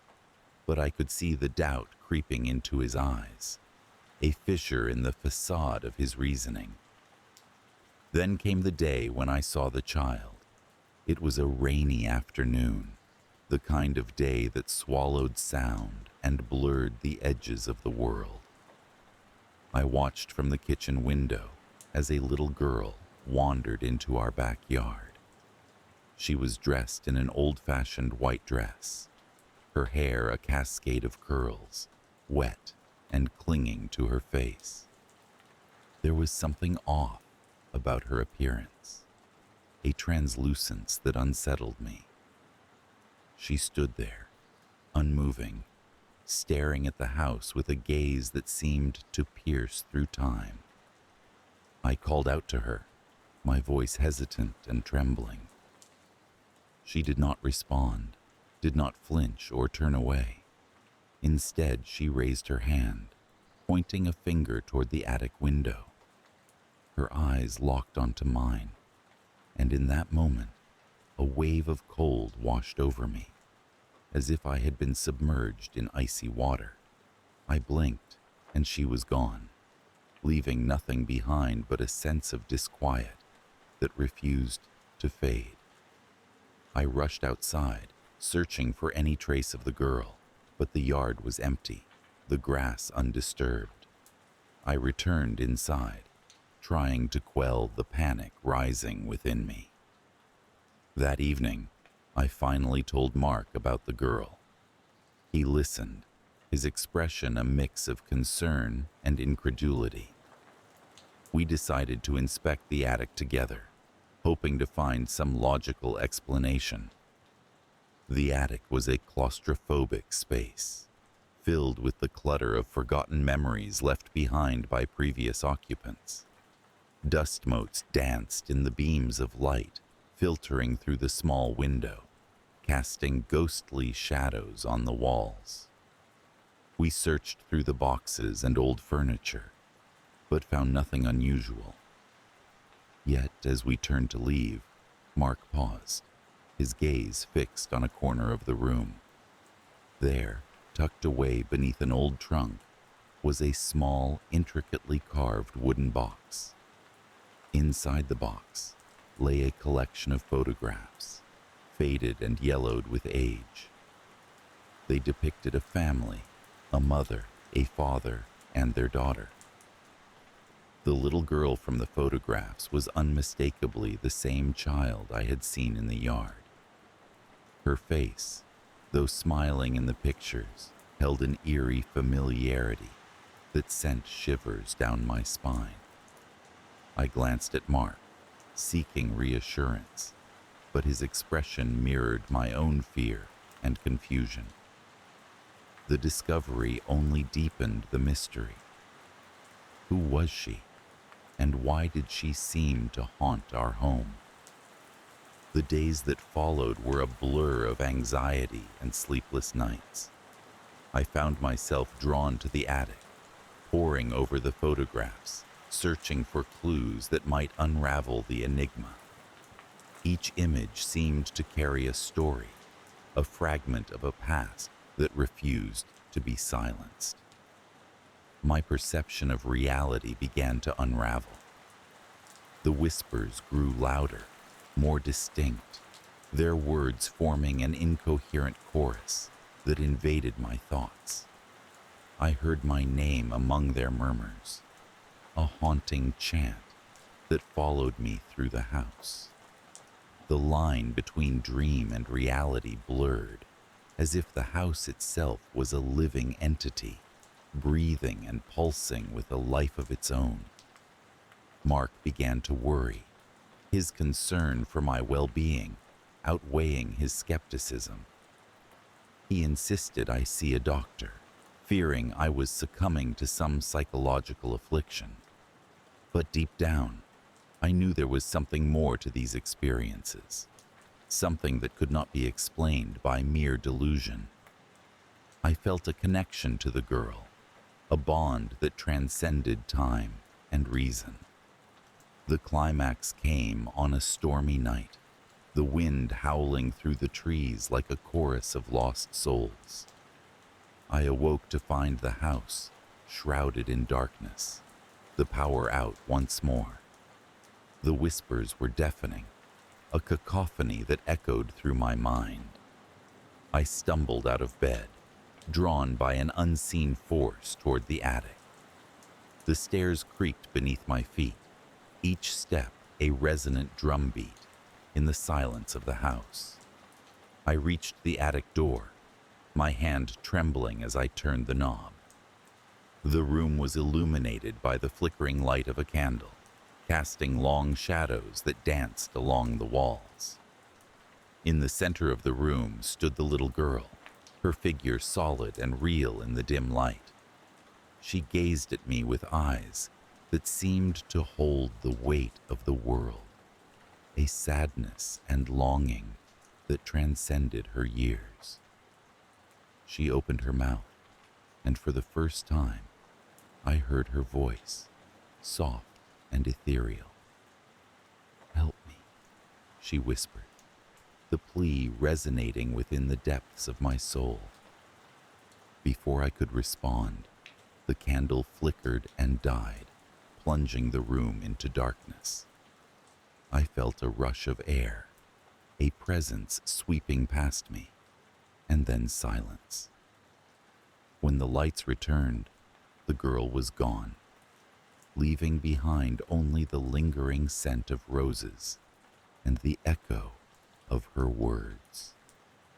I stood there, breathless and trembling, the reality of what had transpired sinking in. The house was not merely haunted by memories, but by the spirit of a child trapped between worlds, seeking release. The photographs, the whispers, the visions, they were all pieces of a puzzle I was destined to solve. In the days that followed, the atmosphere in the house shifted. The whispers faded, the shadows retreated, and a sense of peace settled over the place. I continued my search, uncovering fragments of the family's history, piecing together the story of their tragic past. The girl, it seemed, had died in a fire, her life cut short by a moment of fate's cruelty. Yet, despite the resolution, a lingering fear remained. The line between reality and the unseen world had been breached, revealing a realm of possibilities that defied logic and reason. I often found myself glancing toward the attic, half expecting to see her standing there, waiting with those haunting eyes. The house, once a refuge, had become a keeper of secrets, its walls echoing with the memories of lives long gone. As I sit on the porch, watching the sun sink below the horizon, I reflect on the events that have unfolded. The wind carries with it the scent of roses, a gentle reminder of the girl whose presence lingers still. I am left with a sense of wonder and unease, a knowledge that the world is far more complex and mysterious than I had ever imagined. In the quiet moments, I hear her voice, a soft whisper on the breeze, a plea for help that resonates within me. And though I am haunted by the past, I find solace in the knowledge that I am not alone, that there are others who, like me, seek to unravel the mysteries hidden within the shadows. The girl's story, though a part of my life now, will not define me, but I will carry the memory of her with me, a reminder that some truths are buried deeper than we care to delve, and that some spirits, though lost, are never truly forgotten. Growing up, bedtime stories were a cherished ritual in our household. Each night, as the sun dipped below the horizon and shadows began their slow creep across the room, my father would pull an old wooden chair beside my bed. The chair groaned beneath his weight, a familiar symphony of creaks that carried with it an odd comfort.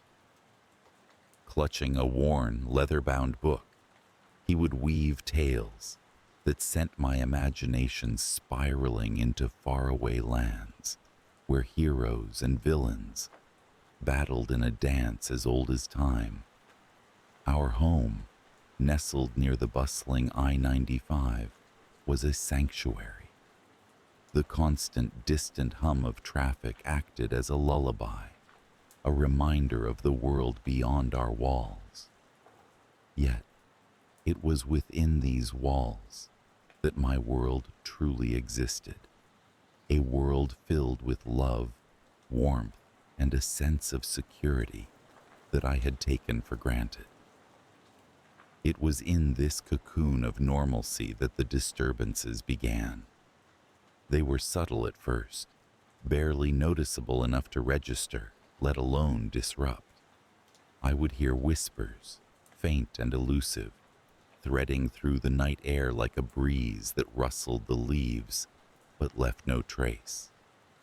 Dismissing them as figments of a tired mind, I hardly spared them a thought.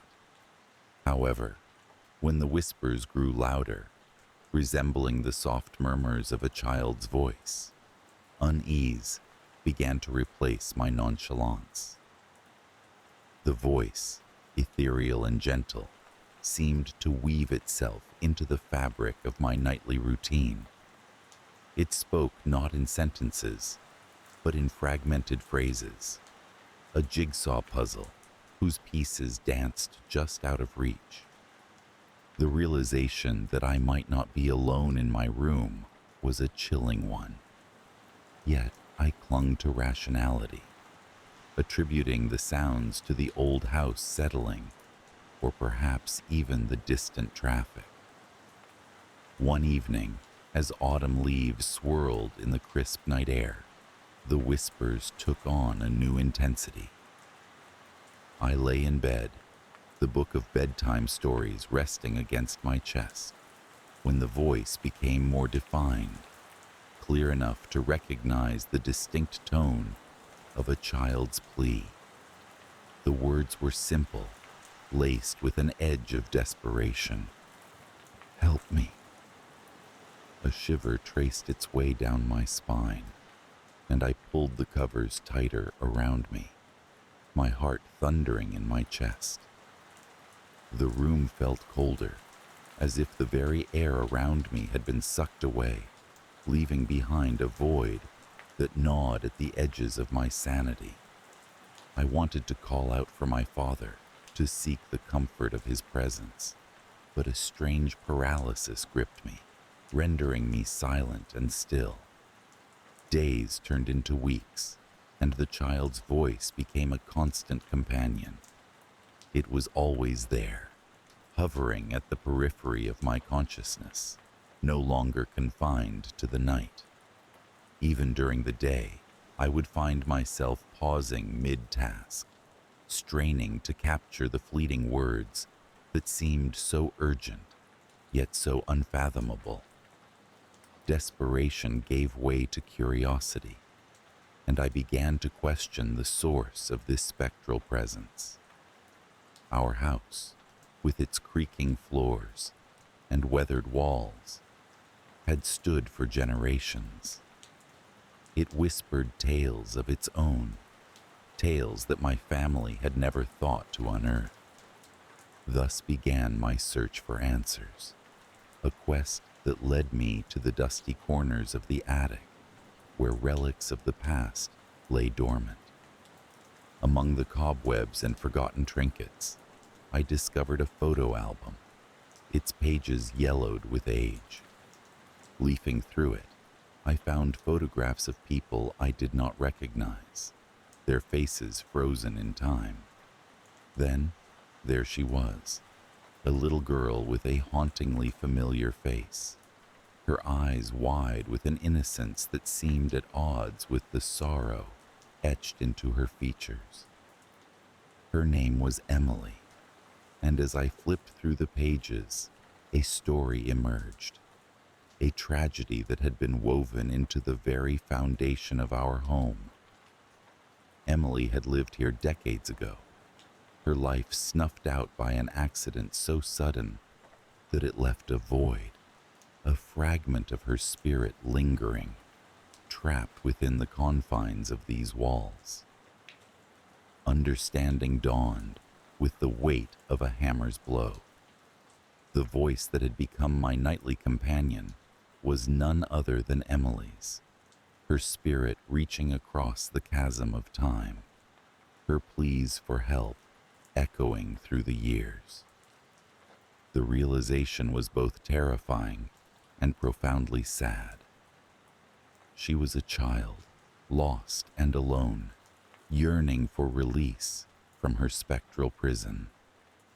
With this newfound understanding, I resolved to help her.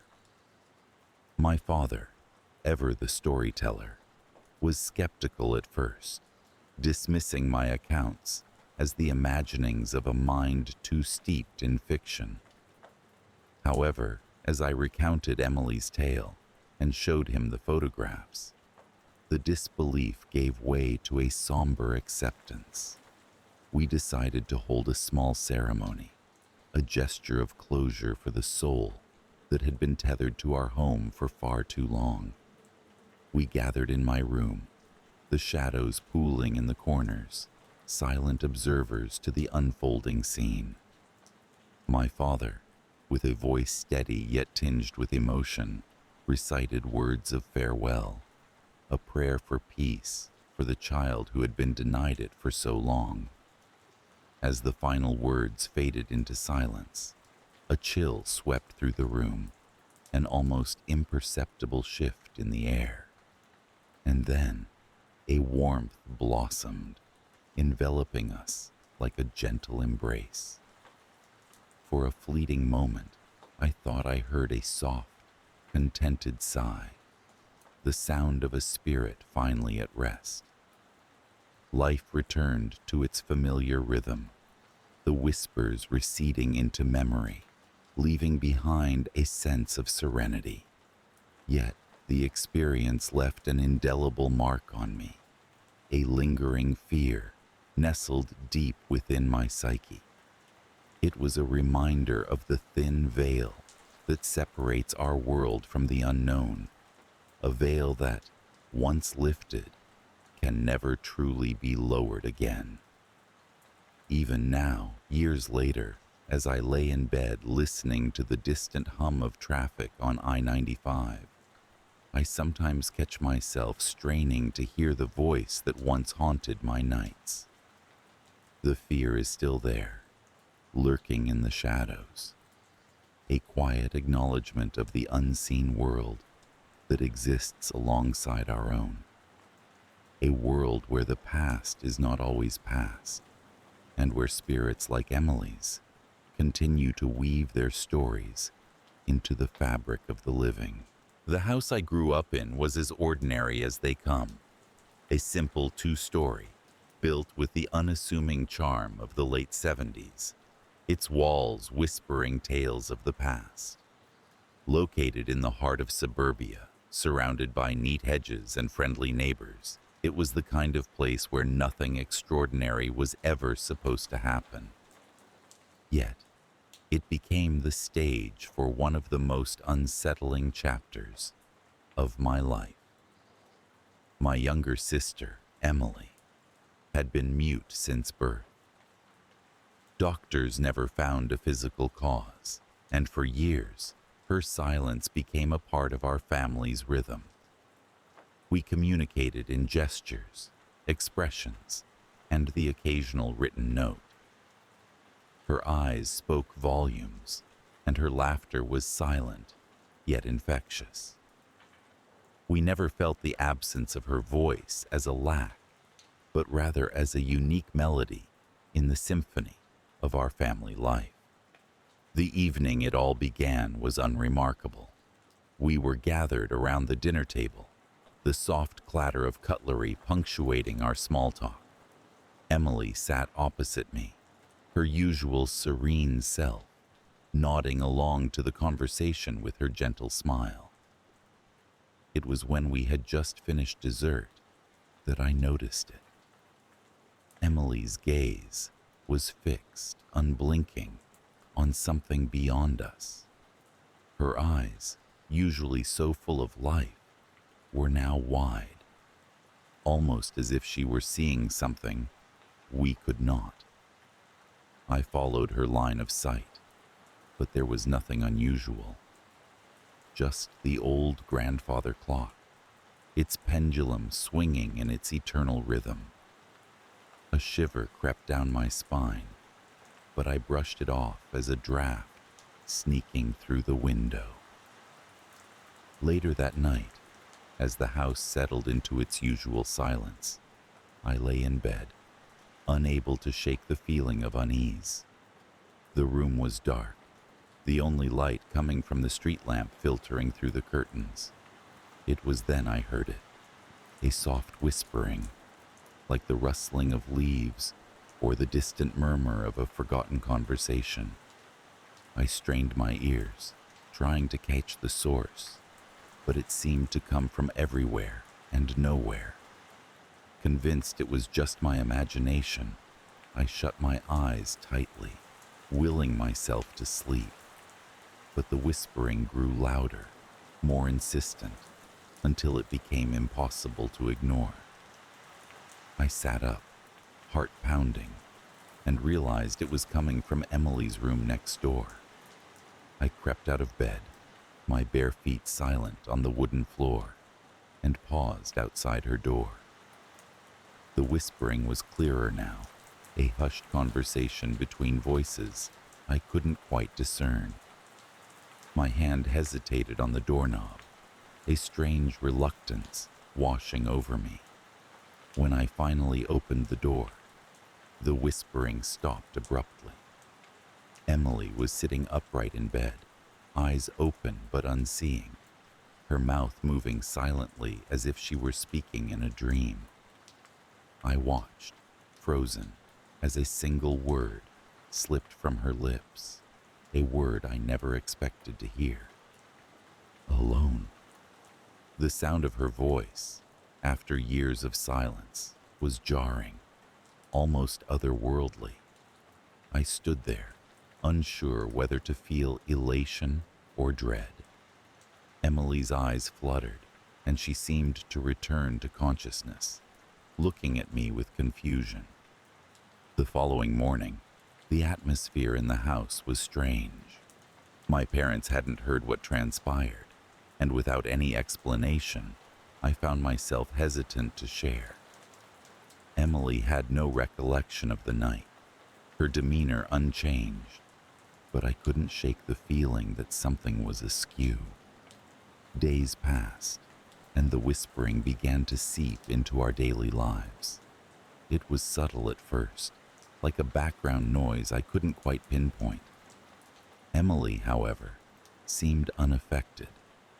She continued with her routines, our silent exchanges as normal, yet I noticed a change. Her moments of distant staring became more frequent, her eyes following invisible movements in the room. One evening, as I was reading in the living room, I heard the whispers again, now more distinct. They seemed to rise and fall, a symphony of unintelligible voices weaving through the air. I set my book aside, drawn towards the sound like a moth to a flame. It led me to the kitchen, where Emily stood in front of the window, her silhouette illuminated by the moonlight. "Emily," I called softly, afraid to break whatever trance she was in. She turned to me, her eyes meeting mine with a clarity that sent a chill through me. Then she spoke again, her voice a soft, ethereal echo of itself. "They're here." The words hung in the air, heavy and foreboding. I felt a chill sweep through the room, an invisible presence wrapping around us. Emily blinked, and the moment was gone. Her expression, once more that of innocent confusion. I couldn't ignore it any longer. Something was happening to Emily, something beyond my understanding. That night, as I lay awake, I made a decision. I needed to know what was afflicting my sister, what had awakened her voice after all these years. Over the next few days, I began to notice a pattern. The whispering intensified at night, a chorus of unseen voices filling the house. Emily's behaviors became more erratic. She would often stand in the middle of a room, staring at nothing, her lips moving soundlessly as if in conversation with the air. I began to research, diving into books and folklore, hoping to find answers. Every lead seemed to point to one thing, a haunting, a spirit world brushing against ours, using my sister as a conduit. The thought was both terrifying and strangely comforting, an explanation for the inexplicable events. One night, I decided to confront whatever was haunting us. I waited until the whispering began, its cadence familiar yet unsettling. I followed the sound to Emily's room, standing in the doorway, watching as she sat on her bed, her eyes fixed on the wall. "Who are you?" I demanded, my voice trembling but firm. "What do you want with my sister?" For a moment, the whispering ceased, the room enveloped in a heavy silence. Then Emily turned to me, her eyes reflecting a depth I had never seen before. She spoke, her voice both hers and not hers, layered with an echo that seemed to come from another realm. "We are the lost," she said. "We seek a voice, a way to be heard." Her words struck a chord within me, a resonance of despair and longing. I stepped closer, compelled by a mix of fear and empathy. "And why Emily?" I asked, my voice a whisper. "She has the silence we need," came the reply, her voice now a harmony of otherworldly tones. "A canvas for our echo." As the words settled, Emily blinked, her eyes clearing, and she looked at me with a vulnerability that broke my heart. She opened her mouth to speak, but nothing came out. Her silence had returned. The next day, the house felt different. The whispering had receded, leaving behind an oppressive quiet. Emily was withdrawn, her interactions minimal, and I felt an overwhelming sense of helplessness. I knew I had to do something, but what? I didn't know. In my desperation, I reached out to an old friend, someone who had dabbled in the paranormal. They suggested a ritual, a way to cleanse the house of any lingering spirits. I was skeptical but willing to try anything for Emily's sake. That evening, with candles flickering and incense burning, I led Emily to the living room.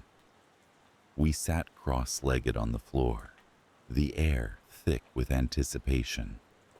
My friend guided us through a series of chants, their voice a calming presence amidst the unknown. As we chanted, the air around us began to shift, a gentle breeze rustling the pages of an open book. The whispering returned, softer now, a hesitant melody weaving through the incantations. I felt a presence, a gathering of lost souls seeking solace. Emily's eyes closed, her expression one of peace, and I watched as a soft light seemed to envelop her. The whispering grew fainter, a distant echo fading into the night. Finally, there was silence.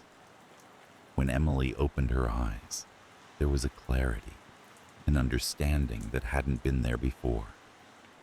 She smiled, a wordless thank you, and I felt a weight lift from my heart. The presence had dissipated, leaving behind only a memory. In the days that followed, the whispering ceased entirely. Emily's behavior returned to normal, her silent laughter once more a part of our lives. Yet, I could never forget the voices or the look in her eyes when she had spoken those chilling words. I often wonder what might have happened if I hadn't intervened, if the lost souls had found their permanent voice through Emily. The thought lingers in the quiet moments, a reminder of the thin veil separating our world from theirs. Even now, as I sit in the old family home, the shadows lengthening with the setting sun, I sometimes think I hear a whisper, a faint, far-off echo of the past. And I am reminded that while the presence may be gone, its memory remains, quietly haunting the corners of our lives. It's the kind of neighborhood where everything is manicured to perfection, lawns trimmed to a precise inch, hedges sculpted into geometric shapes, and the occasional garden gnome peeking from flower beds. Our home, nestled comfortably within this enclave of suburban tranquility, had always been a place of solace. The two-story house with its white picket fence and sun-drenched porch seemed to radiate a warmth that matched my family's easygoing nature.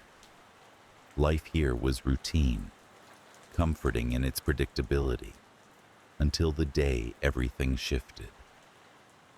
Life carried on with its usual rhythm, and the hours of the day ticked away in predictably comforting patterns. Morning coffee with the newspaper, afternoons spent working in the garden, and evenings filled with the gentle hum of family chatter. It was during one such evening, when the sun dipped below the horizon and shadows lengthened, that the first disturbance occurred. The phone rang, a shrill, unexpected note that cut through the hum of dinner preparations. I answered it, expecting the familiar voice of a friend, or perhaps a telemarketer. Instead, I was greeted by silence, a heavy, almost tangible void on the other end.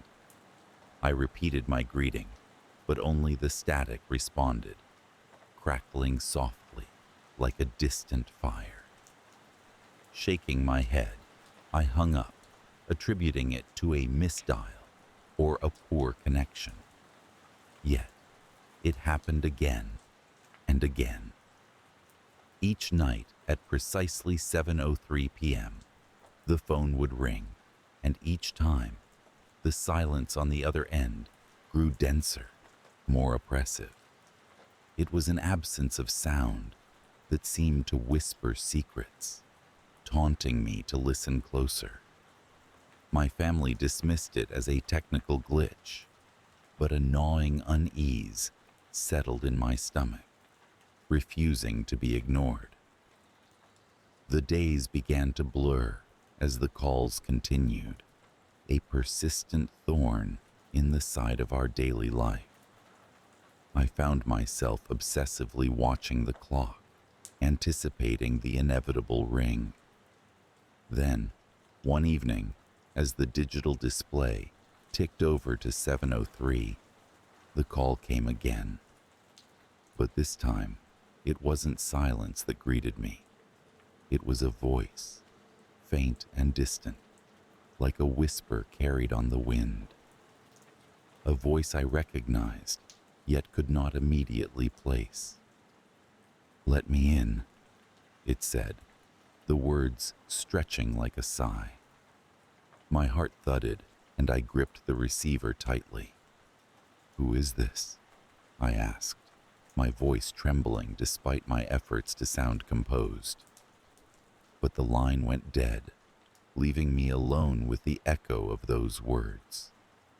I couldn't shake the feeling that the voice was familiar, a ghost from a past I had long buried.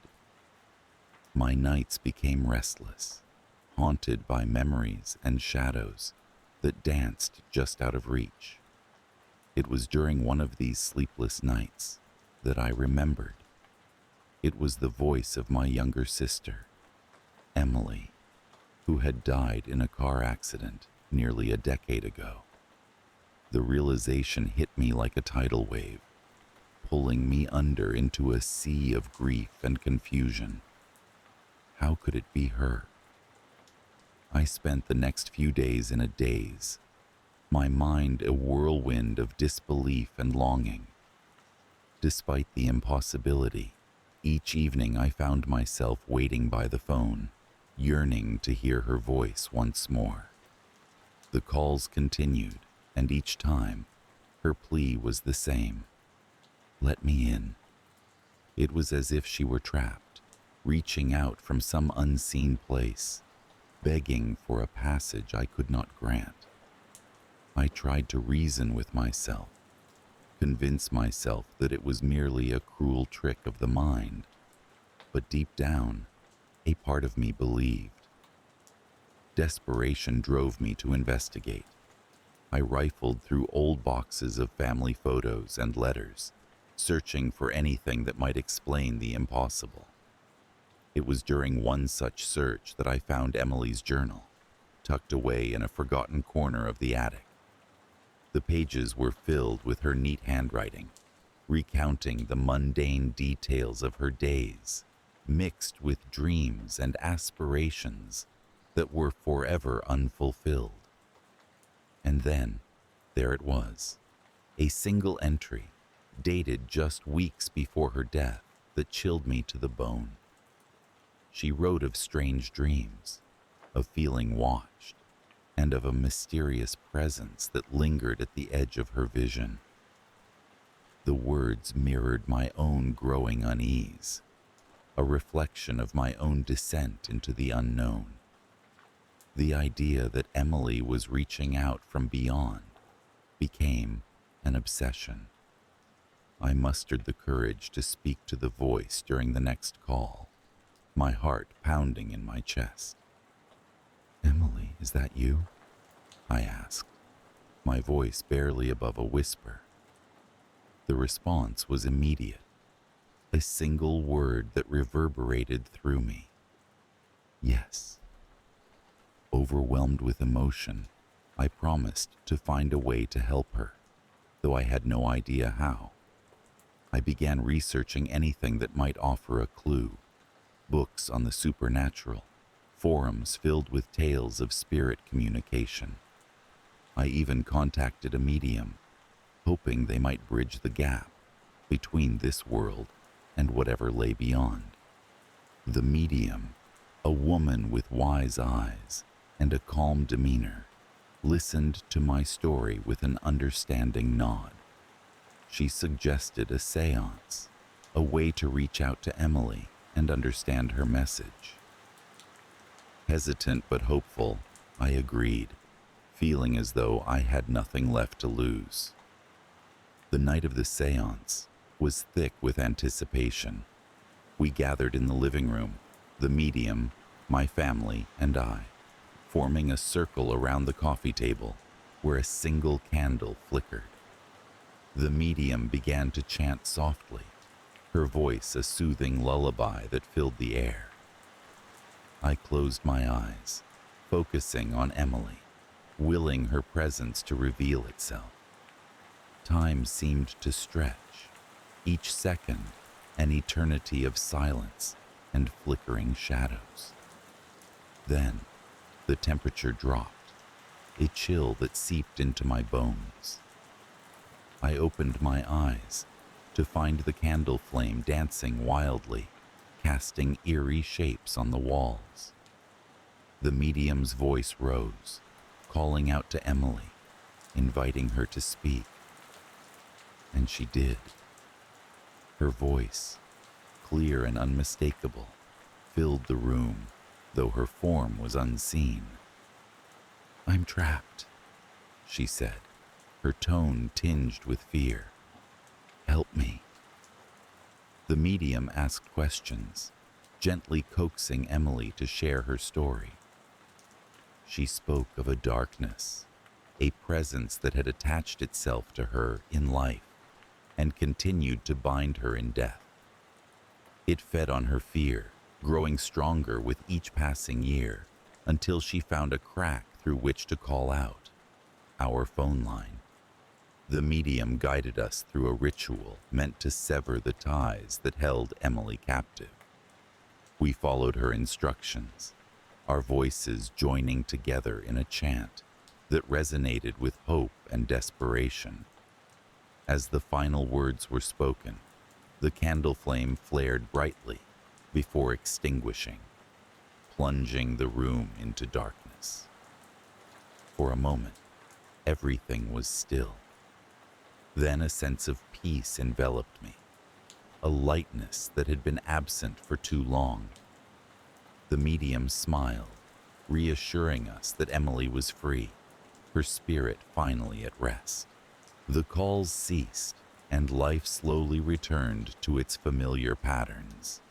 But the experience left an indelible mark, a lingering fear that occasionally whispered from the shadows.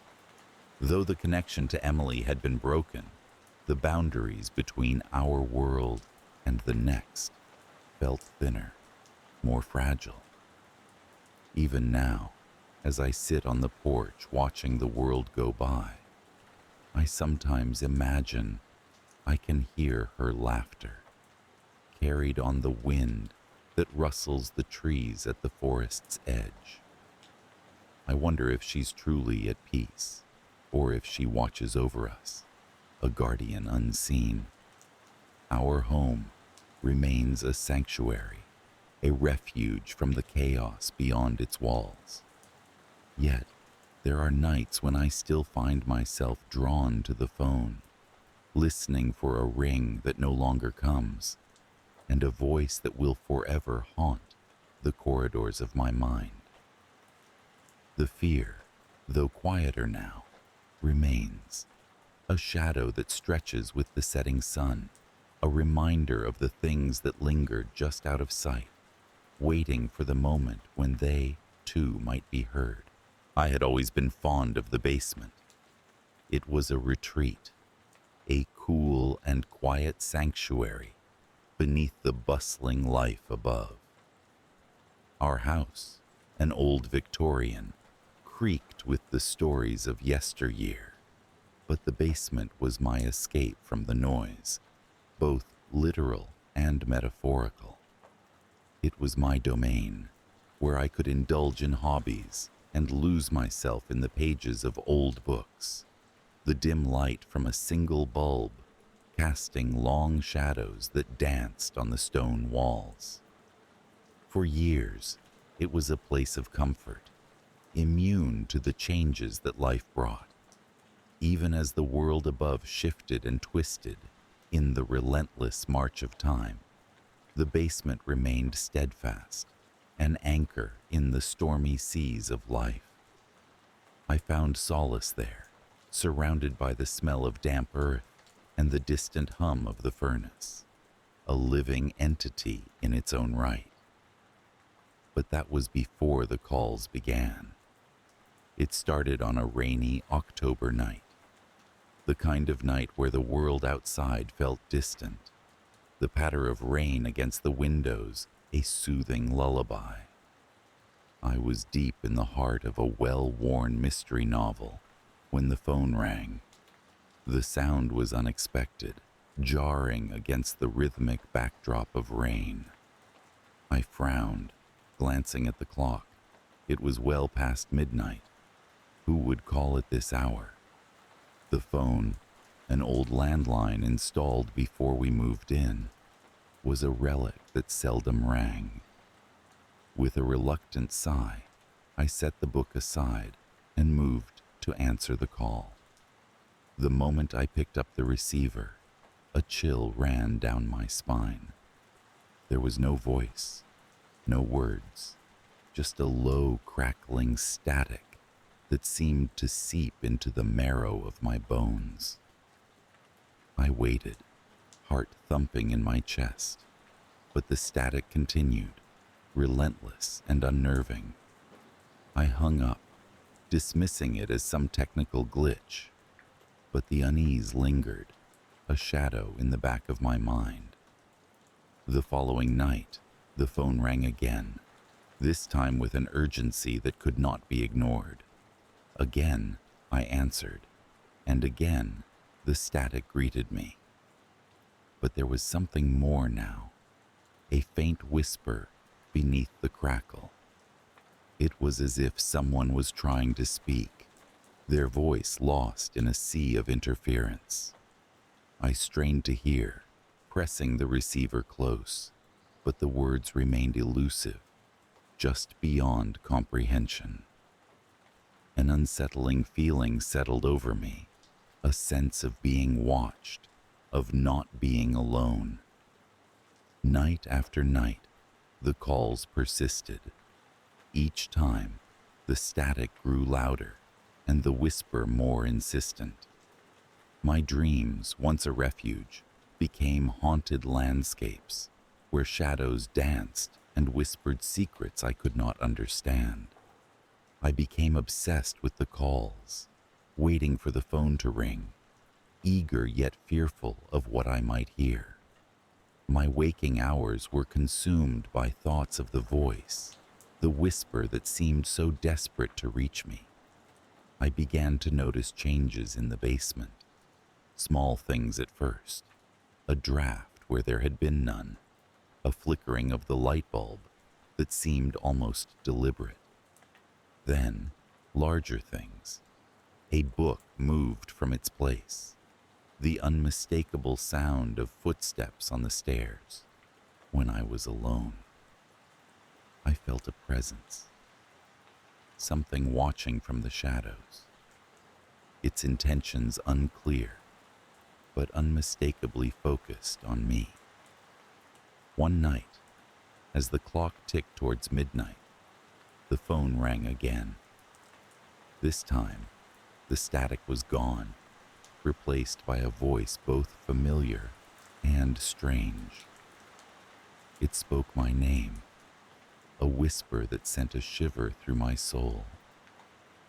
"Help me," it said, the words clear yet distant, as if spoken from another world. The voice was filled with a sorrow so profound it was almost tangible. I felt a connection, a pull towards something I could not see but felt deeply. I began to research the house, delving into old records and newspaper clippings. What I found chilled me to my core. The house had once belonged to a man named Edward, a recluse who had vanished without a trace over 50 years ago. Rumors spoke of a tragedy, a heartbroken lover who had met a grim fate within the very walls I now called home. The basement, my sanctuary, had been his as well, a place where he had spent his last days, waiting for a call that never came. The pieces began to form a picture, a ghostly tale of love and loss, of a soul trapped in a liminal space, unable to move on. The calls were a cry for help, a plea for acknowledgement and closure. I felt a strange sense of duty, a need to help this lost soul find peace. The basement, once a place of comfort, had become a bridge between worlds, a portal through which the past reached out to the present. Determined to free Edward from his purgatory, I set about trying to communicate with him. I spent nights in the basement, talking to the shadows, hoping my words would reach him. I played old records, music from his time, hoping the familiar sounds would comfort him. Each night, the atmosphere grew heavier, charged with an energy I could not explain, but felt in every fiber of my being. The calls became less frequent, replaced by subtle signs that I was not alone. Objects moved without explanation. The light flickered with a will of its own, and the air felt thick with unspoken words. I knew Edward was listening, that he was close, but something held him back. Some unfinished business, some unresolved pain kept him tethered to this world. The climax came on a stormy night, much like the one when the calls first began. The phone rang, but this time I did not answer. Instead, I spoke aloud, my voice firm yet gentle. I told Edward that it was time to let go, to move on from the pain that bound him. I promised to remember his story, to keep it alive so that he could find peace. As I spoke, the room grew cold, a chill that seeped into my bones, but I did not waver. For a moment, there was silence, a stillness so profound it felt as if the world had stopped. Then, a presence filled the room, a feeling of warmth and gratitude that washed over me like a benediction. I knew then that Edward was free, that he had finally found the peace he sought. The phone, silent now, was no longer a conduit for his cries, but a symbol of closure, of an end to a story long forgotten. In the days that followed, the basement returned to normal, the shadows receding back into their corners, the light bulb steady in its perch. But the sense of presence lingered, not as a haunting, but as a gentle reminder of the past, of a life once lived within these walls. The phone, once a source of dread, was now a relic of a story that had come full circle. Yet, the experience left its mark on me. The fear, the uncertainty, the sense of being watched. They lingered, echoes of a time when the boundary between worlds had blurred. I found myself listening for whispers in the night, watching for movements in the shadows, my senses attuned to the unseen. The basement, though no longer haunted, held a new significance, a place where the past and present had collided and transformed me in ways I was only beginning to understand. The call that haunted me was not just a plea from a forgotten soul, but a reminder of the thin veil that separates our world from the next. It taught me to look beyond the surface, to listen to the silences and to find meaning in the whispers of the past. Edward's story had ended, but the lessons it imparted stayed with me, a testament to the mysteries that dwell in the spaces we cannot see, but only feel. The sun had just begun to set, casting a warm golden glow through the windows of our family home. The light filtered through the leaves of the old oak tree in the front yard, dancing in playful patterns on the floor. It was a sight I had seen 1,000 times before, and yet it never failed to bring a sense of peace and serenity to the living room. The house was old, but it was filled with memories, laughter, and the comforting knowledge that it was the place my family had always called home. My wife, Sarah, was in the kitchen, humming a soft tune as she prepared dinner. Our daughter, Emily, was sitting cross-legged on the floor, her attention absorbed by the colorful pieces of a jigsaw puzzle. Occasionally, she would look up and flash me a smile, her eyes full of the innocence and joy of childhood. I watched her, feeling a deep sense of contentment, grateful for the simple pleasures of life. The tranquility of the evening was suddenly interrupted by a chill that crept through the room. It was as if a window had been left open on a winter's night, sending an unexpected shiver down my spine. I looked around, puzzled, seeing nothing out of the ordinary.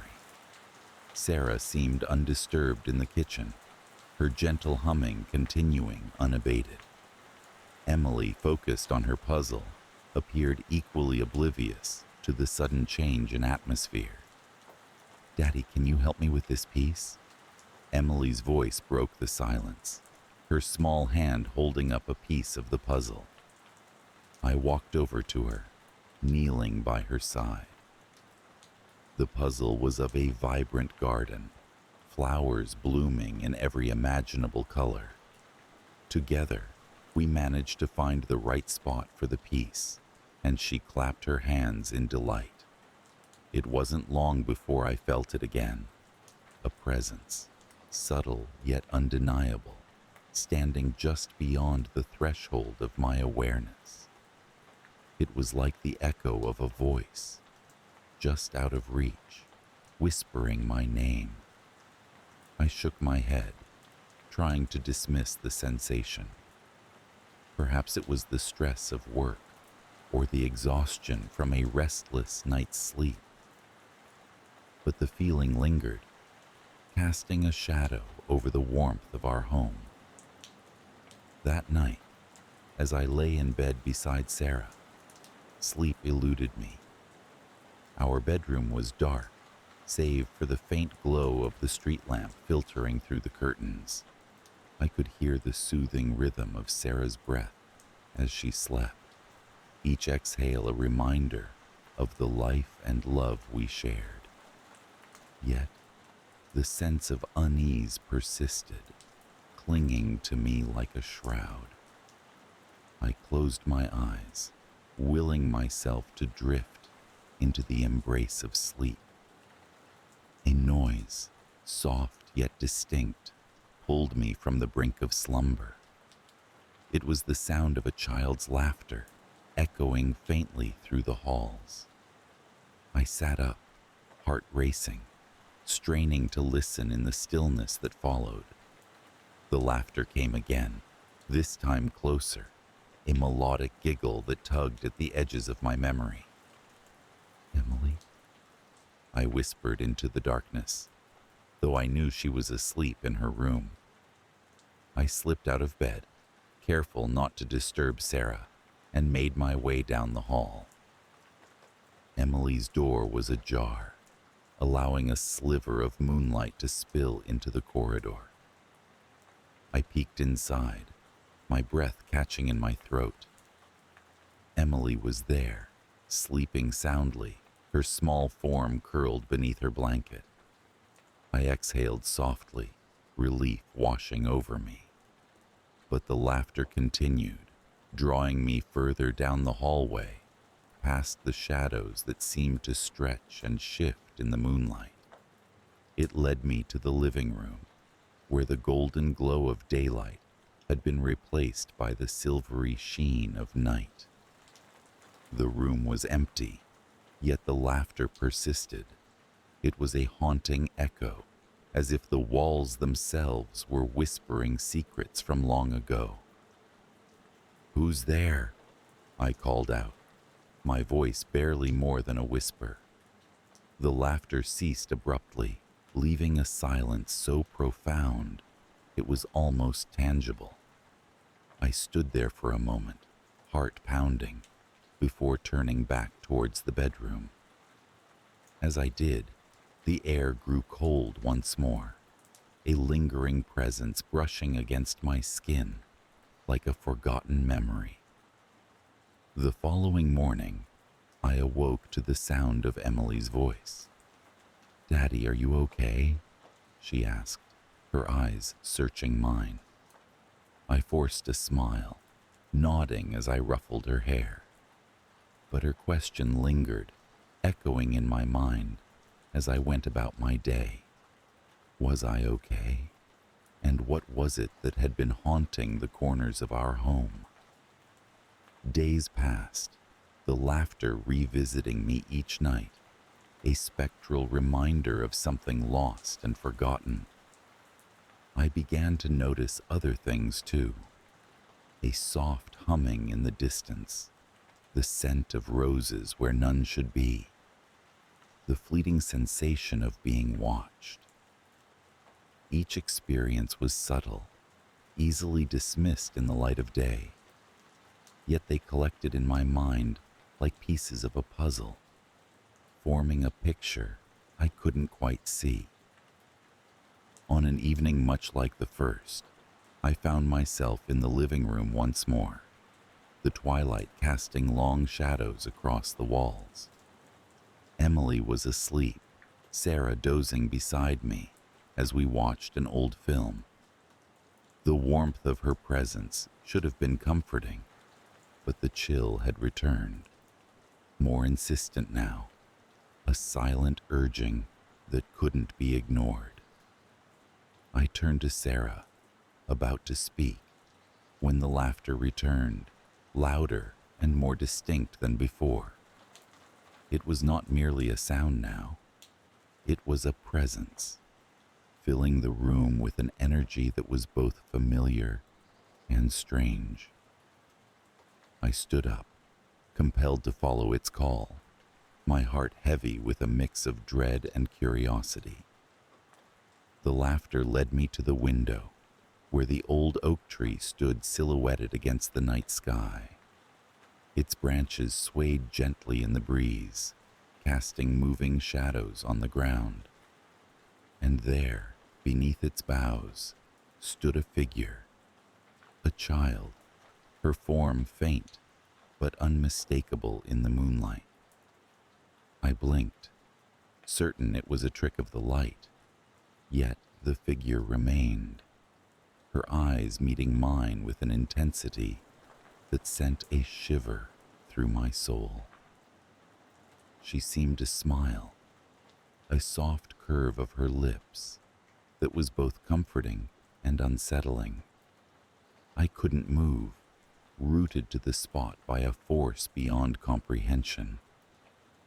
"Daddy," the voice came, soft and melodic, echoing through the night. "Are you okay?" The words were the same as Emily's, yet they resonated differently, a deeper connection that transcended time and space. My heart ached with a longing I could not understand, and tears filled my eyes as I struggled to respond. "Who are you?" I managed to whisper, though the words felt inadequate in the face of such a revelation. The child did not answer, her form beginning to fade as the first light of dawn crept over the horizon. I reached out, desperate to hold on to this moment, but she was gone, leaving only the rustling of leaves in her wake. In the days that followed, the encounters grew more frequent, the apparitions lingering longer each time. The child would appear in the garden, on the stairs, in the reflections of windows, always watching, always silent. She was both a stranger and something intimately familiar, a paradox that haunted the edges of my consciousness.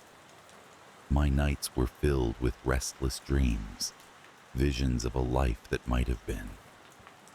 I saw a girl, laughing as she played beneath the oak tree, her hair catching the sunlight as she ran through fields of wildflowers. Her laughter was the same as Emily's, yet it carried an echo of something lost, a bittersweet melody that tugged at my heart. "Are you okay, Daddy?" The question haunted my waking hours, an insistent reminder of the child who had become a part of our lives, an enigma wrapped in the shroud of the past. I found myself drawn to the old oak tree, spending hours beneath its branches, searching for answers in the patterns of light and shadow.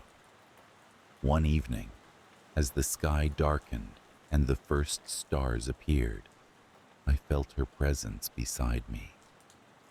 She was more tangible now, a spectral figure of light and memory, her eyes searching mine with a depth that seemed to bridge the chasm of time.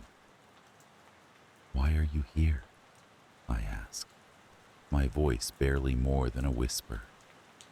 The wind rustled the leaves, a gentle murmur that was both comforting and otherworldly.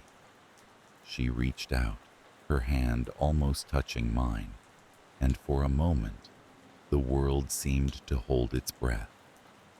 "To watch over you," she replied, her voice a soft caress that lingered in the air. "To make sure you're okay." Her words were a balm to my soul, easing the ache of unspoken grief. Yet they also carried a weight of sorrow, a reminder of the fragility of life and the bonds that transcend its boundaries. I closed my eyes, feeling her presence wrap around me like a gentle embrace, a connection that was as real as it was ephemeral. When I opened my eyes, she was gone, leaving only the whisper of wind through the leaves. I sat there for a long time, the stars overhead bearing silent witness to the passage of time. And as the night deepened, the sense of lingering fear began to fade, replaced by a quiet acceptance, a realization that some mysteries are not meant to be understood, only embraced. The following day, as the sun rose over our home, I felt a sense of peace settle over me.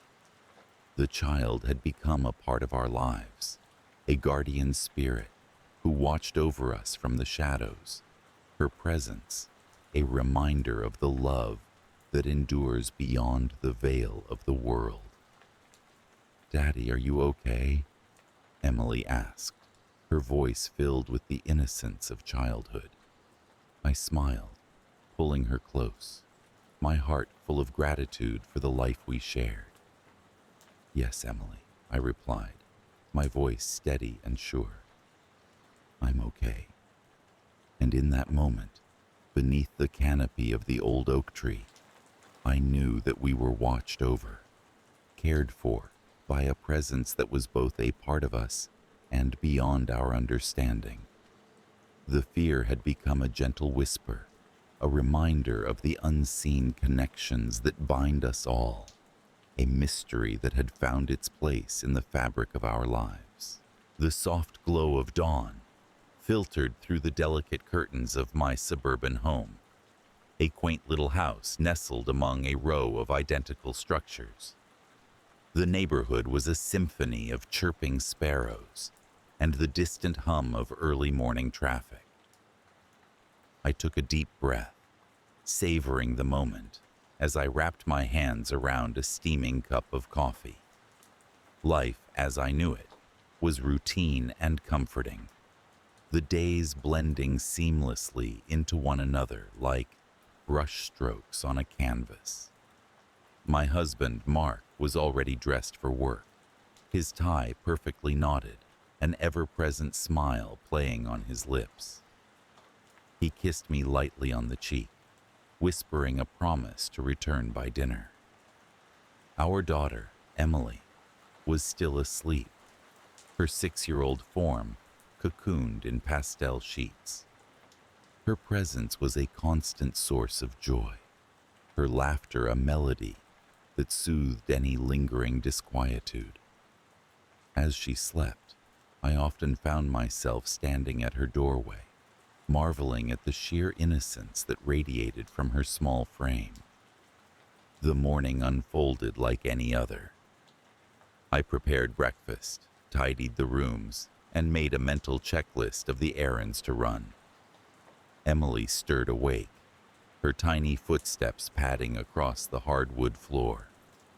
We settled into a comfortable routine, breakfast done, dishes washed, and the day ahead laid out with precision.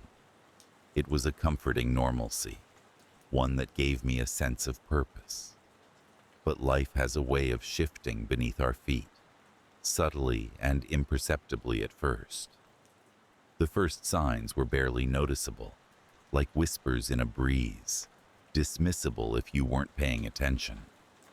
It began with the phone calls, unknown numbers that rang incessantly, only to fall silent the moment I answered.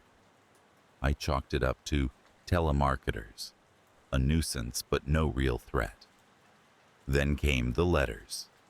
Anonymous envelopes slipped into our mailbox, each one containing a single sheet of paper with a simple, unsettling message: "She knows." I dismissed them as pranks, albeit ones that left a disquieting impression. Mark was unconcerned, his reassurance a balm that momentarily eased my anxiety. "Some juvenile prankster," he suggested, "probably bored and looking for some mischief." He was so confident, his demeanor unruffled, and I let his calmness seep into my bones. Yet, there was a part of me that couldn't shake the feeling of unease, like an itch just out of reach. Days turned into weeks, and the disturbances persisted, seemingly growing bolder with each passing day. I felt watched, an unsettling sensation that shadowed my every move. The feeling was most intense in Emily's room, where the air seemed to thicken with an unspoken tension. I began to notice small things out of place.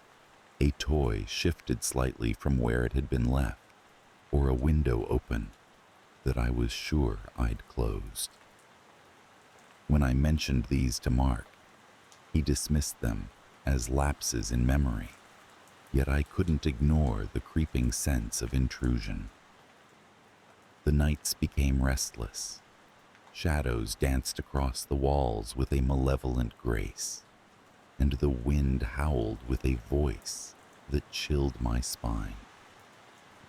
I found myself wandering the halls at night, plagued by the sensation that something lurked just beyond the edges of my perception.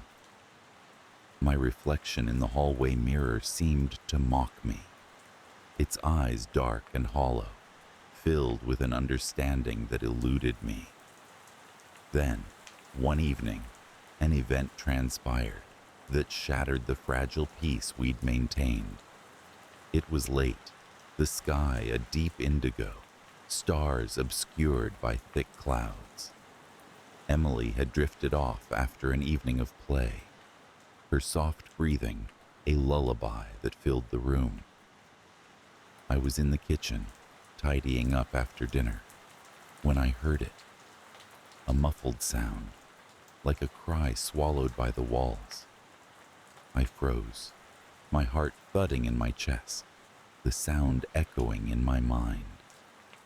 It came again, unmistakable now, a child's voice pleading, "Help me." Panic surged through me as I raced up the stairs, my feet barely touching the steps. I burst into Emily's room, my breath caught in my throat. She lay there, untouched, her sleep undisturbed. The room was as it should be, yet the feeling of wrongness persisted, clinging to the air like a shroud. I checked the windows, the closet, peered under the bed. Nothing. There was no sign of disturbance, no evidence that anyone but Emily had been in the room. I returned downstairs, shaken but trying to rationalize the experience. Perhaps it had been a trick of the wind, or my mind playing games.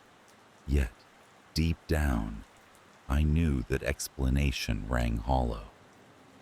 The following day, I confided in Mark, but he was dismissive, attributing my anxiety to stress and lack of sleep. "Why don't you take a day for yourself?" he suggested, his eyes filled with concern.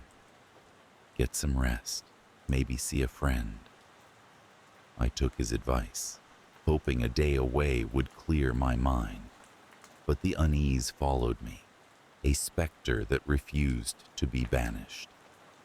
I returned home to find Mark and Emily in good spirits, their laughter a balm to my frazzled nerves. For a brief moment, normalcy returned, the warmth of family life enveloping us. But it was short-lived. That night, as I lay in bed, the house silent save for the rhythmic ticking of the clock, I heard it again. The voice, more insistent, a child's plaintive wail, echoing through the corridors. "Help me," it pleaded, the words tinged with desperation. I leapt from the bed, my heart pounding, driven by a primal need to protect my child. The house was cloaked in darkness as I moved through it, each room a shadowy tableau. Emily's door was ajar, the hallway light casting a sliver of illumination across her sleeping form. She was safe, untouched by whatever haunted these walls. I stepped into her room, the air thick with anticipation, and there, in the darkness, I felt it. A presence, watching, waiting. Unable to shake the feeling, I turned, my gaze falling on the mirror opposite Emily's bed. My reflection stared back, an unfamiliar face, twisted with fear. But it was the reflection beside mine that sent a shiver down my spine. A shadowy figure stood there, its form indistinct, a dark blur that seemed to pulse with malevolence. Panic gripped me as I blinked, and when my eyes reopened, the figure was gone, leaving only the echo of a child's cry in its wake. I stumbled back, my mind reeling, and in that moment, I understood. The whispers, the shifting objects, the voice, they were all connected, part of a pattern I had been too blind to see. The realization hit me with the force of a tidal wave. Something wanted Emily. The next morning, I was a woman transformed. My nerves taut, I felt every creak and groan of the house with an acute awareness. My daughter remained blissfully unaware, her world filled with laughter and innocence. But I couldn't shake the fear that had taken root, a gnawing dread that grew with each passing hour. I decided to dig into the house's history, seeking answers to the questions that plagued me. Hours were spent at the local library, poring over microfilm and dusty records, tracing the lineage of our home. It was there, in the brittle pages of a forgotten newspaper, that I found my answer. Years ago, our house had been the site of a tragedy. A girl, not much older than Emily, had vanished without a trace, her disappearance a mystery that had haunted the community. Her name was Anna, and though her fate remained unresolved, whispers of foul play lingered. The more I read, the more a pattern emerged, one that suggested her spirit lingered, trapped within the confines of our home. Armed with this knowledge, I returned home, my resolve steeled. I would not allow this specter from the past to harm my family.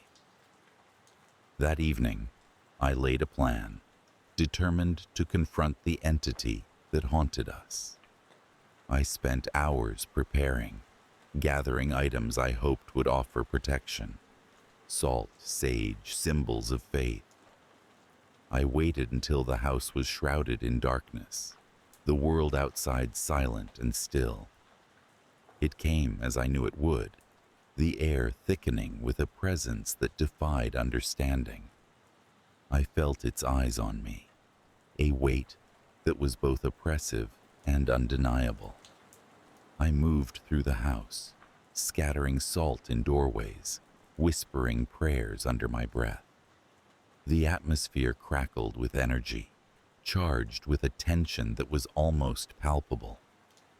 In Emily's room, the air seemed to freeze, a chill that seeped into my bones. I called out, my voice steady, demanding that the spirit show itself. There was a moment of silence, stretched taut, and then I saw it. The figure from the mirror, no longer a shadow, but a girl, her eyes wide with sorrow and longing. Anna. She hovered near the bed, her form translucent, her mouth forming words that echoed in my mind. "Help me," she repeated, the plea a whisper that resonated deep within. I reached out, compelled by a force beyond reason, my hand passing through her form. She flickered, her image blurring, and for a moment, I saw the truth. The pain, the fear, the yearning for justice that had kept her bound. Compassion replaced my fear as I realized she was not the threat I had imagined, but a lost soul seeking retribution. Her death had gone unanswered, her cries for help drowned out by the passage of time. Empowered by this revelation, I promised her what she sought: justice. The following days were a blur of activity. I reached out to the local authorities, reopening the case that had long been considered cold. The evidence was scant, the trail long faded, but I persisted, driven by a need to set things right. My determination bore fruit, as old secrets were unearthed, truths whispered by those who had long held their silence. In a stunning turn of events, a suspect was apprehended, a man who had lived undetected in our midst, his sins buried beneath layers of respectability. Anna's story was brought to light, her memory honored, her spirit finally laid to rest. The atmosphere in our home shifted, the air lighter, the sense of unease dispelled. But even as the world returned to normal, the echoes of that time lingered, a reminder of the thin veil between our world and the next. I often found myself reflecting on those events, my heart heavy with the knowledge of how close we had come to the brink. Though the presence was gone, I couldn't shake the feeling that something remained, a shadow at the edge of my vision, a whisper in the night. It was as if the house had retained a memory of those dark days, a subtle reminder that some stories never truly end. Emily remained blissfully unaware of the events that had transpired, her innocence preserved. But I knew, deep down, that the experience had changed me irrevocably. I was no longer the same person. My understanding of the world forever altered. As I stand at the window, watching the sun dip below the horizon, I feel a presence at my side. It is not malevolent. Rather, it is a comforting sense of being watched over, protected. In the silence, I hear a whisper, soft as a breeze. "Thank you," it says. A final farewell from the girl who had been trapped in darkness for far too long. The world moves on, as it always does, but I hold on to the lessons learned, the understanding that sometimes the past reaches out, seeking resolution, seeking peace, and though the fear has faded, a part of me remains wary, attuned to the unseen, the mysteries that lie just beyond our grasp. For that is the nature of life, a tapestry woven with strands of the known and the unknown, the living and the departed, each thread a connection to something greater than ourselves. The autumn leaves had begun to fall, a golden cascade lining the streets of our small suburban town. Life had measured its pace with the steady regularity of the seasons, and I found solace in the mundane rituals of day-to-day living. I had my routines, a morning coffee, a walk with our dog through the park, and an evening where I sat by the window, reading old letters.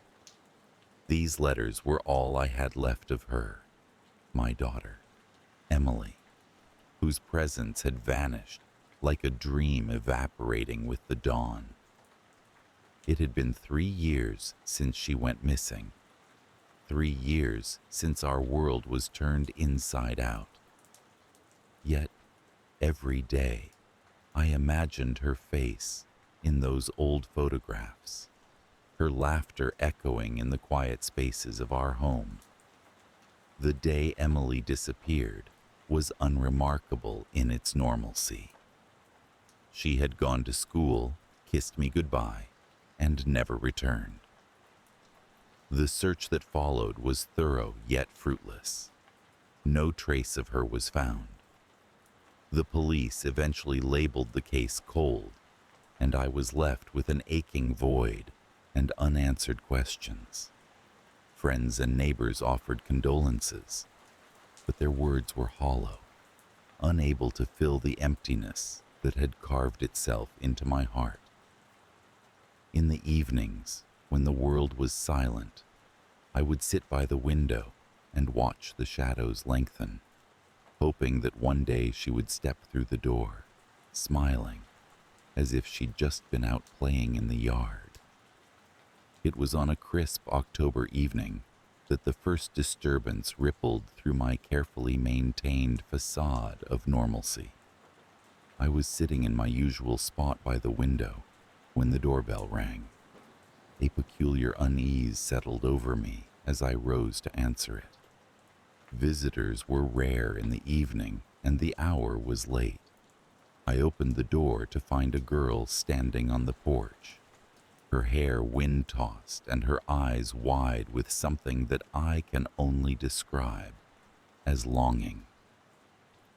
"Mom," she said, her voice a haunting echo from the past. It was Emily. I blinked, convinced I was caught in a cruel dream. She looked older, her features sharper, but there was no mistaking her. She had the same eyes, the same gentle curve of her smile that could light up the darkest of days. I pulled her into my arms, tears streaming down my face as every suppressed emotion flooded to the surface. Joy, disbelief, and a lingering shadow of fear. "Where have you been?" I asked, my voice shaking with a multitude of questions. Her response was vague, cloaked in mystery. "I've been away," she said softly, "but I'm home now." There was something in her tone, a calmness that was unfamiliar, yet I was too overwhelmed to fully grasp it. Over the next few days, Emily settled back in as if she had never been gone. Her return was the talk of the town, whispers trailing us everywhere we went. People were curious, naturally, but they kept their distance, allowing us the space to reconnect as a family. For a time, life seemed to tilt back toward normalcy, with Emily resuming her old routines and slipping naturally into her place at home. Yet underneath the surface, something was amiss. I would catch her staring into space, her gaze unfocused and distant. At night, I heard her murmuring in her sleep, words that were unintelligible, yet filled with an unsettling resonance. There were moments when I'd find her standing at the window, looking out into the night with an expression of profound melancholy. When I asked her about it, she'd smile and assure me everything was all right. But a mother's instinct is rarely wrong. I knew that something was haunting her. The escalation came gradually, as subtle as the changing seasons. Strange occurrences began to plague our home. Lights flickered incessantly, shadows seemed to move of their own volition, and there was a chill in the air that no amount of warmth could dispel. Emily became increasingly withdrawn, her previously luminous presence now shrouded in an aura of impenetrable mystery. She spoke less, and when she did, her words were tinged with a cryptic quality that left me feeling unsettled. I began to notice things missing, little things at first, a book, a picture frame, a favorite mug. But then, larger items disappeared, only to return in odd places with no explanation. The sense of unease grew, a creeping vine, twisting through the fabric of our home. It wasn't long before I started hearing whispers in the night, a chorus of voices just beyond comprehension, weaving through the silence. Desperate for answers, I confronted Emily, hoping to unravel the enigma that hung between us. "Emily," I said gently, "where were you? What happened?" She hesitated, the flicker of fear passing through her eyes. "I was lost," she said finally, her voice barely above a whisper. Somewhere dark. They let me go, but they're still with me." "Who are they?" I pressed, my heart pounding in anticipation of a truth I wasn't certain I wanted to hear. Emily's eyes met mine, and in that moment, it felt as though a veil had lifted, revealing the depths of her soul. "Spirits," she said, her voice steady and eerily calm. "They're here, watching." The revelation was chilling, a cold hand gripping my heart. I wanted to dismiss her words as the ramblings of a troubled mind, but the evidence was all around us. The inexplicable phenomena, the pervasive sense of being watched. My rational mind waged war with the intuition that had been screaming at me since her return. As the days passed, the disturbances intensified. Objects flew off shelves, doors slammed shut of their own accord, and the whispers grew louder, forming a cacophony that echoed through the house. I felt trapped in a waking nightmare, each day blurring into the next, as reality seemed to unravel at the seams. One evening, when the wind howled outside and the moon cast an eerie glow over the town, the climax unfolded in a sequence of events that felt both inevitable and surreal. I awoke to find Emily standing at the foot of my bed, her expression serene, yet tinged with an otherworldly sadness. "They want you to know," she said, her voice carrying an unsettling gravity. "They want you to understand." Before I could respond, the air around us seemed to thicken, charged with an energy that was palpable and oppressive. Shadows danced along the walls, forming shapes that defied explanation. The whispers crescendoed into a chorus of anguish, their voices a symphony of despair that pierced the silence. "Emily, what is this?" I cried out, fear and confusion tightening their grip on me. "They're lost," she replied softly. "They want peace." In that moment, I understood. The spirits that lingered were not here to harm us, but to communicate, to reach out from their shadowed realm in search of solace. Emily, in her time away, had become a conduit, a bridge between worlds. Her return was not just a miracle. It was a plea for understanding, a call to acknowledge the presence of those who could not rest. The realization brought with it a sense of calm, a clarity that cut through the fear. I reached for Emily's hand, squeezing it gently as a silent promise passed between us. Together, we would help these restless souls find the peace they sought. In the days that followed, the disturbances abated, the atmosphere in our home shifting from tension to quietude. Emily and I worked together, learning to listen to the whispers, to discern the stories hidden within their spectral cadence. We performed small rituals, lighting candles and speaking words of comfort, offering a beacon of hope to those trapped in the shadows.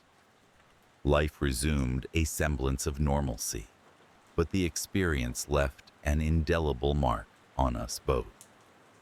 Emily seemed lighter, her eyes brighter, as if the weight of her burden had been lifted.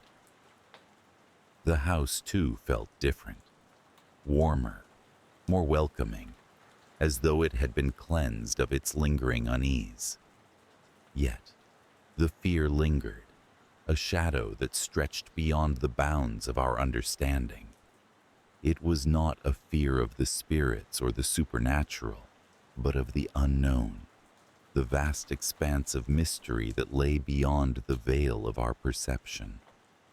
Every creak of the floorboards, every flicker of the lights, held the potential to remind us of the tenuous balance we now walked. In the quiet moments, when Emily and I sat together by the window, watching the world beyond, I would sometimes catch a glimpse of movement in the corner of my eye, a fleeting shadow, a whisper of presence.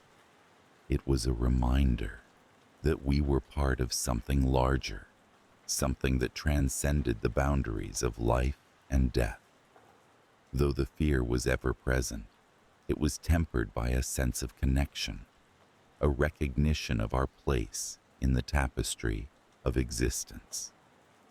We continued to live our lives, bound by the knowledge of the unseen and the understanding that Emily's return had opened a door that could never be closed. And in that acceptance, we found a measure of peace, knowing that we were not alone, that the echoes of the past would always be with us, guiding us through the shadows of the unknown. The day was like any other in our quiet little suburb, a small town where each house stood neatly aligned, each garden meticulously pruned, and every face familiar in the way only small communities can breed familiarity. It was the kind of place where the sun always seemed to cast a warm, golden hue on the sidewalks, where children rode their bikes in languid loops, and adults exchanged pleasantries about weather and work from porch to porch. Life here was predictable, and after the heartache we had endured, predictability was a refuge. 3 years ago, my daughter Emily vanished without a trace. She was 10 at the time, a vibrant force of nature with laughter that bubbled over like a brook and eyes that sparkled with mischief and love. Her disappearance had been like a black hole, swallowing the light from our family and leaving a void that felt endless. Weeks turned into months, and months into years, with each day stretching painfully into the next. Her room remained untouched, a shrine to her memory, filled with toys that yearned for her touch and books waiting for her to return and read them. I remember the day she vanished with a clarity that tormented me. It was a Sunday afternoon, the kind of day where the world seemed to be cocooned in tranquility. Emily had gone to play in the yard, her laughter ringing out like a joyful bell. But when I called her in for dinner, she was gone. The police searched, the community rallied, but all efforts led to dead ends. Eventually, the world moved on, expecting us to do the same. But how could we? Morning routines became a salve. I'd wake, prepare breakfast for just my husband and myself, and then sit on our front porch, sipping coffee as the neighborhood slowly came alive. On this particular morning, I noticed the way the light filtered through the oak tree branches, casting playful shadows on the pavement. Lost in thought, I almost didn't hear the knock at the door. When it came again, insistent, I put down my mug and opened the door. My breath caught in my throat, and for a moment, I thought I might faint. There, standing before me, was Emily. My heart lurched and my mind raced, struggling to comprehend the image before me. She looked the same as the day she disappeared, unchanged, as if time had merely paused for her. Those same sparkling eyes met mine, but there was something different in them, an unfamiliar depth, an echo of something I couldn't name. "Mom," she said, her voice carrying the soft lilt of familiarity and the sharp edge of the uncanny. I reached out with trembling hands, my heart pounding furiously in my chest, as I pulled her into a tight embrace. She felt solid and real against me, dispelling the fear that I was dreaming. Tears streamed down my face, wetting her hair as I held her, too afraid to let go. "How?" I managed to whisper, my voice choked with emotion. "Where have you been?" But Emily merely smiled, a serene, almost knowing smile that sent shivers down my spine. "I'm home now," she replied softly. "That's all that matters." The days that followed her return were surreal. The initial shock rippled through our community, each neighbor expressing disbelief and cautious joy. The police came and went, but Emily's story was as elusive as the day she vanished. She couldn't, or wouldn't, explain where she'd been. Her answers were vague, veering into the strange and fantastical, leaving us with more questions than answers. She spoke of a place between, where shadows danced, and time was as fluid as water. A place where she was never alone, but never truly with anyone either. While her words unnerved me, I clung to the relief of her presence. having her back at the dinner table, hearing her laughter fill our home once again. It was a balm for an ache I had thought eternal. Yet, even as I basked in her return, a nagging unease settled deep within me. There were small things, subtle shifts in her behavior that I couldn't quite pinpoint. A certain stillness in her, an uncanny ability to appear and disappear without a sound, and a tendency to stare into the distance as if listening to a voice only she could hear. One evening, as I watched her from the kitchen, I noticed her standing at the window, silhouetted by the dying light of the day, her eyes fixed on something I couldn't see. I approached quietly, hesitant to break whatever spell held her. "Emily?" I called softly. She turned to me slowly, her features bathed in shadows. "They're watching," she said with a small, enigmatic smile. "Who's watching, sweetheart?" I asked, trying to keep my voice steady. "The ones from the between," she replied, her voice almost a whisper. "They're always watching." Her words sent a chill through me, like the ghost of a winter breeze on a summer night. I tried to brush it off, attributing it to a child's imagination, a coping mechanism for whatever she had endured.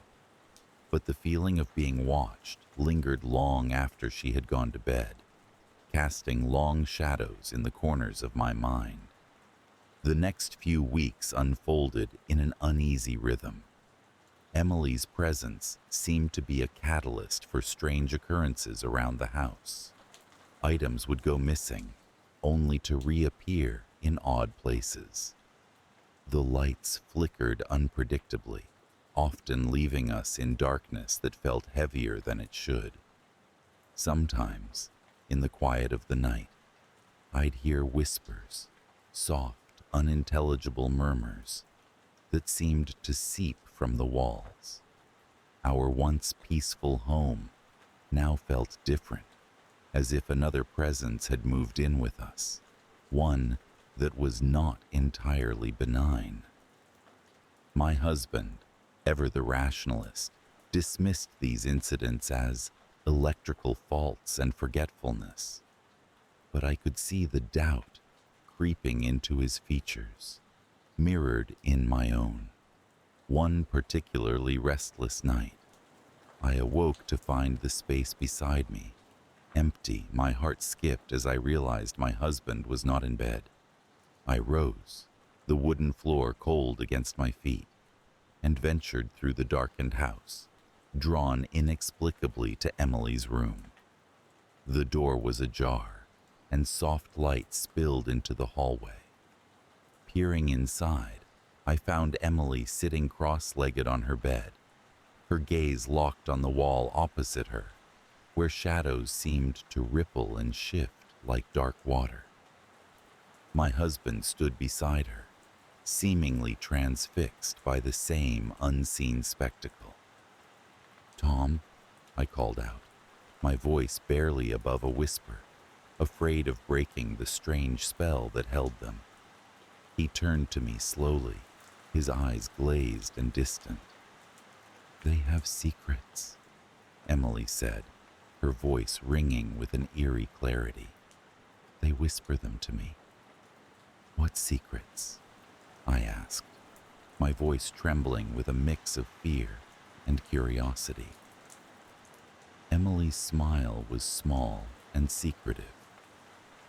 "Secrets of the between," she replied, her words echoing in the stillness. "Things that were, and things that will be." The air felt thick with tension, like the charged atmosphere before a storm. I took a cautious step forward, reaching for Tom, pulling him gently away from whatever had captured his attention. He blinked, confusion clouding his features, but he allowed me to lead him back to bed, leaving Emily to her whispers and shadows. The following days were a swirl of worry and weary vigilance. I kept a close watch on Emily, my heart aching to understand what she had become entangled with. She moved through the days with an ethereal grace, her presence both comforting and unsettling. The sense of being watched intensified, and I began to see fleeting figures at the edge of my vision. Slender silhouettes that vanished when I turned to look directly. One afternoon, while Emily was out playing in the yard, I ventured into her room. It felt different, colder, almost like a place forgotten by the sun. I moved with careful steps, drawn to her small desk where numerous drawings were scattered. They were depictions of shadowy figures, their forms reminiscent of human shapes, but twisted and elongated, set against a backdrop of swirling darkness. My heart pounded as I leafed through them, each image more disquieting than the last. A soft rustle behind me made me jump. I turned to find Emily standing in the doorway, watching me with those deep, knowing eyes. "They like it when I draw them," she said simply, as if it were the most natural thing in the world. "It makes them feel real." I struggled for words, my throat tight with a mix of fear and love. "Emily, why are they here?" She paused, her expression thoughtful, then replied with a haunting simplicity. "They followed me home. They wanted to see where I came from."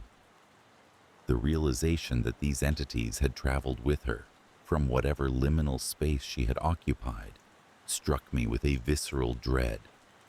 Yet, I felt a compulsion to understand, to protect her from whatever malevolent force might be lurking behind those shadowy forms. As the days turned to weeks, the sense of unease grew, twisting into a constant companion. The figures became bolder, lingering at the edge of my vision, their presence an oppressive weight on my psyche.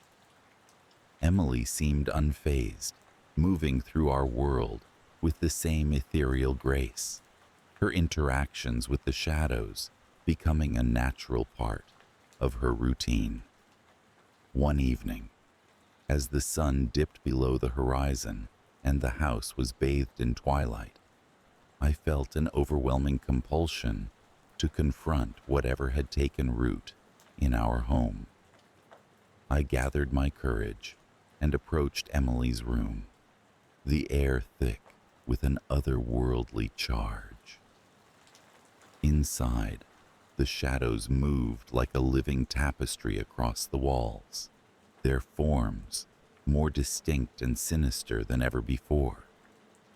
Emily sat in the midst of them, her face serene, watching their dance with an unsettling calm. "Emily," I called softly, stepping into the room. "It's time for this to end. We need to let them go." She turned to me, her expression unreadable. "They won't leave," she said, her voice a gentle murmur. "Not until they've taken what they came for." My heart sank at her words, the weight of their implications settling over me like a shroud. "What do they want?" I asked, though I dreaded the answer. Emily's gaze bore into mine, filled with an ancient wisdom that belied her years. "They want what was taken from them," she replied, her voice a haunting melody. "They want something that belongs to this world." Before I could press further, the shadows surged forward, enveloping the room in inky darkness. I felt their presence, cold and vast, pressing in from all sides. Panic clawed at the edges of my mind, but I forced myself to remain grounded, focusing on the love I held for Emily, using it as an anchor against the encroaching void. In the heart of that darkness, I heard their whispers, fragments of a story long forgotten, of lives interrupted and promises broken. The weight of their sorrow was overwhelming, a torrent of emotions that threatened to drown me. But through the chaos, Emily's voice rang clear, guiding me back to the light. "They just want to be remembered," she said softly, as the shadows began to recede, leaving behind a lingering chill. "They need someone to hold their story, to keep it alive." Her words hung in the air, a revelation that settled over me with a profound clarity.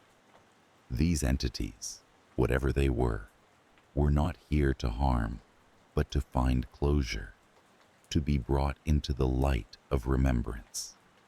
In the days that followed, the atmosphere in our home shifted. Emily continued to draw, her images transforming from dark, shadowy figures to vibrant depictions of light and life. The sense of being watched faded, replaced by a quiet peace that settled over the house like a gentle rain. Though the shadows were gone, their presence lingered in my thoughts, a reminder of the fragility of the boundary between our world and whatever lay beyond. Emily remained unchanged by time, her laughter a joyous symphony that filled our home, a testament to the resilience of the human spirit. As summer turned to autumn, I found myself on the porch once again, watching the leaves dance in the wind. The world around me felt renewed, vibrant with the promise of a new day. And though a part of me would always wonder about the mysteries of the between, I knew that for now, our family was whole. Emily was home, and that was all that truly mattered. The soft hum of the kettle resonated gently in the kitchen, a comforting melody in my otherwise silent house. I watched the steam curl upward, dissipating into the morning air, just as I prepared my solitary breakfast ritual of toast and tea.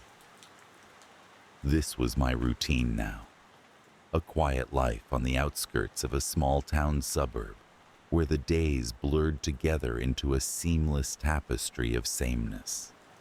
I had learned to find solace in these small rituals, to bury the aching void of my daughter's absence in the methodical motions of daily life.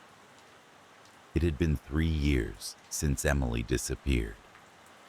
3 agonizing years since that sunny afternoon when she ran out to play with her friends and never returned.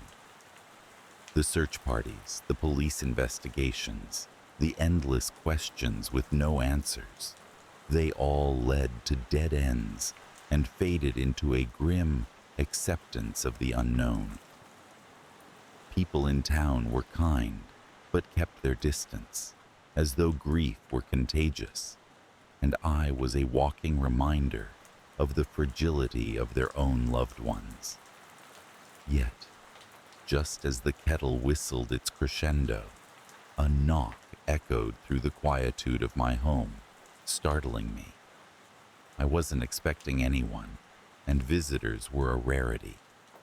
I hesitated, teacup in hand, before setting it down and moving toward the door, a strange sense of anticipation prickling my skin.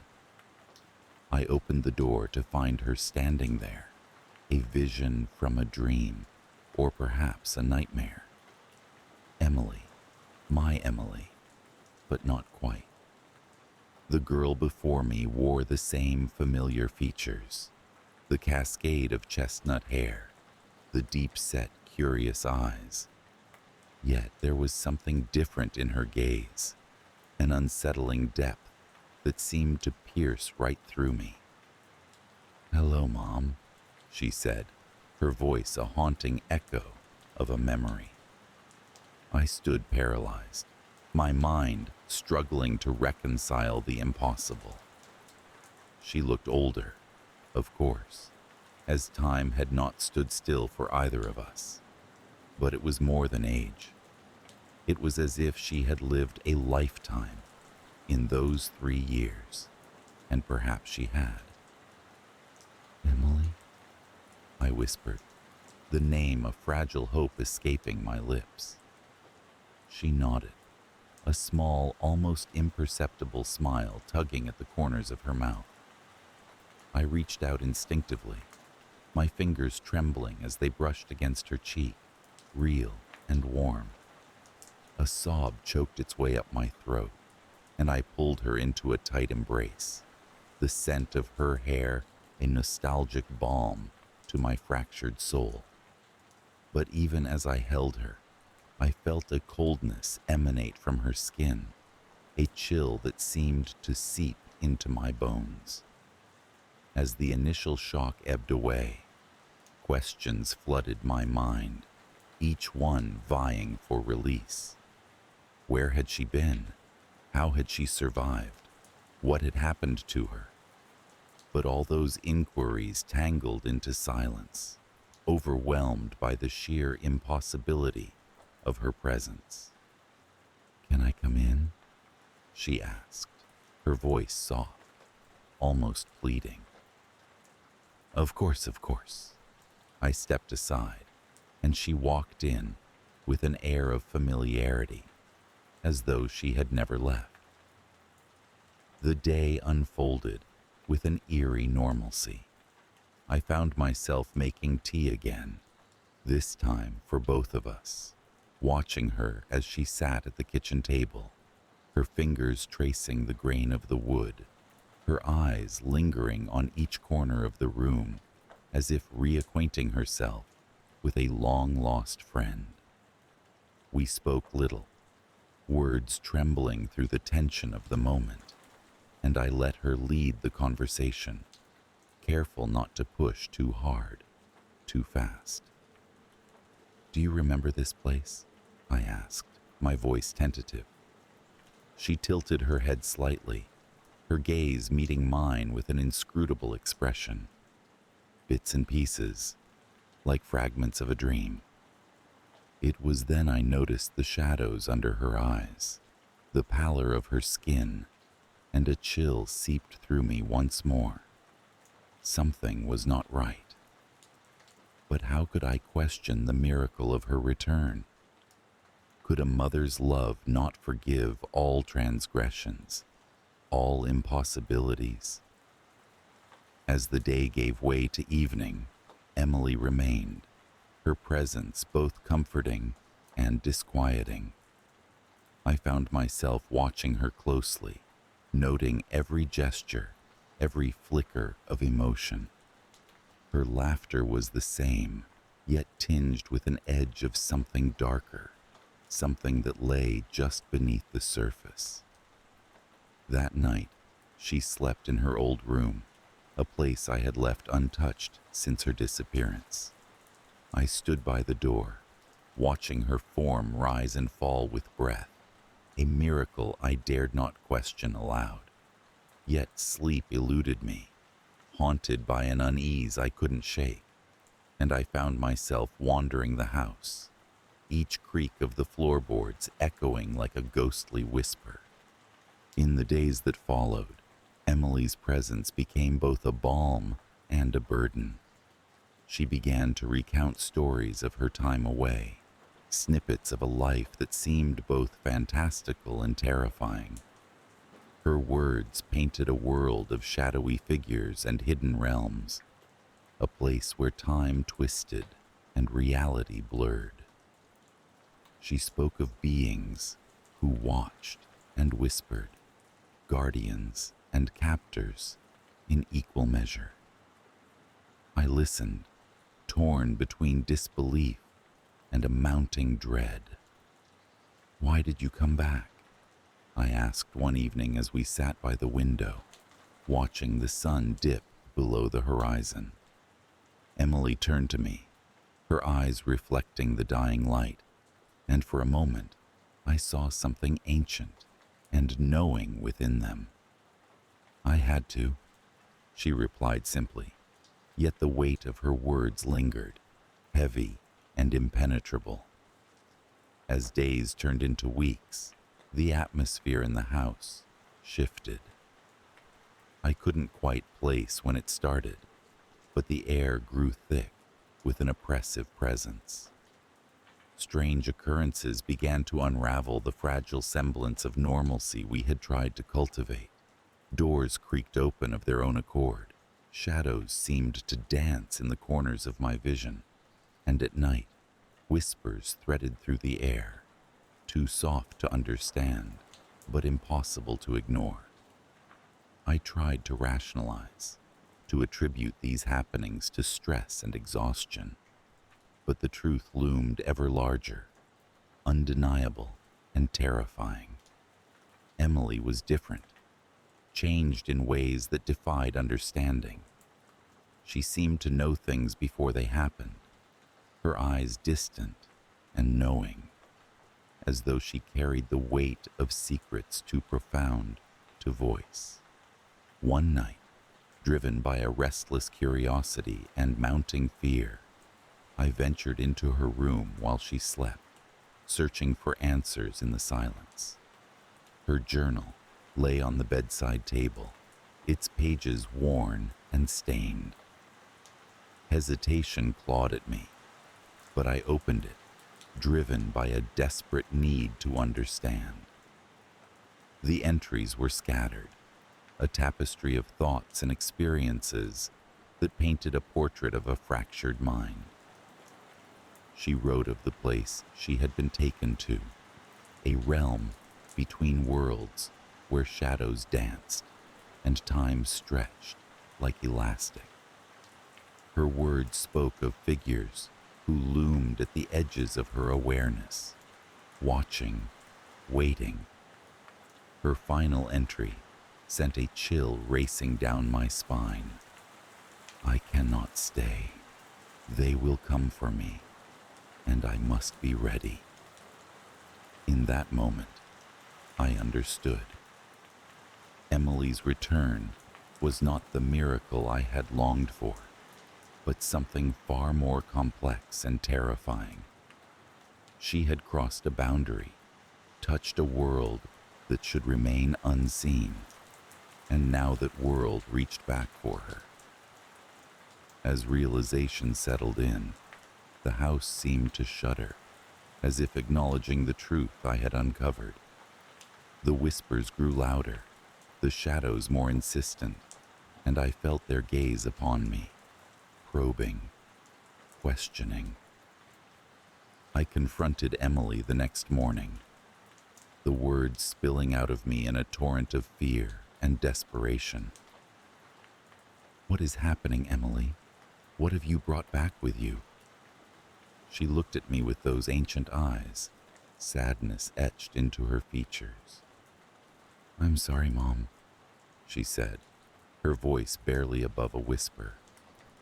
"I thought I could keep them at bay, but they're already here." A cold despair settled over me, and I understood then that I was powerless to stop whatever was coming. Emily's presence was both a gift and a curse, a tether to a world beyond comprehension. In the days that followed, the disturbances escalated. The house became a living entity, groaning under the strain of an unseen force. Lights flickered and died, mirrors cracked without warning, and a chill permeated every corner. Emily's health deteriorated, her vibrant spirit dimming as though the very life was being drained from her. I watched, helpless, as the fabric of our reality unraveled. And then, one night, the climax I had feared unfolded. Shadows congealed into form, a presence that filled the room with an oppressive force. Emily stood at the center, her eyes closed, a tranquility about her that was both eerie and profound. "I'm sorry," she whispered to me, as if from a great distance. "But it's time." The shadows closed in, enveloping her in a cocoon of darkness. I screamed, reaching out, but my hands passed through empty air. And then, as quickly as it began, it was over. The room was empty, and Emily was gone. Again. The silence that followed was absolute, a void that stretched into the corners of my soul. I stumbled back, the weight of what I had lost crushing me. Emily had returned only to be taken once more, her presence a fleeting echo of a reality forever altered. In the aftermath, the house returned to its stillness, the disturbances ceasing as abruptly as they had begun. But the fear lingered, a constant shadow that refused to dissipate. I knew now that the boundaries between worlds were fragile, and that my daughter had been a bridge between them. Life continued in the small-town suburb, the routine of daily life, a comforting distraction from the truth that lay beneath.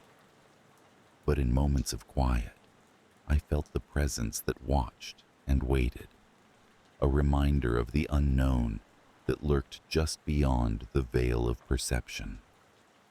Emily's return had been both a gift and a curse, a lesson in the unfathomable depths of love and loss.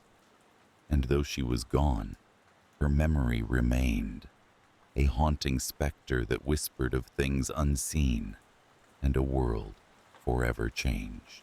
I still remember the sweltering heat of that summer in Phoenix, the sun relentless and unyielding.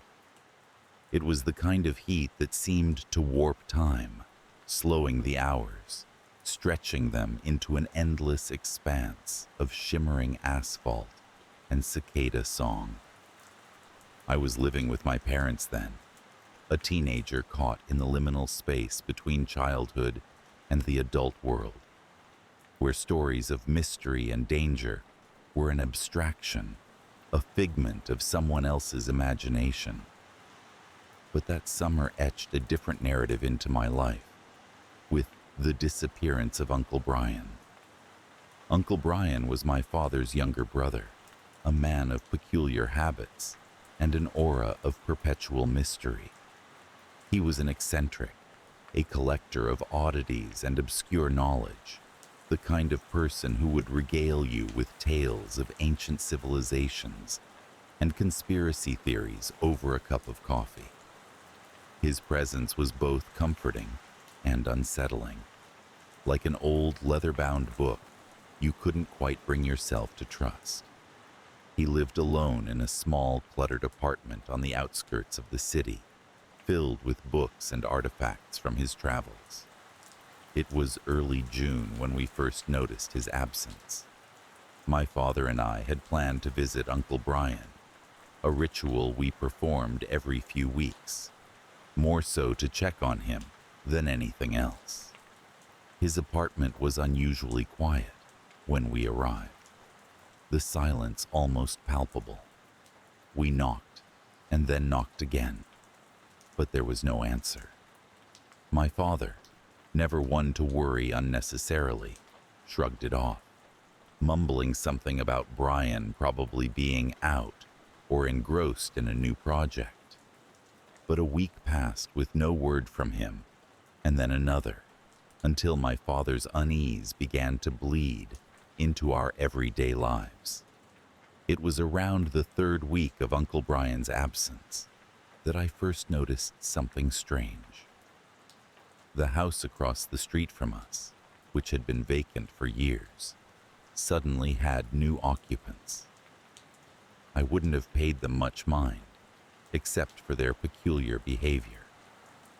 Two men, always dressed in impeccably tailored black suits, despite the unbearable heat, seemed to watch our house with an unsettling intensity. When I mentioned them to my parents, they dismissed my concerns, attributing it to the overactive imagination of a teenager prone to creating ghost stories out of mundane events. Yet, as days turned into weeks, the men remained. They were always there, standing by the window or sitting in a car parked strategically across the street. It was an eerie tableau, the kind that you'd expect to find in the backdrop of a noir film. My unease grew, a shadow that clung to the edges of my awareness. I began to notice other oddities too, small things like the sudden static that interrupted our phone conversations, or the letters we never received. My father finally decided to file a missing persons report for Uncle Brian. The police were indifferent, treating it as just another case in a city where people often vanished like dreams upon waking. I could see the frustration building in my father, a tight coil of anxiety that wrapped itself around him, squeezing tighter with each passing day. As for me, I found myself drawn to Uncle Brian's apartment, a moth fluttering towards the flickering light of unanswered questions. I visited the apartment secretly, slipping away when my parents were occupied. The door was locked, but the old window on the side was loose, allowing me to slip inside. The room smelled of dust and forgotten memories, a time capsule of Uncle Brian's life. I wandered through the clutter, running my fingers over the spines of books, the cool surfaces of strange artifacts. My heart raced with the thrill of discovery and fear, as if I were trespassing in a forbidden world. The first real clue I found was a journal, hidden beneath a stack of yellowing newspapers. Its pages were filled with Uncle Brian's meticulous handwriting, detailing his research into various conspiracies and urban legends. But one entry stood out, scrawled in a hurried, almost frantic manner. It spoke of men in black suits, shadows that had haunted him, watching his every move. He described feeling trapped in a web of surveillance, where every action was observed, every word recorded. The last line was a chilling confession. They know everything. I am no longer safe. I stumbled back, the journal slipping from my grasp. My mind was a whirlpool of confusion and dread. The men across the street, could they be the ones Uncle Brian had written about? As I left the apartment, the weight of the journal's revelations pressed heavily on my chest. I felt like a character in one of Uncle Brian's stories, caught in a labyrinth of intrigue and danger. Days passed, each one taking on an increasingly surreal quality. I found myself watching the men in black, trying to decipher their purpose, their intentions. They never spoke, never interacted with anyone. Their presence was like a silent scream, an anomaly in the fabric of our everyday life that refused to be ignored. The escalation of events came suddenly, without warning. One night, as I lay in bed, a series of loud bangs echoed through the neighborhood. I rushed to the window, my heart pounding. The men in black were no longer across the street. They were on our lawn, standing in perfect formation, like spectral sentinels. My parents, now fully aware of the strangeness that had seeped into our lives, came rushing to my side. We watched in horrified silence as the men moved closer to the house, their expressions hidden beneath the shadow of their hats. My father, driven by a mixture of fear and anger, flung open the front door and demanded to know what they wanted. The men didn't respond, didn't even acknowledge his presence. They simply stood there, their silence more terrifying than any response could have been. I don't recall how long we stayed like that, frozen in a tableau of fear and defiance.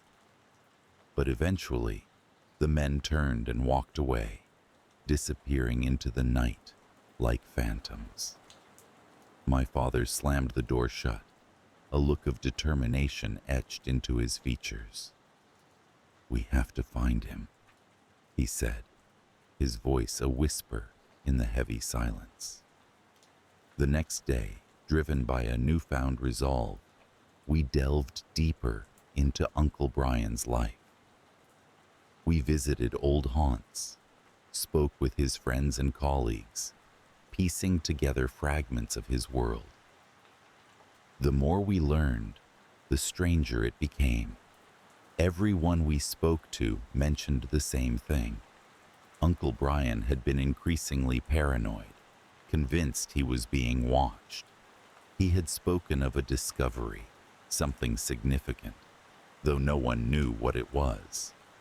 It was during one of these visits, in a dusty corner of a second-hand bookshop, that we encountered a man who introduced himself only as Mr. X.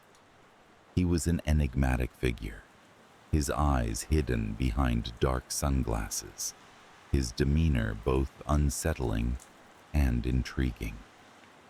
He claimed to have known Uncle Brian well, and more importantly, he claimed to know what had happened to him.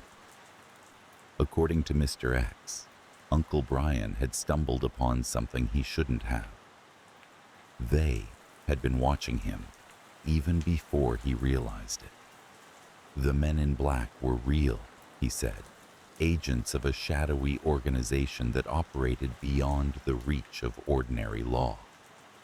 They had deemed Uncle Brian a threat, and in their world, threats were dealt with swiftly and permanently.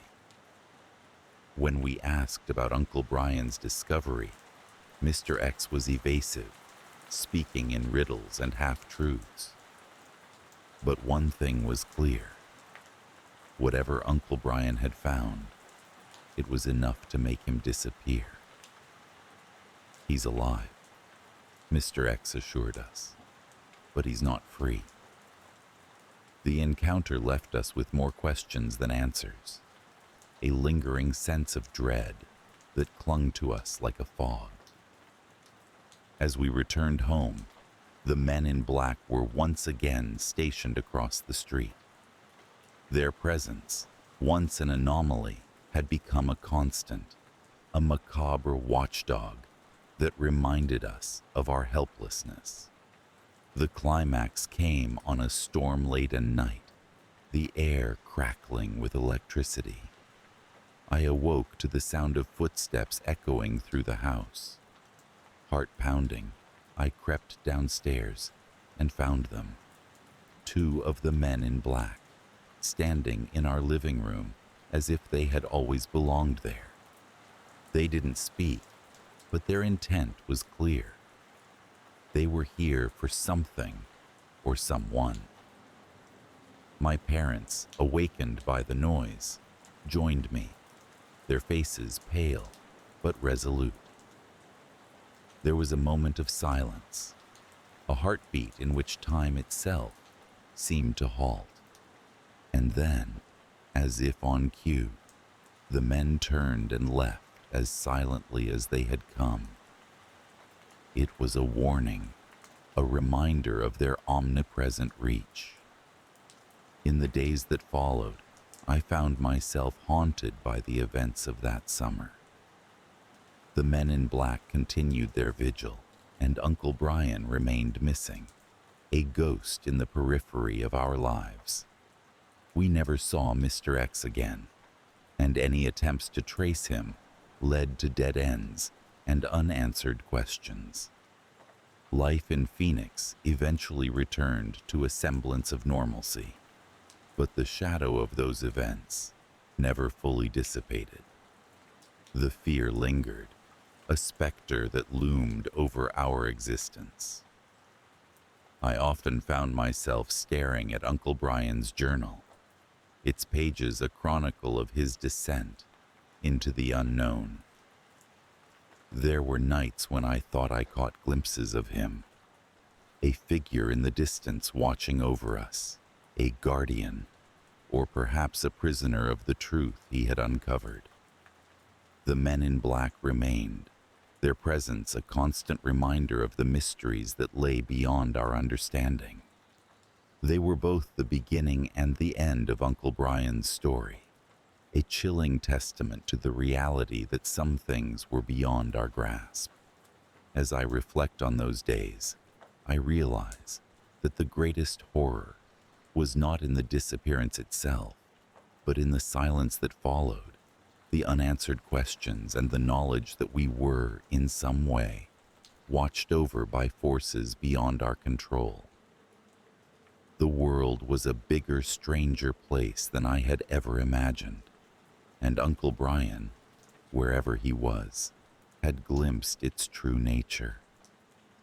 Even now, I sometimes catch sight of them, the men in black standing in the shadows, silent sentinels in a world of secrets. They are a part of our lives now, a reminder that the unknown is always closer than we think, just a breath away from our reality. And with that knowledge comes a fear that never truly goes away, an echo of Uncle Brian's discovery that lingers like a whisper in the dark. In the gentle embrace of suburbia, our family home sat nestled among others that were nearly indistinguishable in their meticulous construction and polished facade.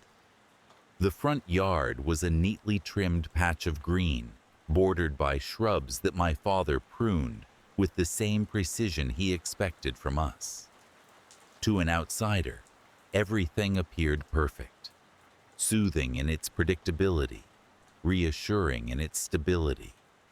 Yet, beneath the pristine surface, there lurked shadows deeper and more insidious than any passing cloud. My father's rules were the axis on which our world turned. He was a man of structure, of habitual rigidity. Breakfast was always at 7, dinner promptly at 6. The newspaper was read in silence, and interruptions were met with a glacial stare that could freeze the soul. His presence was commanding, a palpable force in every room he entered. My mother, on the other hand, was a ghost of her own making, flitting from task to task, her voice a mere whisper, lost in the echoes of our father's commands. For the longest time, I believed this was how all families operated. It was only when I found myself spending more time at a friend's house, where laughter was welcomed and not silenced, that I began to sense the first tremors of an unsettling realization. There was something deeply wrong with our normal. I first noticed the disturbance on a particularly calm Thursday evening. The day had been uneventful, much like any other. I sat in my room, an island of solitude amid the ocean of our family home. My sanctuary was filled with books and the soft glow of a lamp that cast reassuring shadows on the walls. It was here that I escaped into worlds where adventure was welcome and danger was thrilling, as opposed to the quiet dread that lurked outside my door. As the evening sun dipped below the horizon, I found myself drawn to the window. It was a habit I had developed over time, watching the transition from day to night as if the shifting light might bring with it a revelation. On that particular evening, as I gazed out, I noticed something peculiar. Across the street in the Johnsons' home, there was a figure in the window, standing still and watching. At first, I thought it was one of the Johnsons, or perhaps a guest. But something about the way the figure stood, perfectly still and obscured by shadow, made my skin prickle with unease. I turned away, dismissing it as a trick of the light or my imagination running wild. Yet the feeling lingered like a phantom touch. I glanced back again, expecting to find an empty window. Instead, the figure remained, unmoving, as if waiting for something, waiting for me. Over the next few days, the figure became a fixture in the window, an unsettling constant in the periphery of my world. I tried to ignore it, convincing myself it was none of my concern.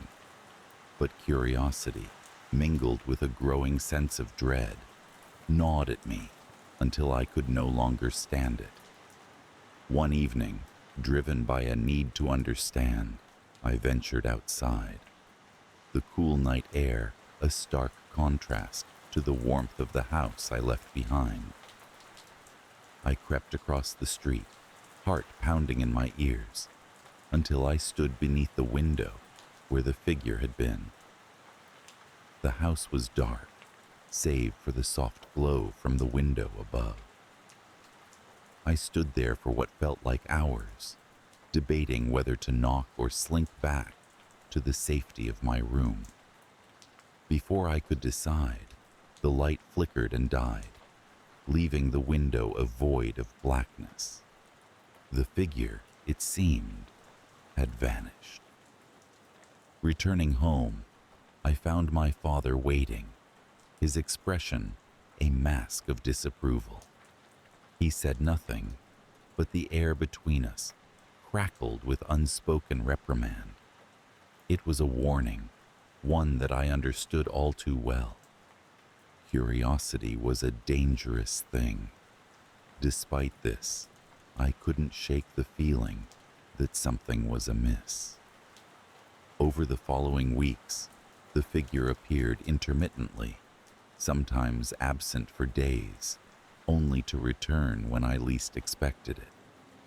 Its presence was a puzzle that begged to be solved, and I was a moth drawn to its flame. As the days wore on, strange things began to occur within our own household.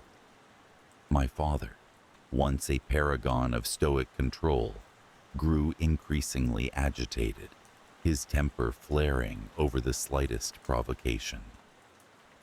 My mother, ever the silent supporter, seemed to shrink further into herself, her eyes hollow and distant. The house itself felt different, as if the walls were closing in, the air thick with an invisible tension. One night, the tension snapped. I awoke to the sound of raised voices, a rarity in our home where silence was the norm. I crept from my room, heart pounding, to find my parents in the kitchen, engaged in a hushed yet heated argument. Their words were clipped, angry, but it was the way they moved. My mother recoiling, my father advancing, that sent a shiver down my spine. In that moment, I realized that the figure in the window was not the only thing watching. There was a presence in our home, unseen yet omnipresent, a voyeur of our darkest moments. And it was feeding on us, thriving on the chaos and fear that had begun to seep into every corner of our lives. The escalation was subtle at first, a broken dish here, a raised voice there. But soon it became impossible to ignore. My father's outbursts grew more frequent, his control slipping through his fingers like sand. My mother, once a pillar of quiet strength, was reduced to a shadow of herself, retreating further into the background. I began to notice things, small at first. Objects moved, doors left ajar that were usually closed. It was as if our home had come alive, conspiring against us, plotting its own narrative. I felt watched, not just by the figure across the street, but by something within our very walls. The climax came one stormy night when the power went out, plunging the house into darkness. Lightning flashed, illuminating the world outside in stark relief. It was in one of these flashes that I saw the figure, not across the street, but in our own backyard, illuminated for a brief second before the darkness swallowed it again. Panic surged through me, a visceral wave that propelled me towards my parents' room. I found them there, sitting in the dark, their faces lit by the sporadic bursts of lightning. For the first time, I saw fear in my father's eyes, a reflection of the turmoil within our home. The storm passed, but the unease remained, settling over the house like a shroud. My father became increasingly paranoid, convinced that we were being watched, that someone or something had infiltrated our lives. His outbursts became erratic, his once unyielding facade crumbling under the weight of his own fear. And then, as suddenly as it had begun, it stopped. The figure in the window disappeared. The strange occurrences ceased. On the surface, life returned to its previous state of uneasy calm.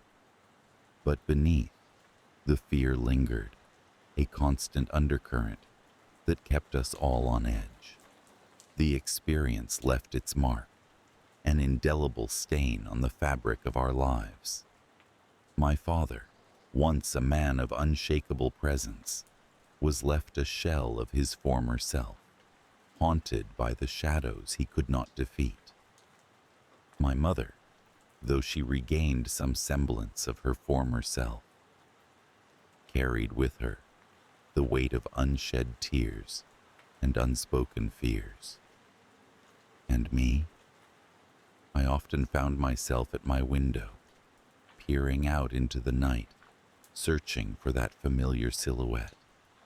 It never returned, yet its presence was felt in every creak of the floorboards, in every gust of wind that rattled the window panes. I was left with the unsettling knowledge that some things, once seen, can never be unseen. The question that haunted me most was not who or what had been watching us, but why. Why had our home become a stage for such strange and sinister events? Why had the figure chosen us, and why had it vanished without a trace? Perhaps the most disturbing thought of all was that there was no reason, no grand design or malevolent intent.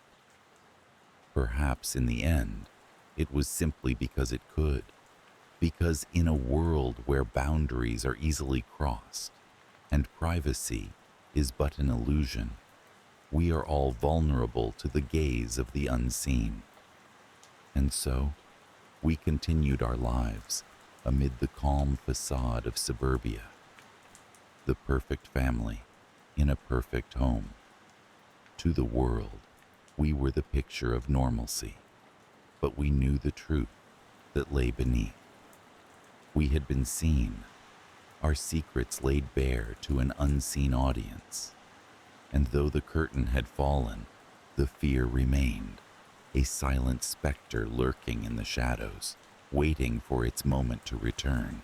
The sun had long sunk behind the jagged silhouettes of the trees, and the quiet town of Ravens Hollow settled into its usual evening rhythms.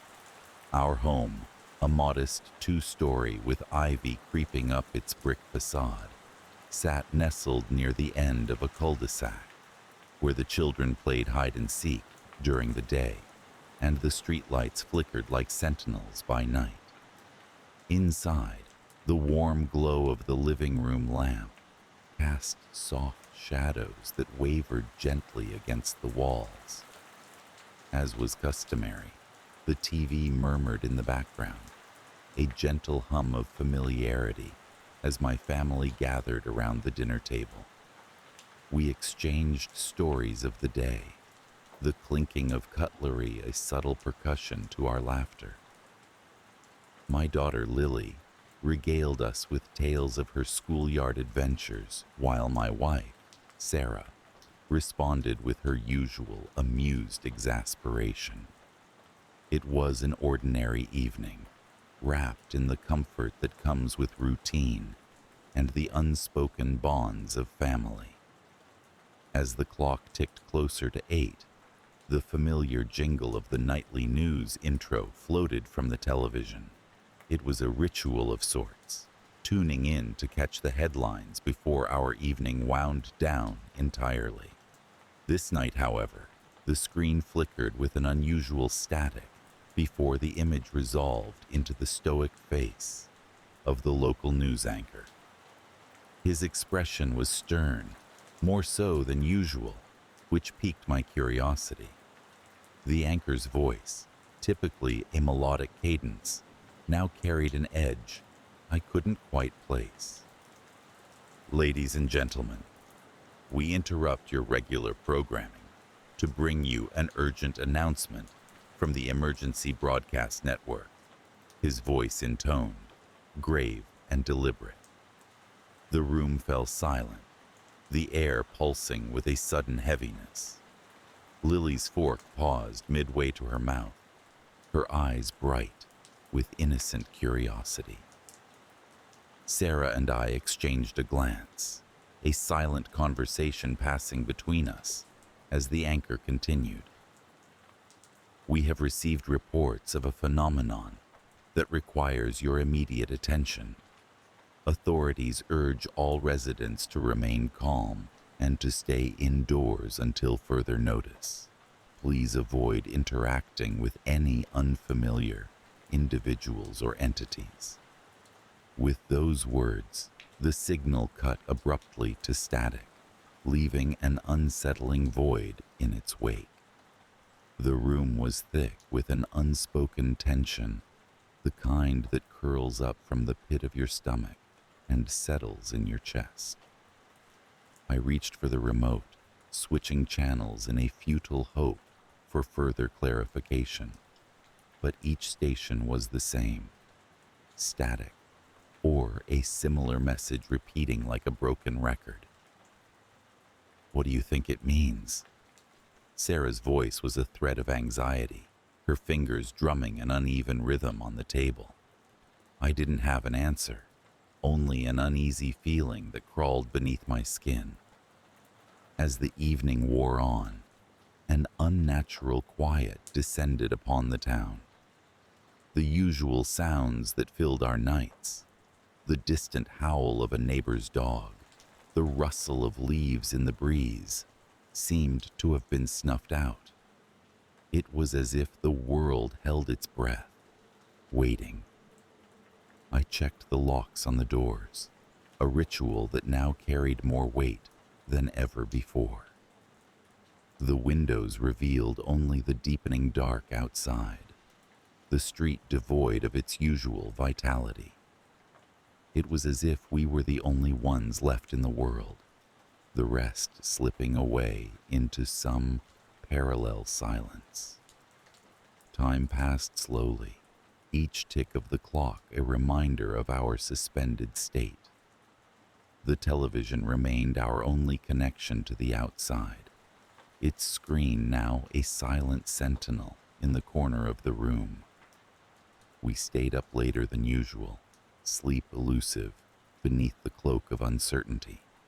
It was during this restless vigil that I first noticed something, a movement, or perhaps a shadow, flickering at the edge of my vision. It was fleeting, a trick of the light, I told myself. Stress had a way of conjuring phantoms from the simplest of things. I dismissed it, willing myself to focus on the trivial comfort of Sarah's voice as she speculated aloud about the broadcast. Yet, as the night deepened, the feeling that we were not alone in our home began to grow. It was a presence, intangible yet persistent, threading itself through the air like an unseen specter. The soft creak of the floorboards, the whisper of fabric brushing against the walls. It was as if the house itself had come alive, echoing with the footsteps of an uninvited guest. We finally retired to bed, though sleep did not come easily. I lay awake, listening to the rhythmic breathing of my family, anchoring myself in their presence. The darkness closed in, thick and suffocating, pressing against my eyelids until fatigue finally overcame the grip of my racing thoughts. I awoke to a new unease, a feeling that the night had shifted in some imperceptible way. The room was still, the shadows long and insistent as the first light of dawn seeped through the curtains. I rose quietly, careful not to disturb Sarah, and made my way downstairs. The kitchen was as we had left it, the chairs askew from our hasty retreat to bed. But the television whispered with a low hum, the screen a dull glow in the dim light. I moved closer, my footsteps soundless on the wooden floor. The static had returned, a mosaic of black and white pulsing across the screen.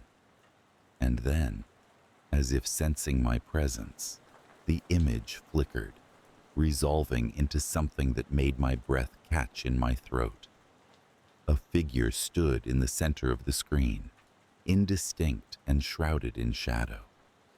It was neither male nor female, its features obscured by the grainy quality of the broadcast. Yet, there was something disconcertingly familiar about its silhouette, as though it had been plucked from the depths of my own subconscious. The figure did not speak, merely stood there, a silent sentinel in the digital void. I felt its gaze, heavy and knowing, piercing through the screen to settle upon me with a clarity that defied explanation. It was a challenge, a silent demand for acknowledgement. I reached for the remote, my hand trembling as I fumbled with the buttons. The image flickered, but the figure remained, steadfast and immutable. It was a haunting, an apparition conjured by the collective fears of a town on edge.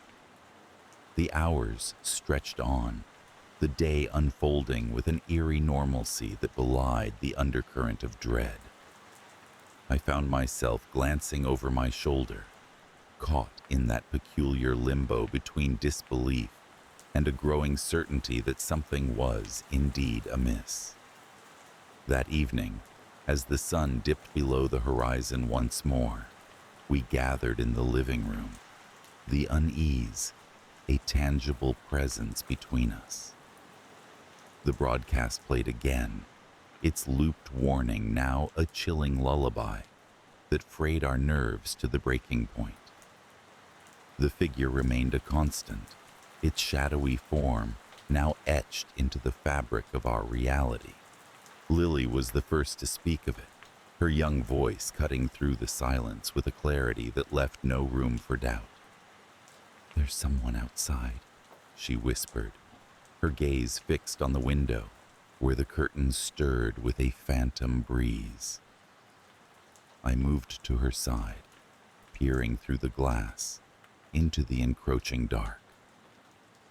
At first, I saw nothing, only the familiar outline of our street, the empty road stretching out like a forgotten memory.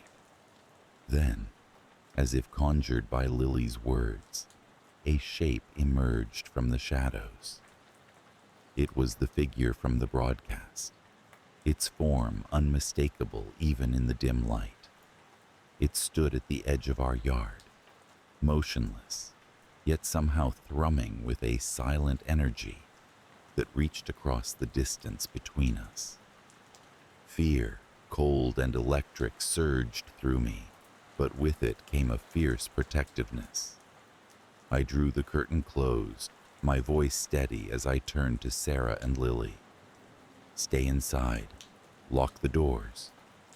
The night wore on, each minute a testament to our endurance. The figure remained, a constant in the periphery of our vision, neither advancing nor retreating. It was a standoff of wills, a tension coiling tighter with each passing second. Sleep was a distant memory, chased away by the relentless sense of being watched. The house creaked and sighed around us, its old bones speaking in a language of its own. I found myself drawn to the windows, compulsively checking for the figure, verifying its presence like a twisted reassurance. It was during one of these vigils that I realized the figure had shifted positions, its silhouette now closer, poised at the threshold of our driveway. It was a subtle change, yet it set off a cascade of alarm within me. I gathered the courage to step outside, the air crisp and biting against my skin. The figure remained at the edge of the light, its features still shrouded in mystery. I called out to it, my voice carrying an edge of desperation. "What do you want?" Silence answered me, the figure as inscrutable as the static from which it had emerged. Yet, in that moment, a strange clarity washed over me. This was not an apparition of malice, but a harbinger of something beyond my understanding. The night stretched on, a tableau of shadows and whispered fears. I returned inside, the warmth of the house a stark contrast to the chill that lingered in my bones. Sarah's touch grounded me, her presence a balm against the encroaching dread. Morning arrived with a tentative light, the new day bringing with it a cautious hope. I checked the television once more, the screen now blank, devoid of the figure that had held us in thrall. The broadcast had ceased, its warning a distant echo in the waking world. Yet, as we gathered around the breakfast table, a lingering unease remained, woven into the fabric of our lives.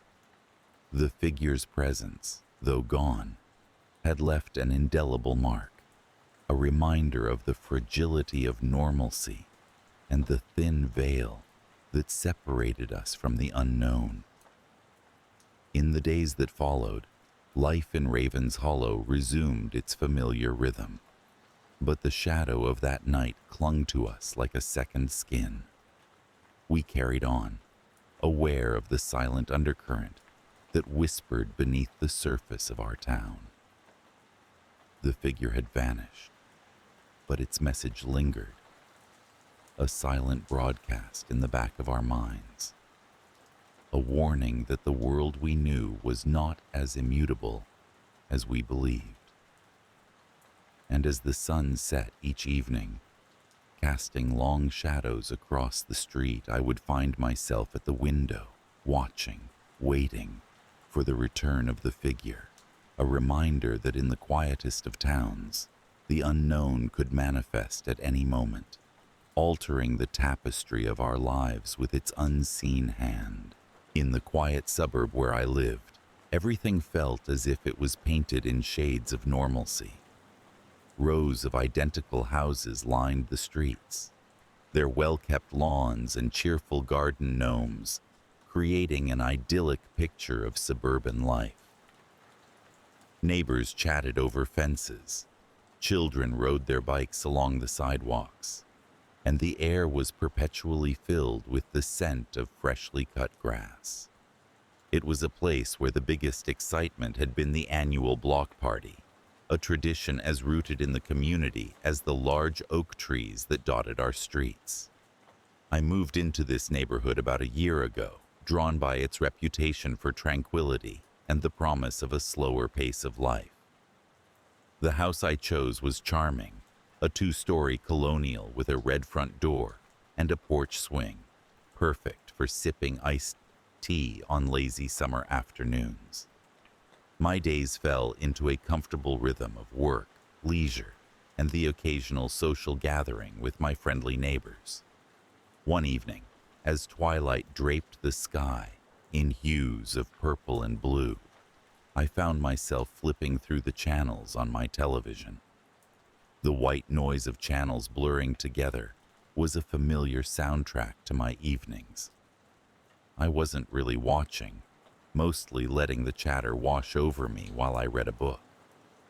But then, amidst the cascade of familiar networks, something unusual caught my eye. A channel I hadn't noticed before. The screen flickered to life with a strange local broadcast, identified only by an innocuous number. Channel 23. It struck me as odd, since I knew every channel available in our area, being the sort of person who liked to keep things organized and predictable. The broadcast wasn't flashy or polished. It was grainy, almost like an old VHS tape. There was a man sitting at a plain wooden desk, his expression calm but his eyes disconcertingly intense, as if he was looking directly at me. "Good evening, dear viewer," he said with a slow, deliberate smile. "Welcome to Channel 23, your local connection to everything that matters."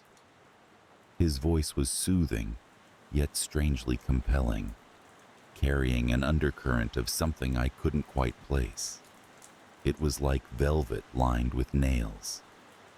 Intrigued but slightly unsettled, I continued to watch. The broadcast was unlike anything I had seen. A mix of bizarre local news updates, interviews with unknown figures, and unsettling stories about the very neighborhood I lived in. It didn't just report on events. It seemed to know things, intimate things, about the lives of nearly everyone around me. The next morning, I mentioned the channel in passing to my neighbor, Mrs. Thompson, while admiring her prize-winning roses. Her reaction was not what I expected. Her face blanched, and she looked around as if to make sure no one else was listening. In a hushed tone, she advised me, "It's best not to watch that channel. We've had incidents before. People start seeing things, hearing things. It's not worth the curiosity." Her words lingered with me long after I returned home. What kind of channel could incite such fear? My rational mind dismissed it as superstition, but a seed of doubt had been planted. Yet, as the days passed, I found myself inexplicably drawn to Channel 23. Each evening, the familiar man with the calm demeanor and unsettling gaze would return, sharing more peculiar stories about our community. One night, the broadcast took a more personal turn. The man began recounting an event that had occurred in my own home. He described in unnerving detail an argument I had with a friend over the phone, down to the words I had spoken in the privacy of my living room. The eerie precision of his retelling sent a chill through me. How could he possibly have known? My logical mind struggled to comprehend what was happening. I began to feel as though I was being watched, my privacy invaded by unseen eyes. The sensation was suffocating, and no matter how hard I tried, I couldn't shake the feeling. I started avoiding my windows, drawing the curtains tighter each night. I even considered disconnecting my television, but some part of me couldn't let go of the thread of this strange mystery. As the weeks went on, Channel 23 became more than just a curiosity. It was an obsession. The broadcasts grew more intrusive, detailing not only my life, but those of my neighbors with an eerie clairvoyance.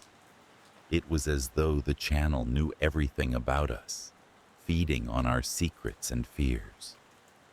For reasons I couldn't explain, I stopped sharing my concerns with anyone. I kept my discomfort to myself, fearing ridicule, or worse, confirmation that my sanity was unraveling. The escalation came subtly at first, in the form of whispers that seemed to follow me from room to room. It was as if the walls of my home had gained a voice, a soft, persistent murmur that mirrored the broadcasts in its omniscience. I would catch snippets of conversations that never happened, yet felt deeply personal and accusatory. The whispers infected my dreams, twisting them into surreal nightmares where I was endlessly watched by a multitude of eyes. The climax began on a stormy night when the wind howled like a wounded animal outside my window. I was sitting in my living room, the glow of the television casting long shadows against the walls.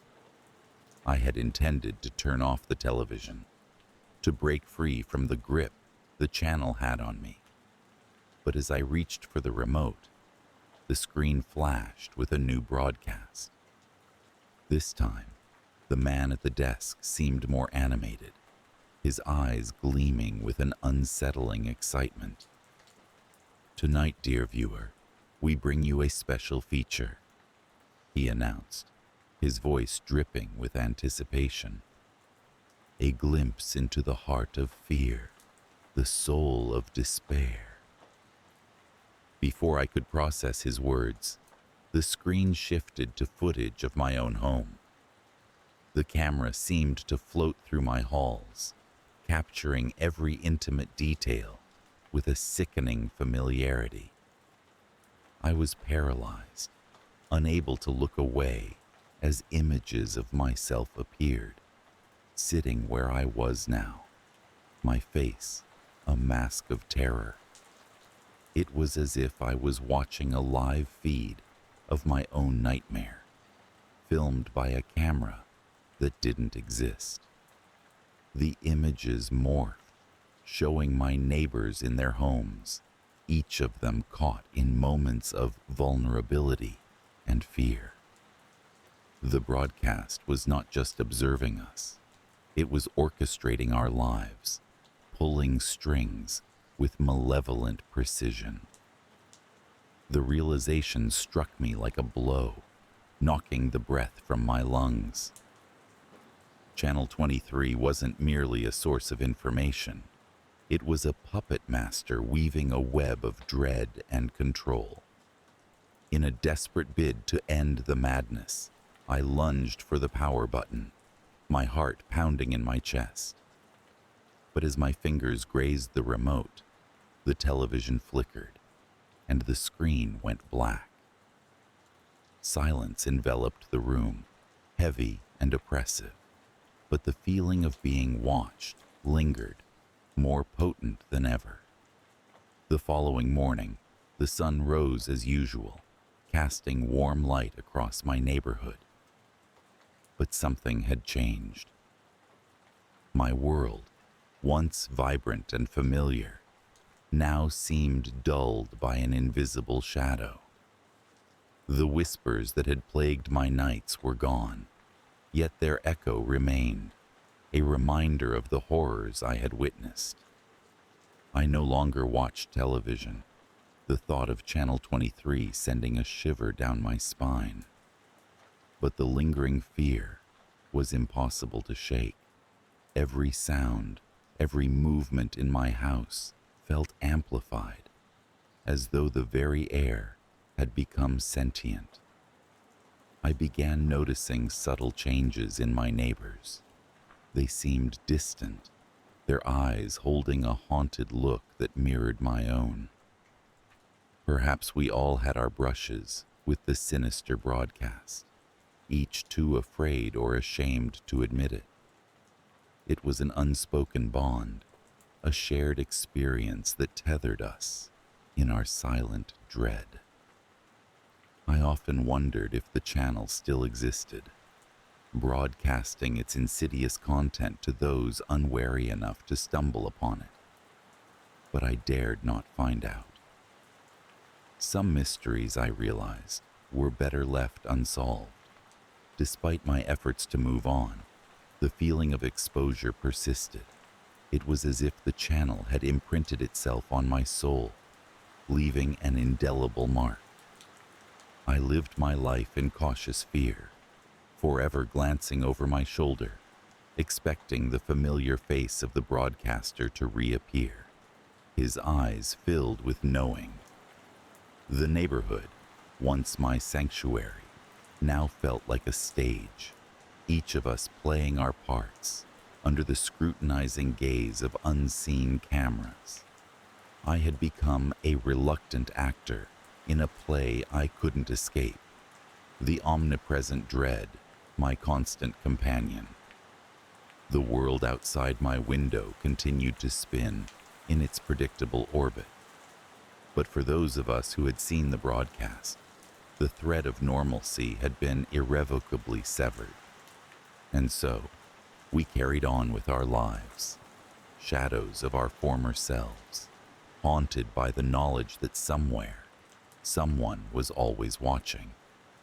It was a truth we could never unsee, a reality woven into the very fabric of our existence. In the depths of night, when silence reigned, I would lay awake, staring into the darkness, listening for the whispers that never truly left, and waiting for the broadcast that, in my heart, I knew would never end. The day I found the videotape was a day much like any other in our suburban neighborhood. The morning sun filtered softly through the sheer curtains of our living room, casting delicate patterns on the floor that I had once found comforting. My wife, Sarah, was in the kitchen, humming a gentle tune as she prepared breakfast. Our daughter, Mia, sat at the dining table, cheerfully doodling in her sketchbook. It was an ordinary day, serene in its routine, until the mail arrived, and with it, a package that would unravel the fabric of our lives. I noticed it immediately, a small, unassuming box with no return address. It was nestled amidst the usual stack of bills and flyers. Curiosity piqued, I brought it inside, setting it on the table. "What's that?" Sarah asked, glancing over her shoulder with mild interest. "Not sure," I replied, already reaching for a pair of scissors to cut through the tape. Inside, there was a single VHS tape, its label blank, except for the words "Play Me," written in a neat script. It was curious, evocative of something out of a mystery novel. We hadn't owned a VCR in years, having long since succumbed to the conveniences of modern technology. "Who sends a VHS these days?" Sarah mused, wiping her hands on a dish towel as she came to examine the tape. "Maybe it's a prank," I suggested half-heartedly. though I could feel a niggling sense of unease take root in my mind. Despite the benign appearance of the tape, it felt out of place, an anachronism that unsettled me. After breakfast, with Mia off to school, Sarah and I rummaged through the attic until we unearthed the old VCR, dusty and forlorn. We set it up with a sense of curiosity that bordered on excitement. There was something about the tactile nature of the tape, the mechanical whir as it slid into the mouth of the machine, that felt tangible, real, in a way streaming services could never replicate. As the tape began to play, the screen flickered to life with images of a family, our family, sitting together in the very room in which we now sat. The figures moved and spoke with an uncanny familiarity, yet there was something subtly off about them, a hollowness in their eyes, a stiffness to their smiles. It was as if we were watching ourselves through a funhouse mirror, distorted yet eerily recognizable. The scenes played out like a home movie, capturing mundane moments of domestic life. There we were, celebrating Christmas, our faces illuminated by the glow of fairy lights. There was Mia, playing in the backyard, her laughter echoing faintly through the speakers. But as the tape progressed, the scenes grew darker, the atmosphere more oppressive. The family dinners turned silent, the conversations strained, punctuated by long, uncomfortable pauses. The final scene was the most unsettling. It showed us, or our doppelgangers, sitting in the living room, just as we were now, watching a blank screen. The camera panned slowly, almost deliberately, capturing the expressions of the figures, twisted in a grotesque parody of contentment. Then, abruptly, the tape ended, leaving us staring at the static. The room plunged into an uneasy silence. That was strange, Sarah said finally, her voice barely above a whisper. It has to be some kind of joke, I replied, though doubt crept into my voice. Who could have made such a thing, and why? The next few days were marked by a growing sense of dread. It was as if the tape had infected our home with its sinister presence. We began to notice things, little details that seemed inconsequential on their own, but together painted a more disturbing picture. The tapping at the window at night, the feeling of being watched, the shadows that seemed to move on their own accord. Mia was the first to mention it. There's someone in the backyard, she whispered one night as I tucked her into bed. There's no one there, sweetheart, I assured her, casting a glance out the window. But even as I spoke, I felt it, a prickle at the back of my neck, as if unseen eyes were observing us from the cover of darkness. The following weekend, I decided to investigate.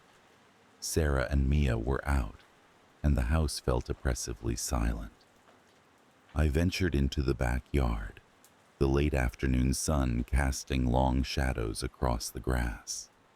As I approached the edge of the property, where our neatly trimmed lawn gave way to the wild tangle of the woods, I noticed something strange. There, amidst the foliage, was an old abandoned cabin I had never seen before. The cabin was a ghost of its former self, weather-beaten and overgrown. Vines crept up its sides, and the windows were clouded with dust. A sense of foreboding washed over me as I approached. And yet, I was drawn to it, compelled by an inexplicable urge to explore. Inside, the air was musty, the floorboards creaking underfoot.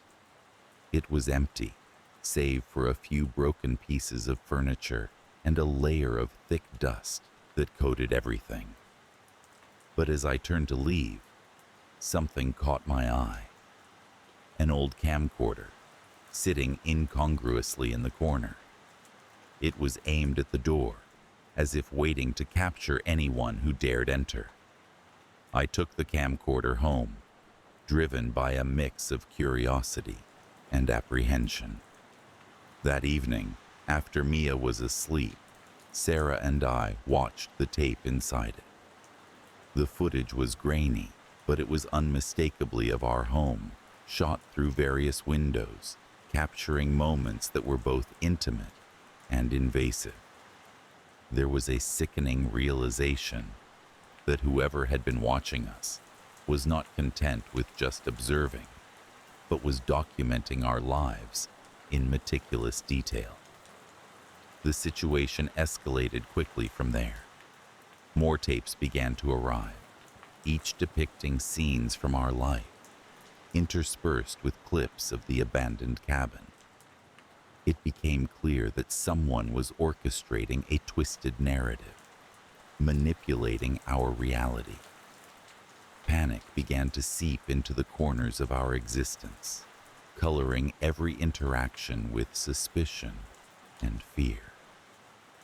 I became obsessed with the tapes, scrutinizing every frame for clues. The footage seemed to be getting closer, more intrusive, as if the unseen voyeur was tightening their grip. Sarah, on the other hand, withdrew, her usual warmth replaced by a cold detachment. We found ourselves snapping at each other over trivial matters, the strain of our situation driving a wedge between us. One night, as I lay in bed, unable to sleep, the phone rang. It was an old rotary phone, one of the few analog relics we still possessed, and its shrill cry pierced the silence of our bedroom. I answered it with trepidation, my heart pounding in my chest. "Hello?" I said, my voice barely steady. There was a pause, followed by a low, distorted chuckle. "Are you enjoying the show?" a voice asked, its words dripping with malice. "Who is this?" I demanded, but the line went dead, leaving only the dial tone and the echo of that chilling laugh. The climax came when we found Mia's sketchbook, open to a page filled with drawings of the cabin. Her usually bright and colorful illustrations were replaced by dark, unsettling images. Twisted trees, shadowy figures lurking in the periphery, and the cabin, always the cabin, looming ominously. "Mia, where did you see this?" Sarah asked, her voice trembling. "In my dreams," Mia replied, as if it were the most natural thing in the world. It was then that I knew we had to confront whatever malevolent force had ensnared us. We returned to the cabin, armed with nothing but a flashlight and the desperate hope of reclaiming our lives. The night was oppressive, the air thick with anticipation. Inside the cabin, the atmosphere was charged, the shadows deeper, more menacing. We found a hidden room, concealed behind a false wall. Inside, there were more tapes, stacks of them, each meticulously labeled with dates and notes. It was a shrine to our life, curated by someone with an unsettling obsession. As we stood there, the flashlight flickering, we heard it, the sound of footsteps approaching. We turned, the beam of light catching a figure standing in the doorway, their face obscured by the shadows. Panic surged through me, but before I could react, they spoke. "You're ruining the script," the figure said, their voice calm, almost conversational. "Who are you?" Sarah demanded, her voice cracking with fear. "I am the director," the figure replied, stepping into the light. Their face was ordinary, unremarkable, but their eyes burned with a feverish intensity. "This is my masterpiece." We backed away slowly, our hearts racing. The figure made no move to stop us, simply watching with an unsettling calm as we fled into the night. The authorities dismissed our claims, attributing our experience to stress and paranoia. We moved away shortly thereafter, leaving behind the house and the cabin that had become a symbol of our nightmare. But the fear lingers. Every time I see a video camera, every time the phone rings unexpectedly, I am reminded of that voice, those eyes. The director's presence remains, an invisible specter haunting the edges of my consciousness. I find myself wondering if, even now, we are being watched, our lives played out for an unseen audience. That's the thing about fear. It plants seeds that take root in the fertile soil of the mind, growing into shadows that cannot be easily dispelled. Even in the light of day, the shadows remain, a testament to the darkness that once touched our lives and the eerie possibility that it might one day return. Growing up in a quiet suburban neighborhood, my world had always been a safe and predictable place. Rows of identical houses lined our street, each with well-manicured lawns and neatly trimmed hedges. It was the kind of place where nothing unexpected ever seemed to happen, where every day unfolded like the one before. My home, a modest two-story house nestled at the end of the cul-de-sac, was no different. Inside, the comforting hum of routine filled the air, and it was easy to believe that we were insulated from anything sinister or strange. It was during a lazy autumn afternoon when the first disturbance crept into my life. The leaves were beginning to turn, painting the neighborhood in shades of gold and crimson. I was rifling through the attic, searching for an old photo album, when I stumbled upon a cardboard box that I had never seen before.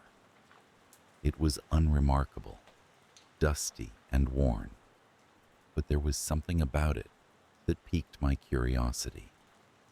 On the side, scrawled in faded black marker, were the words, "Home Movies."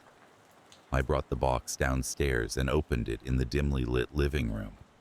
Inside were several VHS tapes, their labels yellowed and curling at the edges. Most were innocuous enough. Christmas '98, Summer Vacation 00, and so on. But one tape stood out. It was unlabeled, devoid of any indication of its contents. Intrigued, I decided to watch it, expecting perhaps an old birthday party or a forgotten family gathering. I dusted off the VCR that had been sitting unused for years and inserted the tape. At first, there was nothing but static, a grainy hiss that filled the room. But soon the screen flickered to life.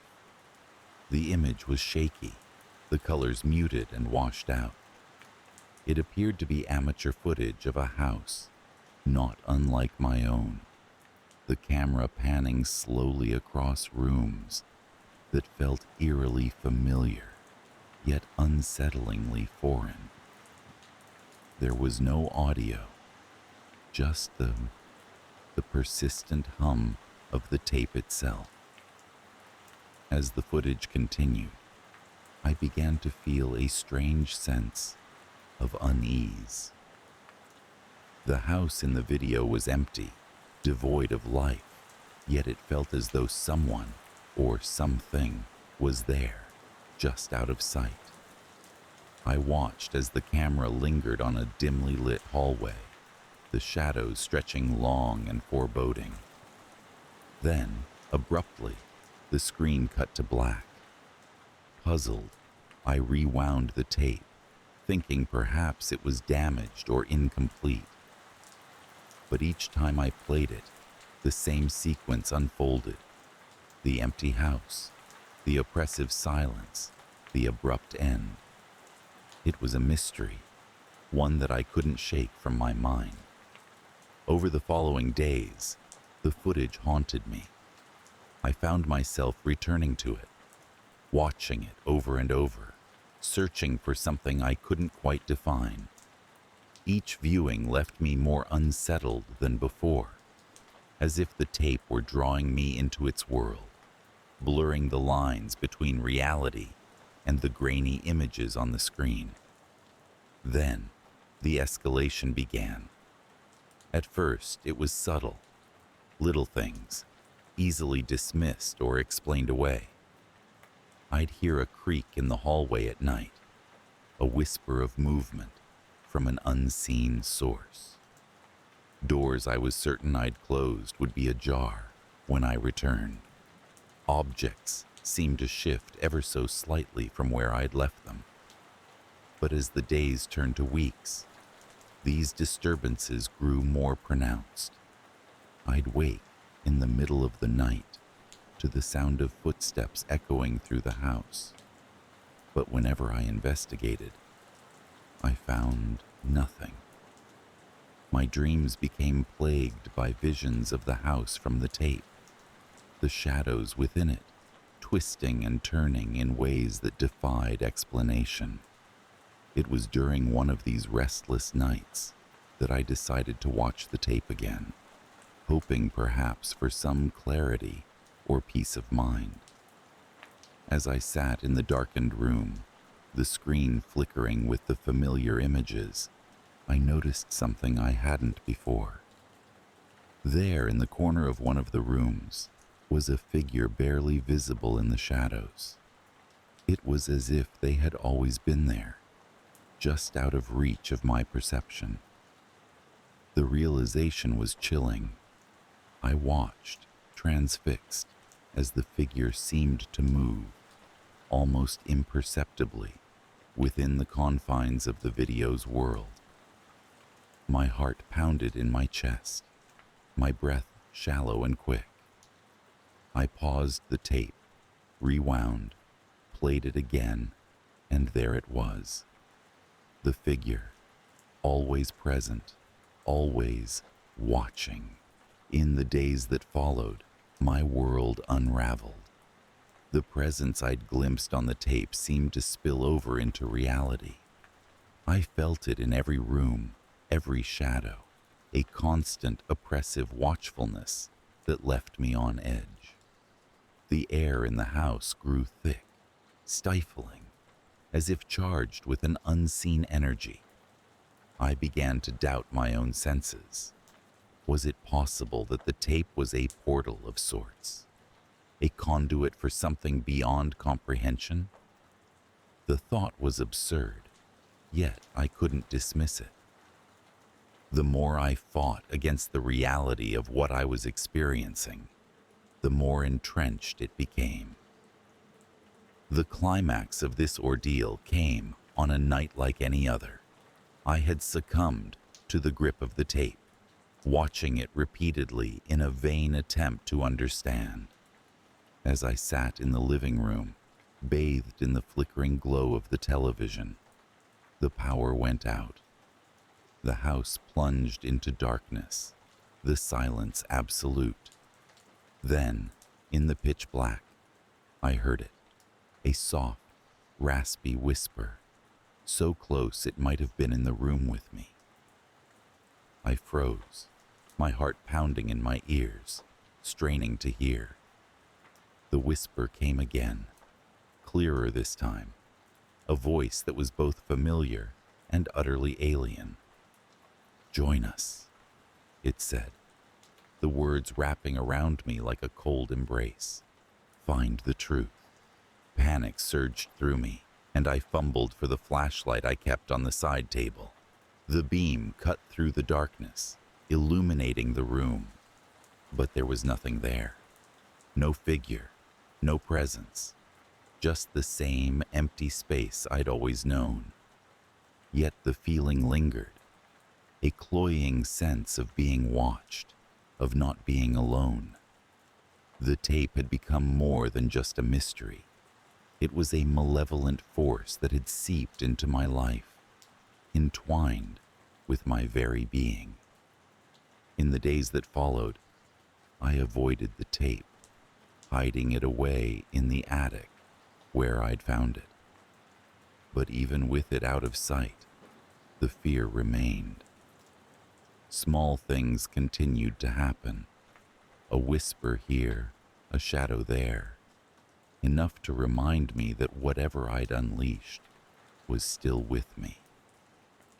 Life returned to a semblance of normalcy, the days passing in a blur of routine.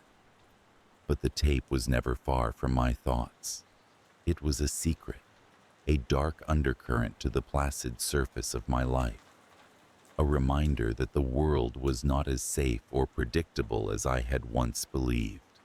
And so, the fear lingers, a quiet, persistent dread that I carry with me each day.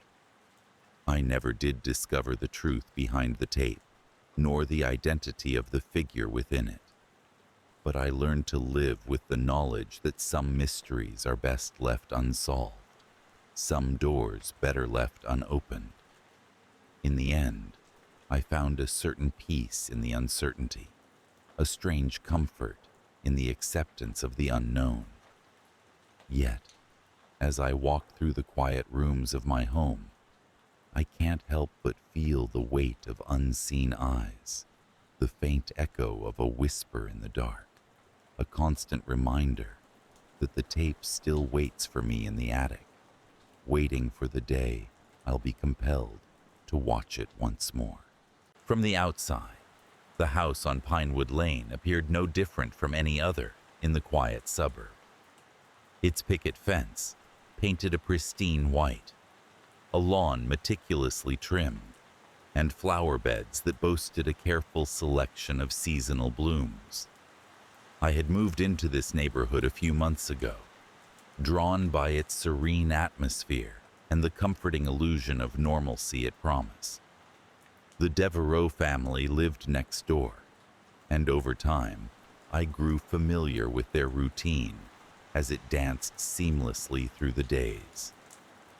Mr. Devereaux left early for work, a punctual man in a comfortably worn suit, while Mrs. Devereaux, a gentle woman with a perpetual soft smile, busied herself with the household chores and the well-being of their young daughter, Clarissa, a bright-eyed girl of 7.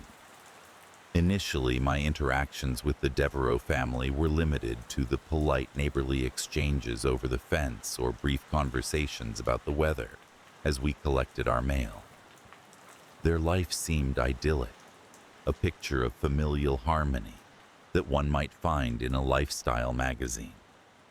There was something soothing about their presence, a sense of constancy that felt grounding amidst the mundanities of suburban life. It was during one of those mundane exchanges that I first caught a glimpse of the peculiar. Mrs. Devereaux, while tending to her garden, mentioned offhandedly that their family had lived in the same house for generations. Her words resonated in a way that seemed disproportionate to their content, echoing in my mind with an ominous weight I could not quite place. She spoke with an affectionate nostalgia. Her eyes, however, reflected a depth of something I couldn't quite name. Was it sorrow, perhaps, or a resigned acceptance? One evening, as I sat by the window, sipping my tea and watching the clouds cast elongated shadows over our neighborhood, I noticed movement from the Devereaux garden. Clarissa was playing outside, her laughter a sweet tinkling sound that carried on the breeze. There was nothing unusual about a child at play, yet I felt a compelling urge to watch over her, as if drawn by an invisible thread.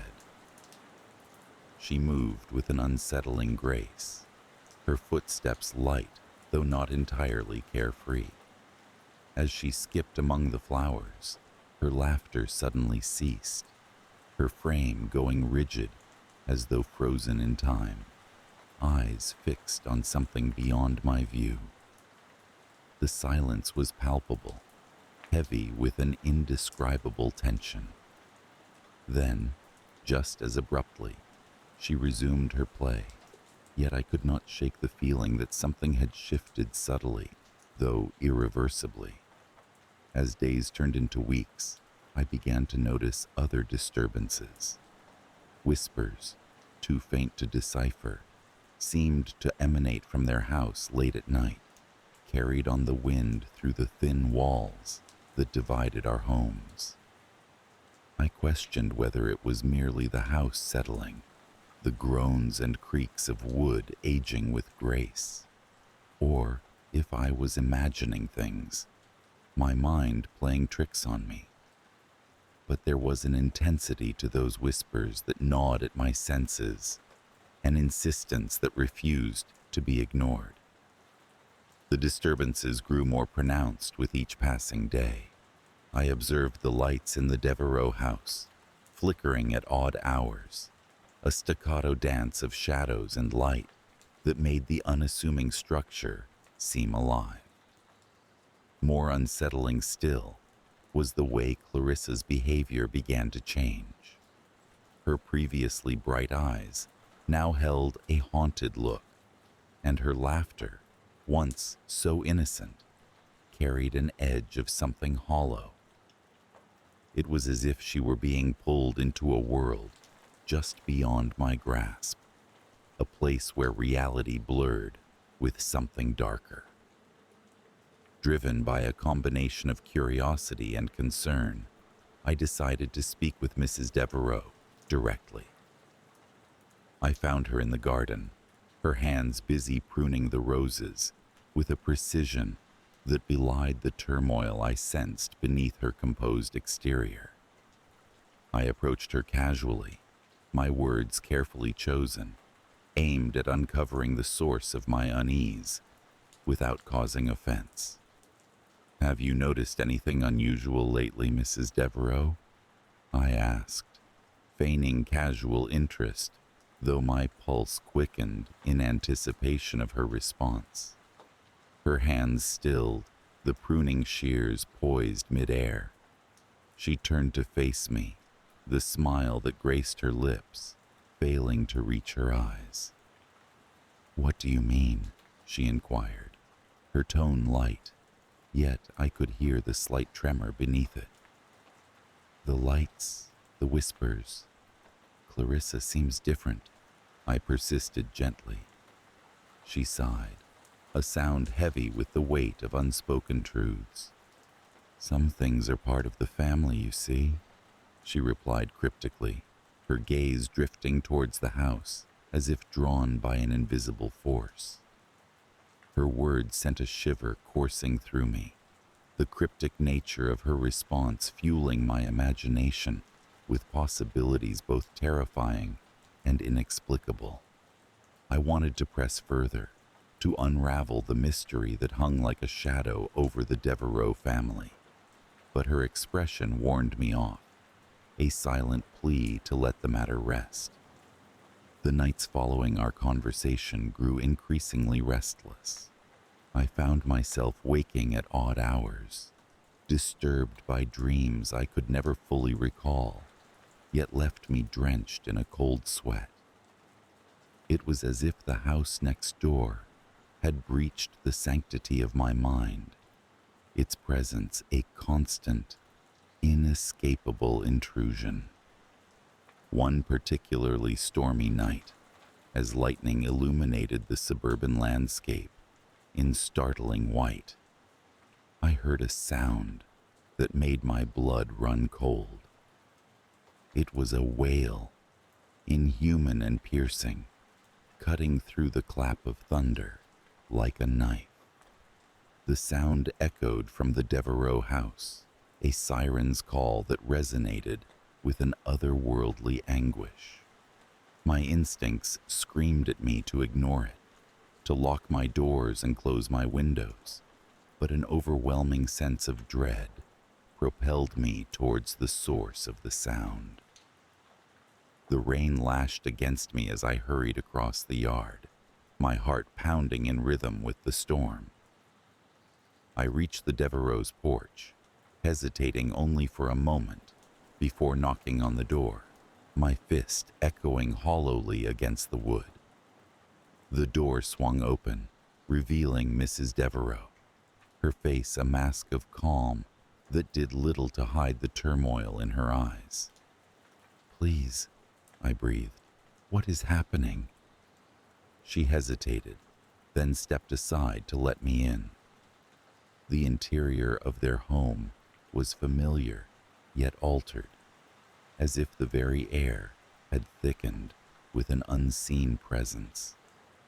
Shadows clung to the walls, and the flicker of candlelight cast eerie shapes that danced and twisted in the corners of my vision. "It's the family," she said at last, her voice a whisper, as though speaking too loudly might shatter the fragile balance holding their world together. "Our bloodline is different. Every few generations, one of us transforms." The word transform hung in the air, pregnant with implication. I felt my mind reaching for understanding, grasping at the threads of a truth too horrific to fully comprehend. Mrs. Devereaux must have seen the disbelief etched on my face, for she continued, her words tumbling over each other in their urgency. "Clarissa, it's happening to her. The curse, it chooses, and we can do nothing but endure." The weight of her confession settled heavily between us, a shared burden that tethered us together in that moment. I wanted to ask more, to understand the mechanics of this curse, the reason behind it, the history that bound their family to such a fate. But the sound of a door creaking open drew our attention. Clarissa stood at the top of the stairs, her small figure outlined against the dim glow of the hallway. Her eyes were wide, filled with both fear and resignation, and as she descended, I noticed a subtle shift in her appearance, a transformation that was both physical and intangible. Her skin seemed paler, her features more pronounced, as if she were shedding layers of herself to reveal something entirely new. Mrs. Devereaux moved to her daughter, wrapping her arms around the trembling child. I watched, rooted to the spot, a silent witness to a scene that defied all logic. The room pulsed with a rhythm that resonated deep within my bones, the very walls seeming to contract and expand in time with each heartbeat. As lightning flashed once more, illuminating the room in stark relief, I saw the shadow of something else, a presence that loomed over the Devereaux family, its silhouette monstrous and formless, a testament to the curse that gripped their lineage. It was gone as quickly as it had appeared, yet the impression lingered, an indelible mark upon my psyche. I stayed with the Devereaux family that night, compelled by a need to offer what little comfort I could, though I knew my presence was but a small balm against the storm they faced.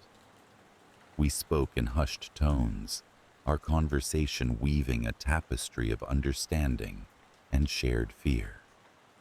Mrs. Devereaux recounted stories of ancestors who had undergone the transformation, tales of survival and loss passed down through generations like a dark inheritance. The night stretched on, an endless expanse of waiting, and when dawn finally broke, it brought with it a fragile sense of calm. Clarissa slept fitfully, her small body curled against her mother's side, and as I prepared to leave, I felt the weight of Mrs. Devereaux's gaze upon me. "Thank you," she said simply, the gratitude in her voice a quiet testament to the bond that had formed between us. I returned to my home, exhausted, yet unable to shake the feeling that the curse had reached beyond the confines of the Devereaux house, its tendrils entwining with my own life. The events of that night played on an endless loop in my mind, a haunting refrain that refused to be silenced. In the days that followed, the atmosphere in the neighborhood shifted subtly. The Devereaux family maintained their routine, but there was a palpable tension in their movements, a wariness that spoke of battles fought just beneath the surface. Clarissa returned to her play, though her laughter was now accompanied by a haunting echo, a reminder of the transformation that lay just beneath her skin. I found myself more attuned to the nuances of my environment, acutely aware of the shadows that stretched and twisted in the corners of my vision, the whispers that brushed against the edges of my consciousness. The world seemed to pulse with a hidden vibrancy, a secret life that danced just beyond my reach. Though I tried to resume my own routine, the events of that stormy night had left an indelible mark upon me. I felt a kinship with the Devereaux family, an unspoken connection born of shared experience and the knowledge of a curse that refused to relinquish its grip. My dreams continued to be plagued by visions of transformation, the boundaries of reality and imagination blurring in the dim hours before dawn. The lingering fear was not one of imminent danger, but of something far more insidious, the knowledge that the curse was real and that it had irrevocably altered the fabric of our lives. I could see it in the way Mrs. Devereaux glanced towards the shadows, in the way Mr. Devereaux's smile no longer reached his eyes, in the way Clarissa's laughter carried that haunting echo. The consequence of their lineage was a burden they carried with quiet dignity, and though my own life had been touched by its shadow, I knew that I could do little but bear witness to their struggle. The passage of time did little to erase the memory of that night. It remained a reminder of the thin veil that separated the mundane from the supernatural, the ordinary from the extraordinary. In the end, the story of the Devereaux family became part of the tapestry of my own life, woven into the fabric of the days and nights that followed. It served as a testament to the resilience of the human spirit in the face of the unknown, a reminder that even in the quietest corners of suburbia, a darkness could linger, waiting patiently for its moment to be seen. I often find myself wandering through the echoing halls of LeBlanc Manor, a place that wears its opulence like a faded garment. The manor, once a beacon of grandeur and sophistication, now stands as a testament to days long past, with its ornate chandeliers casting dim shadows against the dusty walls. The air is thick with the scent of forgotten memories, and each step I take is muffled by the plush, albeit time-worn, carpet beneath my feet. Amber LeBlanc, my cousin, is the reason I find myself here. She is a peculiar figure in our family, the kind of person who inhabits the space between shadow and light, always present, yet somehow distant. Despite living in the manor, she seems to belong to another realm entirely, one that eludes the rest of us. Her letters had always been a source of intrigue, filled with curious insights and musings that hinted at something beyond the ordinary. Thus, when she wrote to me, imploring me to visit, I felt a pull I could not resist. Upon my arrival, I was greeted by Amber, who appeared unchanged by the years. Her eyes, sharp and bright as ever, seemed to hold secrets I was eager to uncover. Yet, there was something in her demeanor, an undercurrent of unease, that unsettled me. We exchanged pleasantries, and she led me through the maze of rooms, her footsteps barely making a sound. It was during one of these meandering walks that I first sensed it, a subtle shift in the atmosphere, something I couldn't quite place, but felt down to my bones. It was as though the manor itself had paused to listen, its ancient walls absorbing the whispers of time. We passed rooms filled with antique furniture and faded portraits of ancestors whose eyes seemed to follow us. Amber spoke of the history of the manor, her voice a gentle lull that contrasted with the growing tension in my chest. I found myself hanging on her every word, compelled by a force I couldn't name. One evening, as the sun dipped below the horizon, casting the manor in an ethereal glow, Amber led me to the library. It was a cavernous room, its shelves lined with books that seemed to hum with stories of their own. She settled into a chair by the fireplace, the flickering flames casting playful shadows across her face. "I must show you something," she said, her voice barely above a whisper. Her gaze was steady, yet there was an urgency in her eyes that unsettled me. Curiosity piqued, I nodded. She retrieved a small leather-bound journal from a secret compartment in the desk. Its pages were yellowed with age, the ink faded yet legible. She opened it carefully, revealing sketches and notes that spoke of creatures and rituals long forgotten by the world.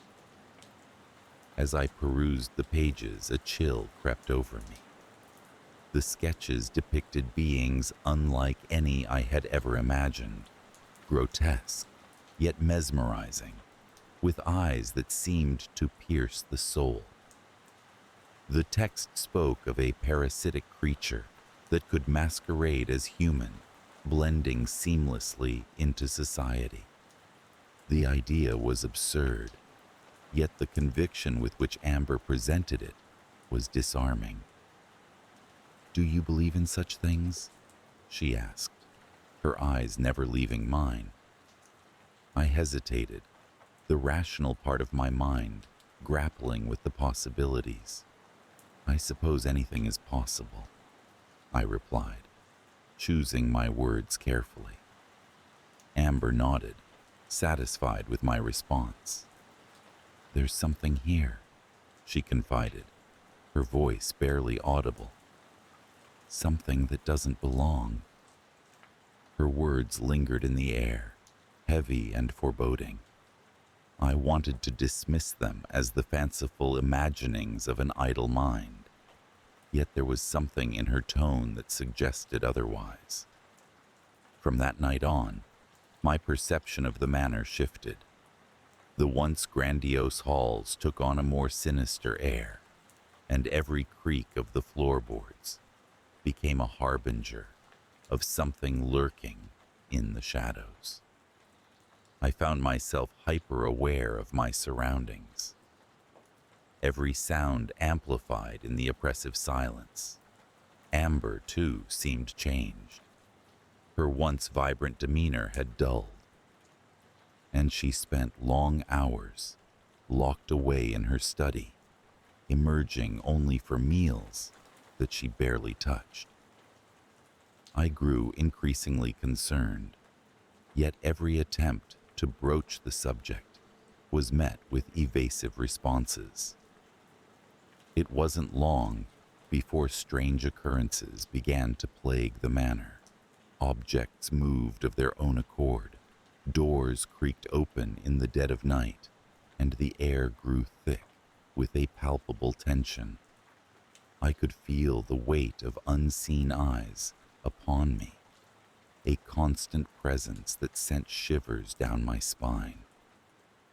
One particularly unsettling night, I awoke to the sound of soft, insistent whispers. They seemed to emanate from the very walls, a cacophony of voices speaking in a language I couldn't decipher. Heart-pounding, I ventured from my room and wandered the darkened corridors, drawn by the haunting melody. The whispers led me to a small, forgotten chamber at the far end of the manor. The room was shrouded in darkness, yet I could sense the presence of something or someone within. As I stepped inside, the door creaked shut behind me, plunging the room into an oppressive silence. I felt a chill in the air, a sense of being watched by something unseen. My eyes adjusted to the dim light, and I could just make out the figure of Amber standing by the window, her silhouette framed by the pale moonlight. She turned to face me, her expression unreadable. "What are you doing here?" I asked, my voice barely above a whisper. Amber didn't respond immediately. Instead, she continued to gaze out the window, her eyes distant and unfocused. When she finally spoke, her voice was laced with an unfamiliar edge. "It's here," she said simply. I followed her gaze to the sprawling gardens below, their once vibrant blooms now withered and lifeless. It was as if the very essence of the manor had been drained, leaving behind a hollow shell. "What is it, Amber?" I pressed, a sense of dread settling in my stomach. She hesitated, as if weighing her words carefully. "I've tried to stop it," she confessed, her voice trembling. "But it's too late." The gravity of her words hit me like a physical blow. It was as though the world had shifted on its axis, and I was left to navigate a reality that defied logic and reason. I wanted to deny it, to cling to the comforting illusion of normalcy, yet deep down, I knew she spoke the truth. And so began the escalation. The whispers grew louder, their insistent chorus invading my every thought. The shadows lengthened, twisting and contorting into grotesque shapes that danced at the edge of my vision. It was as if the manor itself had come alive, its ancient secrets clawing their way to the surface. I became increasingly paranoid, my every waking moment consumed by the sense of being hunted. Sleep eluded me, and I wandered the halls in a daze, seeking answers that remained frustratingly out of reach. Amber, too, seemed to be unraveling. Her once immaculate appearance became disheveled, and her eyes took on a haunted quality that mirrored my own.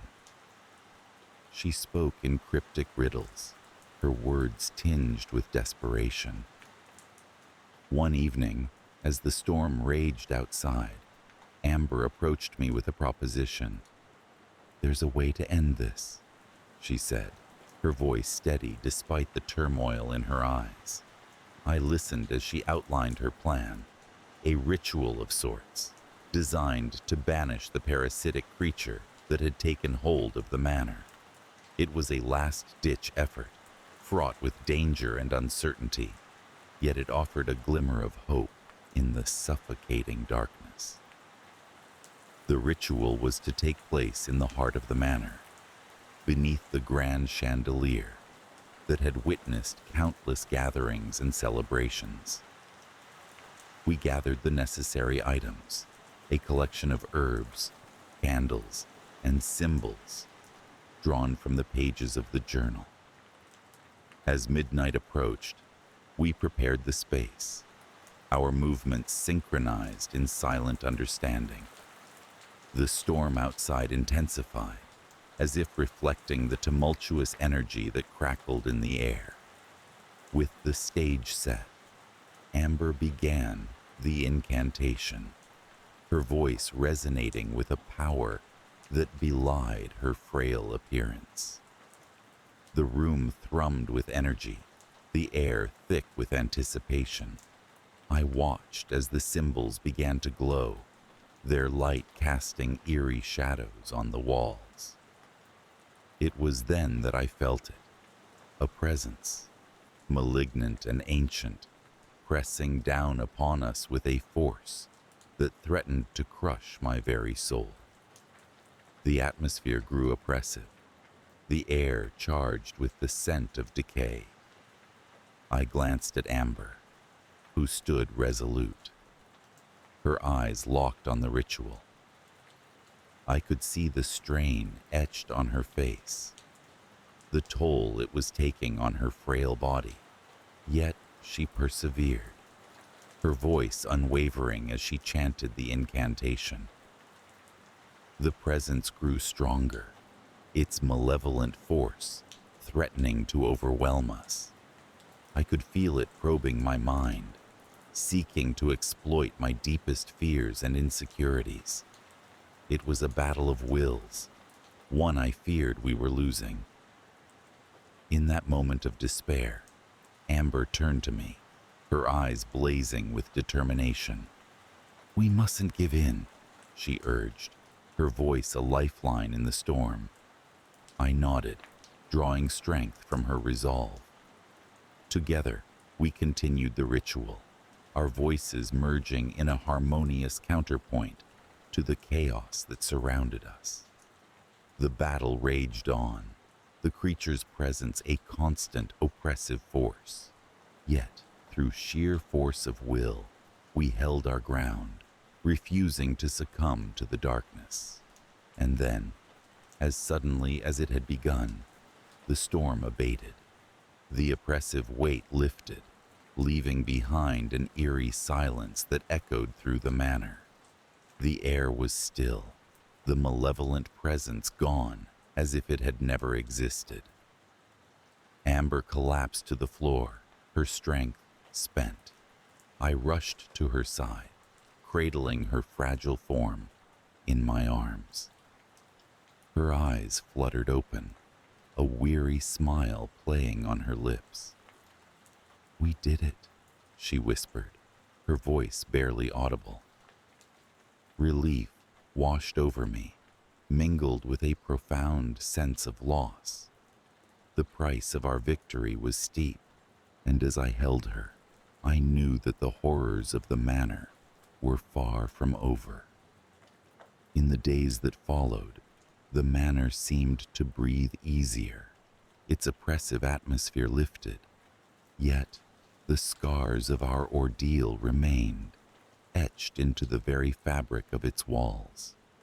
The whispers, though diminished, continued to haunt the corners of my mind, a constant reminder of the darkness that lurked just beyond the veil of reality. Amber, though weakened by the ordeal, retained her enigmatic presence.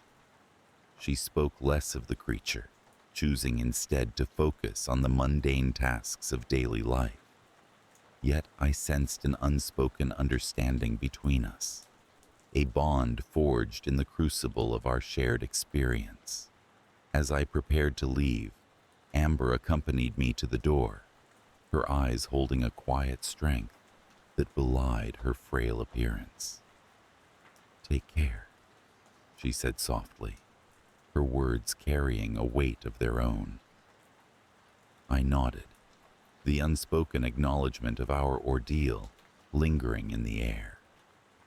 As I stepped into the sunlight, leaving the manor behind, I couldn't shake the feeling that the shadows would always be with me, lurking just out of sight. The road stretched before me, a path leading away from the darkness of LeBlanc Manor. Yet, as I walked, I couldn't help but glance over my shoulder, half expecting to see the specter of what we had faced standing in the doorway. The world seemed brighter, the air fresher, yet a part of me remained tethered to the manor, bound by the lingering fear that the parasitic creature might not be as gone as we hoped. It was a shadow that would follow me, a constant reminder of the thin line between reality and the horrors that lay just beneath its surface. The mansion stood solemnly against the amber glow of a Los Angeles sunset, nestled within a forgotten stretch of land that had long ceased to charm the bustling city. Its once glorious gardens now tangled with wild ivy and untamed roses, whispering secrets of a time when the grounds were alive with vibrant blooms and lively gatherings. Yet, the mansion held a peculiar allure of its own, a quiet grandeur that I, a modest gardener in search of solace, found impossible to resist. My first encounter with the estate was through an advertisement that seemed to beckon me specifically, as though the words were penned with me in mind. "Gardener needed," it read, promising a generous sum for tending to the mansion's expansive gardens. A picture accompanied the text, capturing an image of bygone elegance amidst encroaching decay, igniting a curious longing within me to restore what had been lost. Upon arrival, I was greeted by the caretaker, an elderly man named Mr. Croft, with a demeanor as weathered as the estate itself. His eyes bore an indefinable sadness, a hint of shadow that whispered of stories untold. He handed me a key, its intricate design cold in my palm, and said, "The mansion has its rules. Follow them, and you shall be fine." His instructions were simple, yet strangely specific. Never remain in the gardens after dusk. Always speak kindly to the roses. Whatever you do, do not enter the west wing. The words seemed peculiar, yet there was an earnestness in his voice that left no room for doubt or jest. With a nod, I accepted the key, my heart a curious mix of caution and intrigue.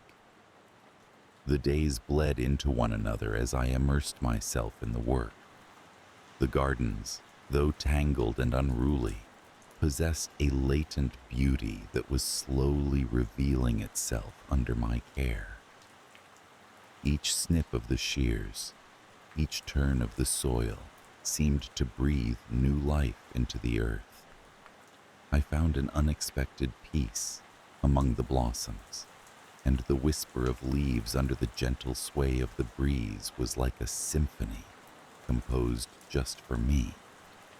Yet, as the sun dipped beneath the horizon, an unease settled over the grounds.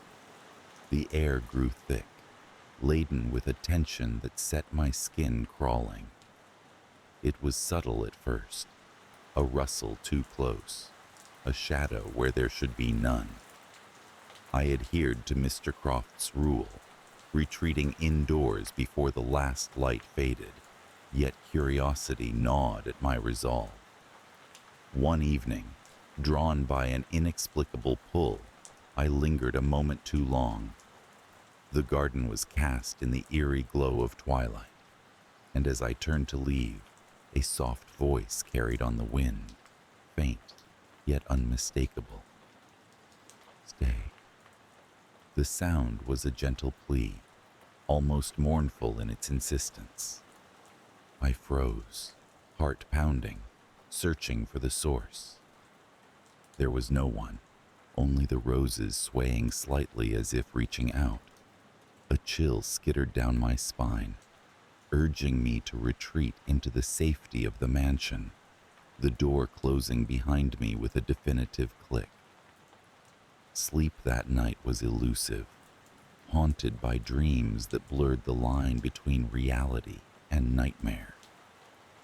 Images of the garden, vibrant and alive, twisted into visions, plagued by shadows that clawed at the edges of my consciousness.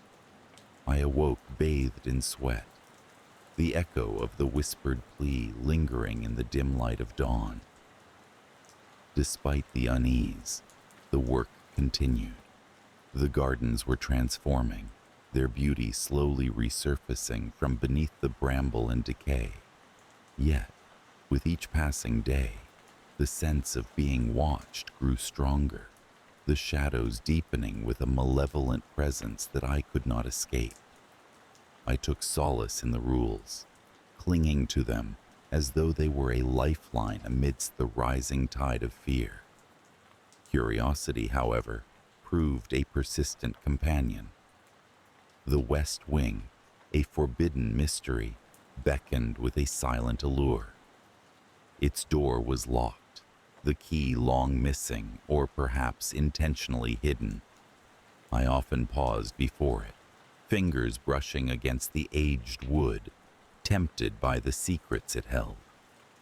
But Mr. Croft's warning echoed in my mind, a deterrent strong enough to keep my inquisitiveness at bay. One afternoon, while pruning a particularly stubborn rosebush, I noticed something glinting beneath the tangle of thorns. Carefully, I unearthed the object, a rusted key, its shape hauntingly familiar. My heart leapt within my chest, a mix of dread and anticipation warring within me. Surely, it couldn't be. That night, under the shroud of darkness, I found myself drawn to the West Wing, the key clutched tightly in my hand.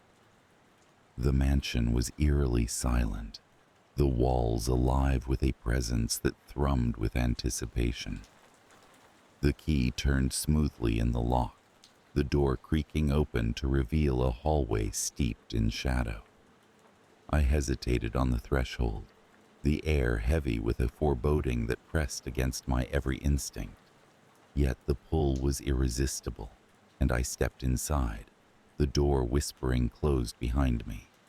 The hallway stretched on, each step echoing softly, leading me deeper into the heart of the mansion. The room at the end was dimly lit, the air stale and thick with the scent of neglect. Dust motes danced in the faint light filtering through curtained windows, revealing a space frozen in time. Books lined the walls, their spines cracked and faded. A grand piano, its keys yellowed with age, sat silently in the corner, as if waiting for someone to breathe life back into its strings. And there, in the center of the room, stood a mirror, a towering presence that commanded attention. Its surface was clouded, the reflection warped and indistinct. Yet, as I approached, a figure began to take shape, emerging from the depths of the glass with a haunting familiarity. It was me, yet not me. My reflection moved independently, eyes locked onto mine with an intensity that sent a shiver down my spine. Slowly, the image began to change, morphing into something twisted and unrecognizable. A grotesque smile stretched across its face, and I stumbled back, heart racing. The mirror flickered, the room around me shifting, and I was no longer alone. Shadows danced at the edges of my vision, whispering voices rising in a chilling chorus. Panic gripped me, and I turned to flee, the hallway stretching impossibly long before me as I ran. I burst through the door, gasping for breath, and slammed it shut, the key clattering to the floor. The mansion was silent once more, the presence receding into the depths of the forbidden wing. Heart pounding, I retreated to my room, the mirror's haunting image seared into my mind. Sleep offered no respite, my dreams a chaotic swirl of darkness and dread. The garden, once a sanctuary, felt oppressive beneath the weight of unseen eyes. I followed the rules more diligently than ever, yet the sensation of being watched persisted, a constant reminder of the malevolent force lurking just beyond the veil of reality. Days passed in a blur, my work a mechanical routine, devoid of the joy it once held. The mansion, with its secrets and shadows, had become a place of unease, its grandeur marred by the presence that haunted its halls. I longed for escape, yet the pull of the garden, the whisper of the roses, kept me tethered to the estate. One evening, as I stood at the threshold of the garden, a sense of determination welled within me. I had to confront the presence, to understand the nature of the nightmare that had taken root within the mansion's walls. With the sun dipping below the horizon, I stepped into the twilight, heart steady with resolve. The garden was cast in muted hues, the air heavy with anticipation. I moved deliberately, the rustle of leaves a symphony of silent voices guiding me. The roses swayed gently, their petals glowing with an ethereal light, as if urging me onward. As I reached the center of the garden, the air shifted, a chill wrapping around me like a shroud. The shadows coalesced, forming a figure that stood shrouded in darkness, eyes gleaming with an otherworldly light. It was the embodiment of the presence, its form fluid and ever-changing. "Why have you come?" The voice was a whisper, soft yet commanding, echoing in the stillness. I swallowed hard, the answer unformed on my lips, driven by an instinct more profound than thought. "To end this," I replied, my voice steady despite the fear coiling within me. The figure seemed to shift, the garden around us alive with an energy that thrummed with life. The presence loomed closer, the air thick with an intensity that threatened to overwhelm. Yet, within the depth of the shadows, I sensed a flicker of something else, an understanding, a plea. The roses rustled, their petals brushing against my skin like a gentle caress. The presence paused, its form wavering, and for a moment I saw the truth hidden within the darkness. A reflection of myself, twisted by fear and shadow, seeking solace in the garden's embrace. With a breath, I reached out, hand trembling as it passed through the intangible form. The garden shimmered, the presence dissolving into the night, leaving a profound emptiness in its wake. The air was still, the oppressive weight lifting, replaced by a profound calm. The mansion stood silent, its secrets laid bare, the night air cool against my skin. I lingered for a moment, the garden a place of peace once more, illuminated by the pale light of the moon. The roses swayed gently, their whisper a song of hope and renewal, a promise of the dawn to come.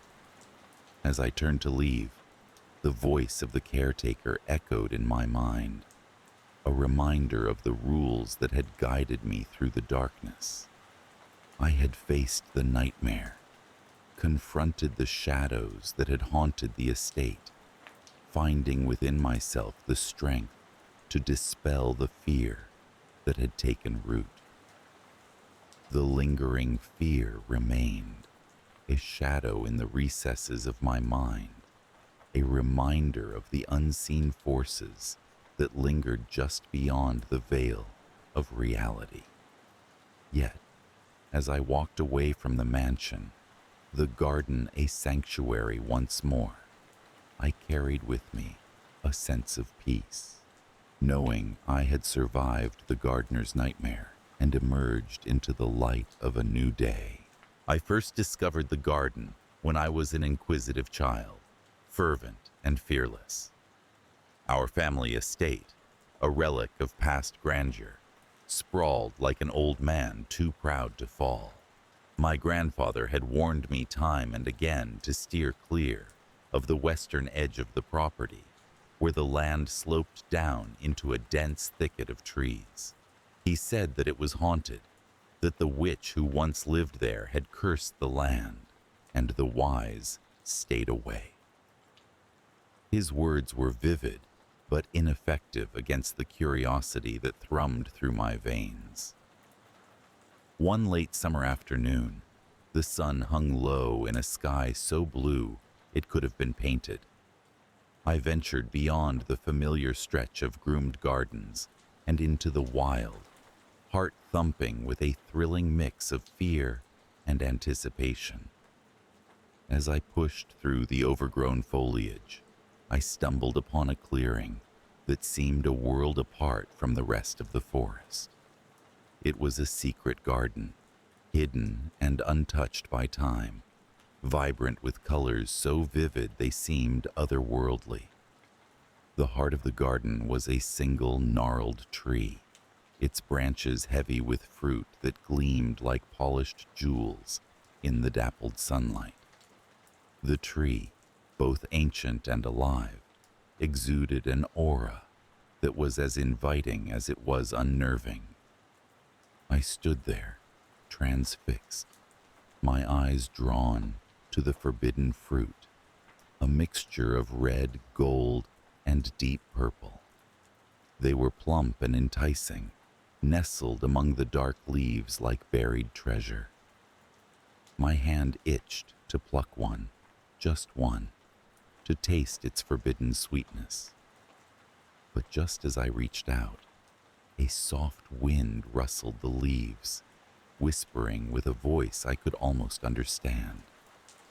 It carried a warning, an echo of my grandfather's tales about the witch who once dwelt here, casting a curse upon any who dared to partake of her bounty. Startled, I withdrew my hand, stepping back from the line I had nearly crossed.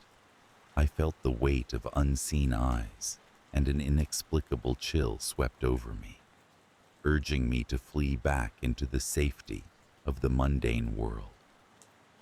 Years passed, and the memory of the garden faded to the back of my mind, a curious echo of childhood adventure. The estate remained my home, its stately decay an ongoing testament to our family's history. Life moved on, yet something in me lingered, a root tied to that hidden place. It was inevitable, perhaps, that I would return. Drawn by a pull I couldn't quite articulate, I found myself wandering the grounds once more, the seasoned air carrying a crispness that heralded autumn's approach. The estate had grown more silent over the years, absorbing the whispers of time into its walls. The garden awaited me, unchanged by the passage of years. This time, I was not a child. Rationality and skepticism were my companions as I stepped into the clearing, but they did little to quell the flutter of fear and curiosity. The tree stood there, as if expecting me, its fruits still gleaming with that impossible allure. My hand reached out almost of its own accord. As my fingers brushed the fruit, the air thickened around me, and the world seemed to pause. The whisper returned, a soft murmur at the edge of hearing, a lamentation and a temptation intertwined. I hesitated, remembering the tales, the curse, the witch who preyed upon those who dared to defy her warnings. But my curiosity proved stronger, or perhaps my skepticism overpowered the fear. I picked a fruit, its skin smooth and cool against my palm, and bit into it. The taste was indescribable, a burst of sweetness that flooded my senses, surreal in its intensity. For a moment, I was suspended in a blissful delirium, the world around me forgotten. The first disturbance came not from the outside, but from within. That night, as I lay in my bed, I felt an unfamiliar sensation, a creeping unease that settled in my bones. Sleep eluded me, chased away by dreams that flitted at the edges of consciousness, tantalizingly elusive, yet disturbingly vivid. I saw the garden, the tree, the fruit, each warped and twisted, their vibrant colors bleeding into shadows that reached for me. Days turned into a blur of restless vigils and growing dread. Strange occurrences began to needle at the fringes of my reality. At first, they were easily dismissed, a misplaced object, a creaking floorboard. But soon, they became harder to ignore. Shadows seemed to lengthen around me, moving with an intent that defied logic. The estate's silence grew oppressive, as if the walls themselves were watching, waiting. The escalation was a slow, insidious agony. My reflection in the mirror began to warp, a stranger's eyes staring back at me with a depth of malice I couldn't comprehend. Voices whispered through the corridors, too quiet to decipher, yet too persistent to ignore. They spoke of longing, of hunger, of a curse that could not be broken. I felt eyes upon me constantly, a prickling at the back of my neck that would not abate. Isolation took root in my heart as friends and family became distant, their concern a veiled accusation. I was alone, trapped in a world that had shifted beneath my feet. The garden became both a refuge and a prison, its allure undiminished, even as its curse tightened its grip around me. I knew deep down that the climax was inevitable. As the days shortened and the shadows deepened, I found myself drawn back to the garden, compelled by a force that was both familiar and terrifying. The tree awaited me, its gnarled branches twisting against the sky like skeletal fingers. The fruits hung heavy, each a reminder of my transgression. Under a moon that cast the garden in silvery light, I confronted the source of my torment. The air was thick with the scent of earth and decay, a reminder of the witch's presence, lingering and powerful. As I stood before the tree, the whispers rose to a crescendo, a cacophony of despair and longing.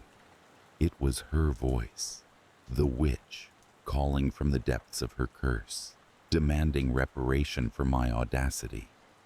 The shadows coalesced around me, and I felt the weight of her gaze, as cold and eternal as the grave. The garden seemed to pulse with a life of its own, the fruits shimmering in the spectral light, mocking my futile defiance. Desperation clung to me as I reached for another fruit, hoping beyond hope that some hidden truth lay within. But as my fingers brushed against its skin, the whispers ceased, the world holding its breath in anticipation. I understood then, with a clarity born of despair, that there was no escape. The fruit, the curse, the witch, they were all part of a cycle, an eternal dance that ensnared all who dared to cross its path.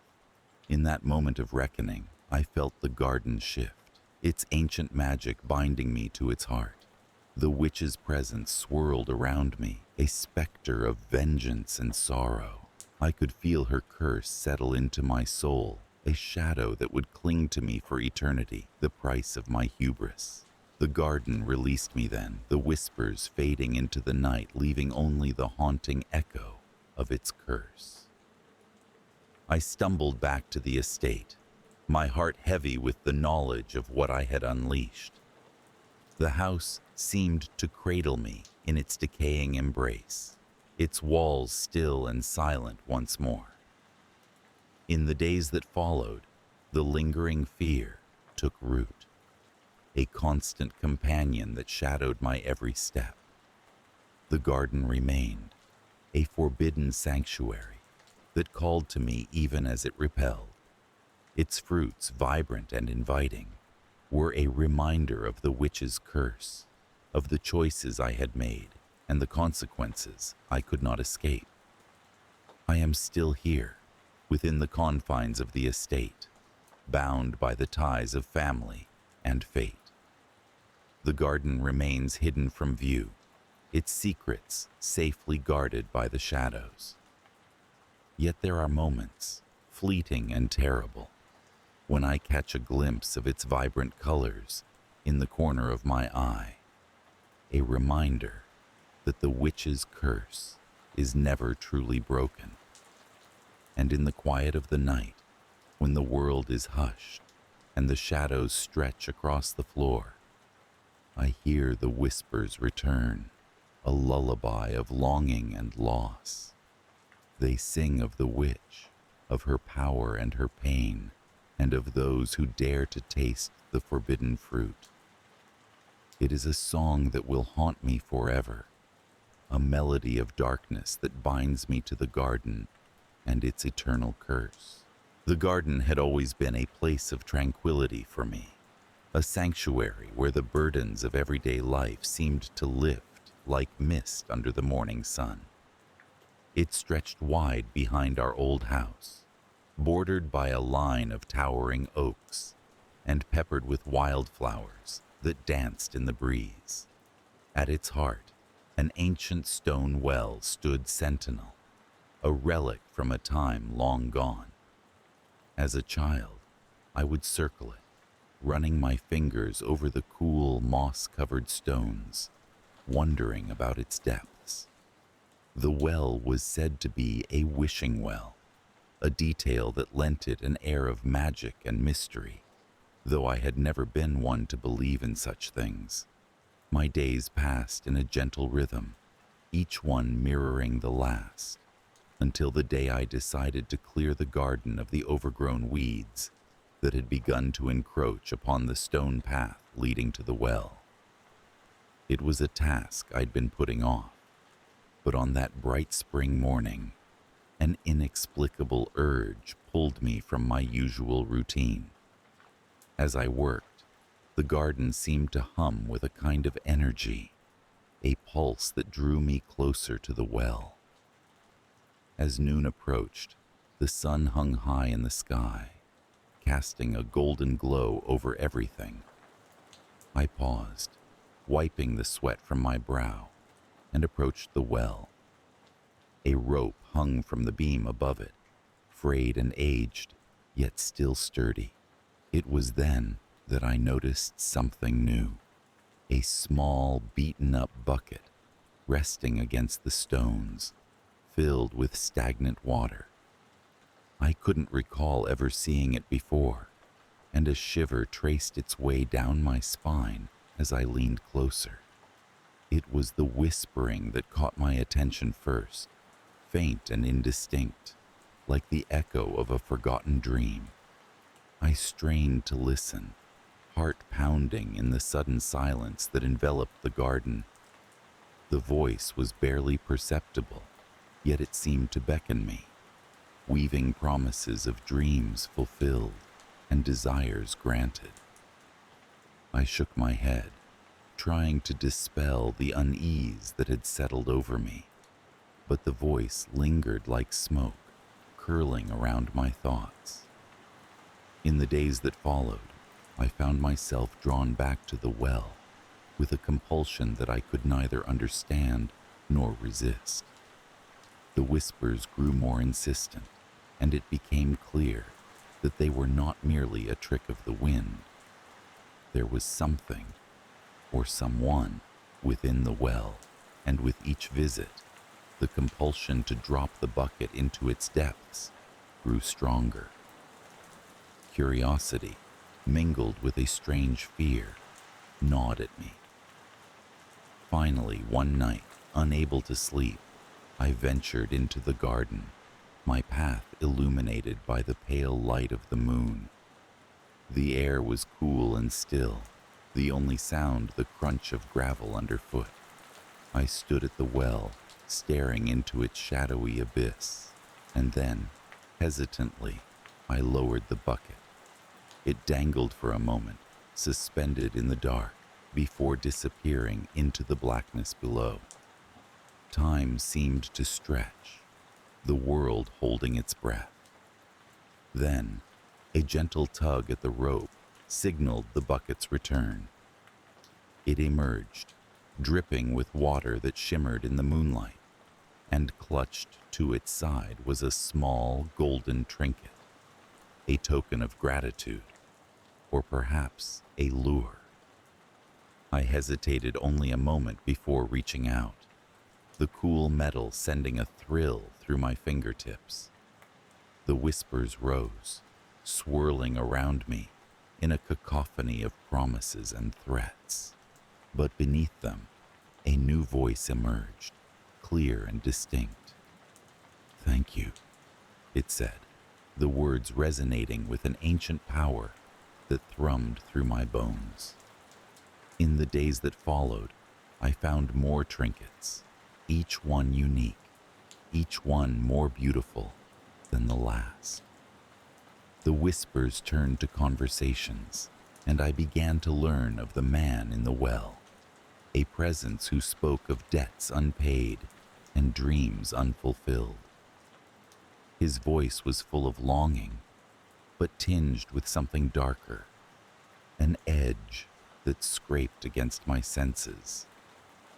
He spoke of a time long past, when the well had been a gateway, a bridge between worlds where wishes were granted for a price. The price, it seemed, had been too high, and the gateway had been sealed, trapping its last visitor within. The man was bound to the well, cursed to grant wishes no more, waiting only for someone who could release him. As days turned into weeks, I found myself caught in his tale, tangled in its threads, as if in a spider's web.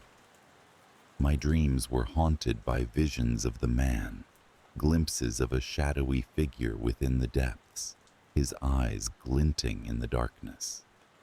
The whispers grew louder, more demanding, and it became clear that the price of my curiosity was rising. Despite the unnerving nature of my encounters, I felt a strange kinship with the man. We were both prisoners, he of the well, and I of a life that felt increasingly hollow. I began to understand his desperation, his desire to be free, Yet there lingered a fear, a premonition that to aid him might invite a darkness I could not control. I had always been practical, grounded, but this was unlike anything I had ever known. The man promised to fulfill my deepest desire, to grant a wish that would change my life.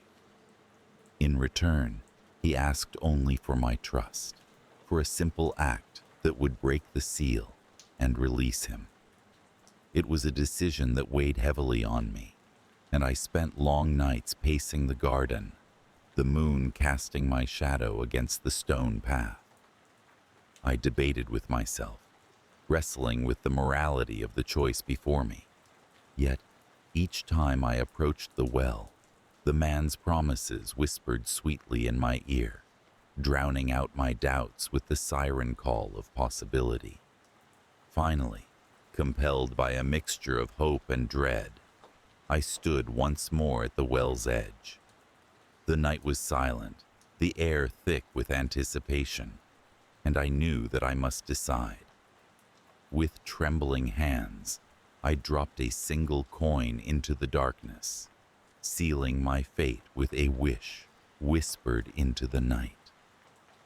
The change was imperceptible at first, a ripple that spread through the air, altering the very fabric of the world around me. The garden seemed to hold its breath, the shadows deepening as the moonlight dimmed. I waited, heart pounding in my chest, for the fulfillment of my wish, but the expected transformation never came. Instead, a deep, resonant laugh echoed from the well, a sound that chilled my blood and froze me in place.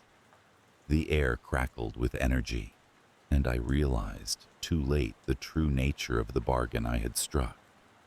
The man was free, released from his prison, but the fulfillment of my wish was not his goal. In those desperate moments, I understood the depth of my error. The whispers had twisted my desires, ensnaring me in a pact with a being whose intentions were far from benign. The garden, once a place of peace, had become a crucible of fear, the well its dark heart. The man, no longer confined, took form beside the well, his presence a shadow that devoured the light. His eyes met mine, and in them I saw the truth, a hunger that could never be sated, a darkness that sought to consume. My wish had been granted, but at a cost far greater than I had imagined. He vanished then, leaving behind an emptiness that echoed through the garden, a void that could never be filled. The well, now silent, stood as a reminder of my folly, its whispers stilled, its secrets kept. In the days that followed, I attempted to resume my life, but the garden was no longer a sanctuary. The shadows lingered, stretching long and deep, and the memory of the man in the well haunted me. I found myself avoiding the garden, unable to face the stone path, the overgrown weeds a testament to my neglect. Yet the whispers returned, softer now, a gentle reminder of the darkness that lay beneath. The well, though silent, called to me still, a siren's song that I struggled to resist. I understood now the true nature of its magic, a binding, a curse that could never be undone. As time passed, the garden fell into disrepair, the well a forgotten relic of the past. I moved on, seeking solace in other pursuits, but the memory of that night lingered, a shadow that never faded. I knew that the man was out there, somewhere. His presence felt in the corners of my mind, a constant reminder of my hubris. The garden, once vibrant and alive, had become a place of fear, its beauty tarnished by the darkness within. I had learned a harsh lesson, one that I would carry with me always, a reminder that some secrets are best left undisturbed, and that the price of curiosity can be higher than one can bear.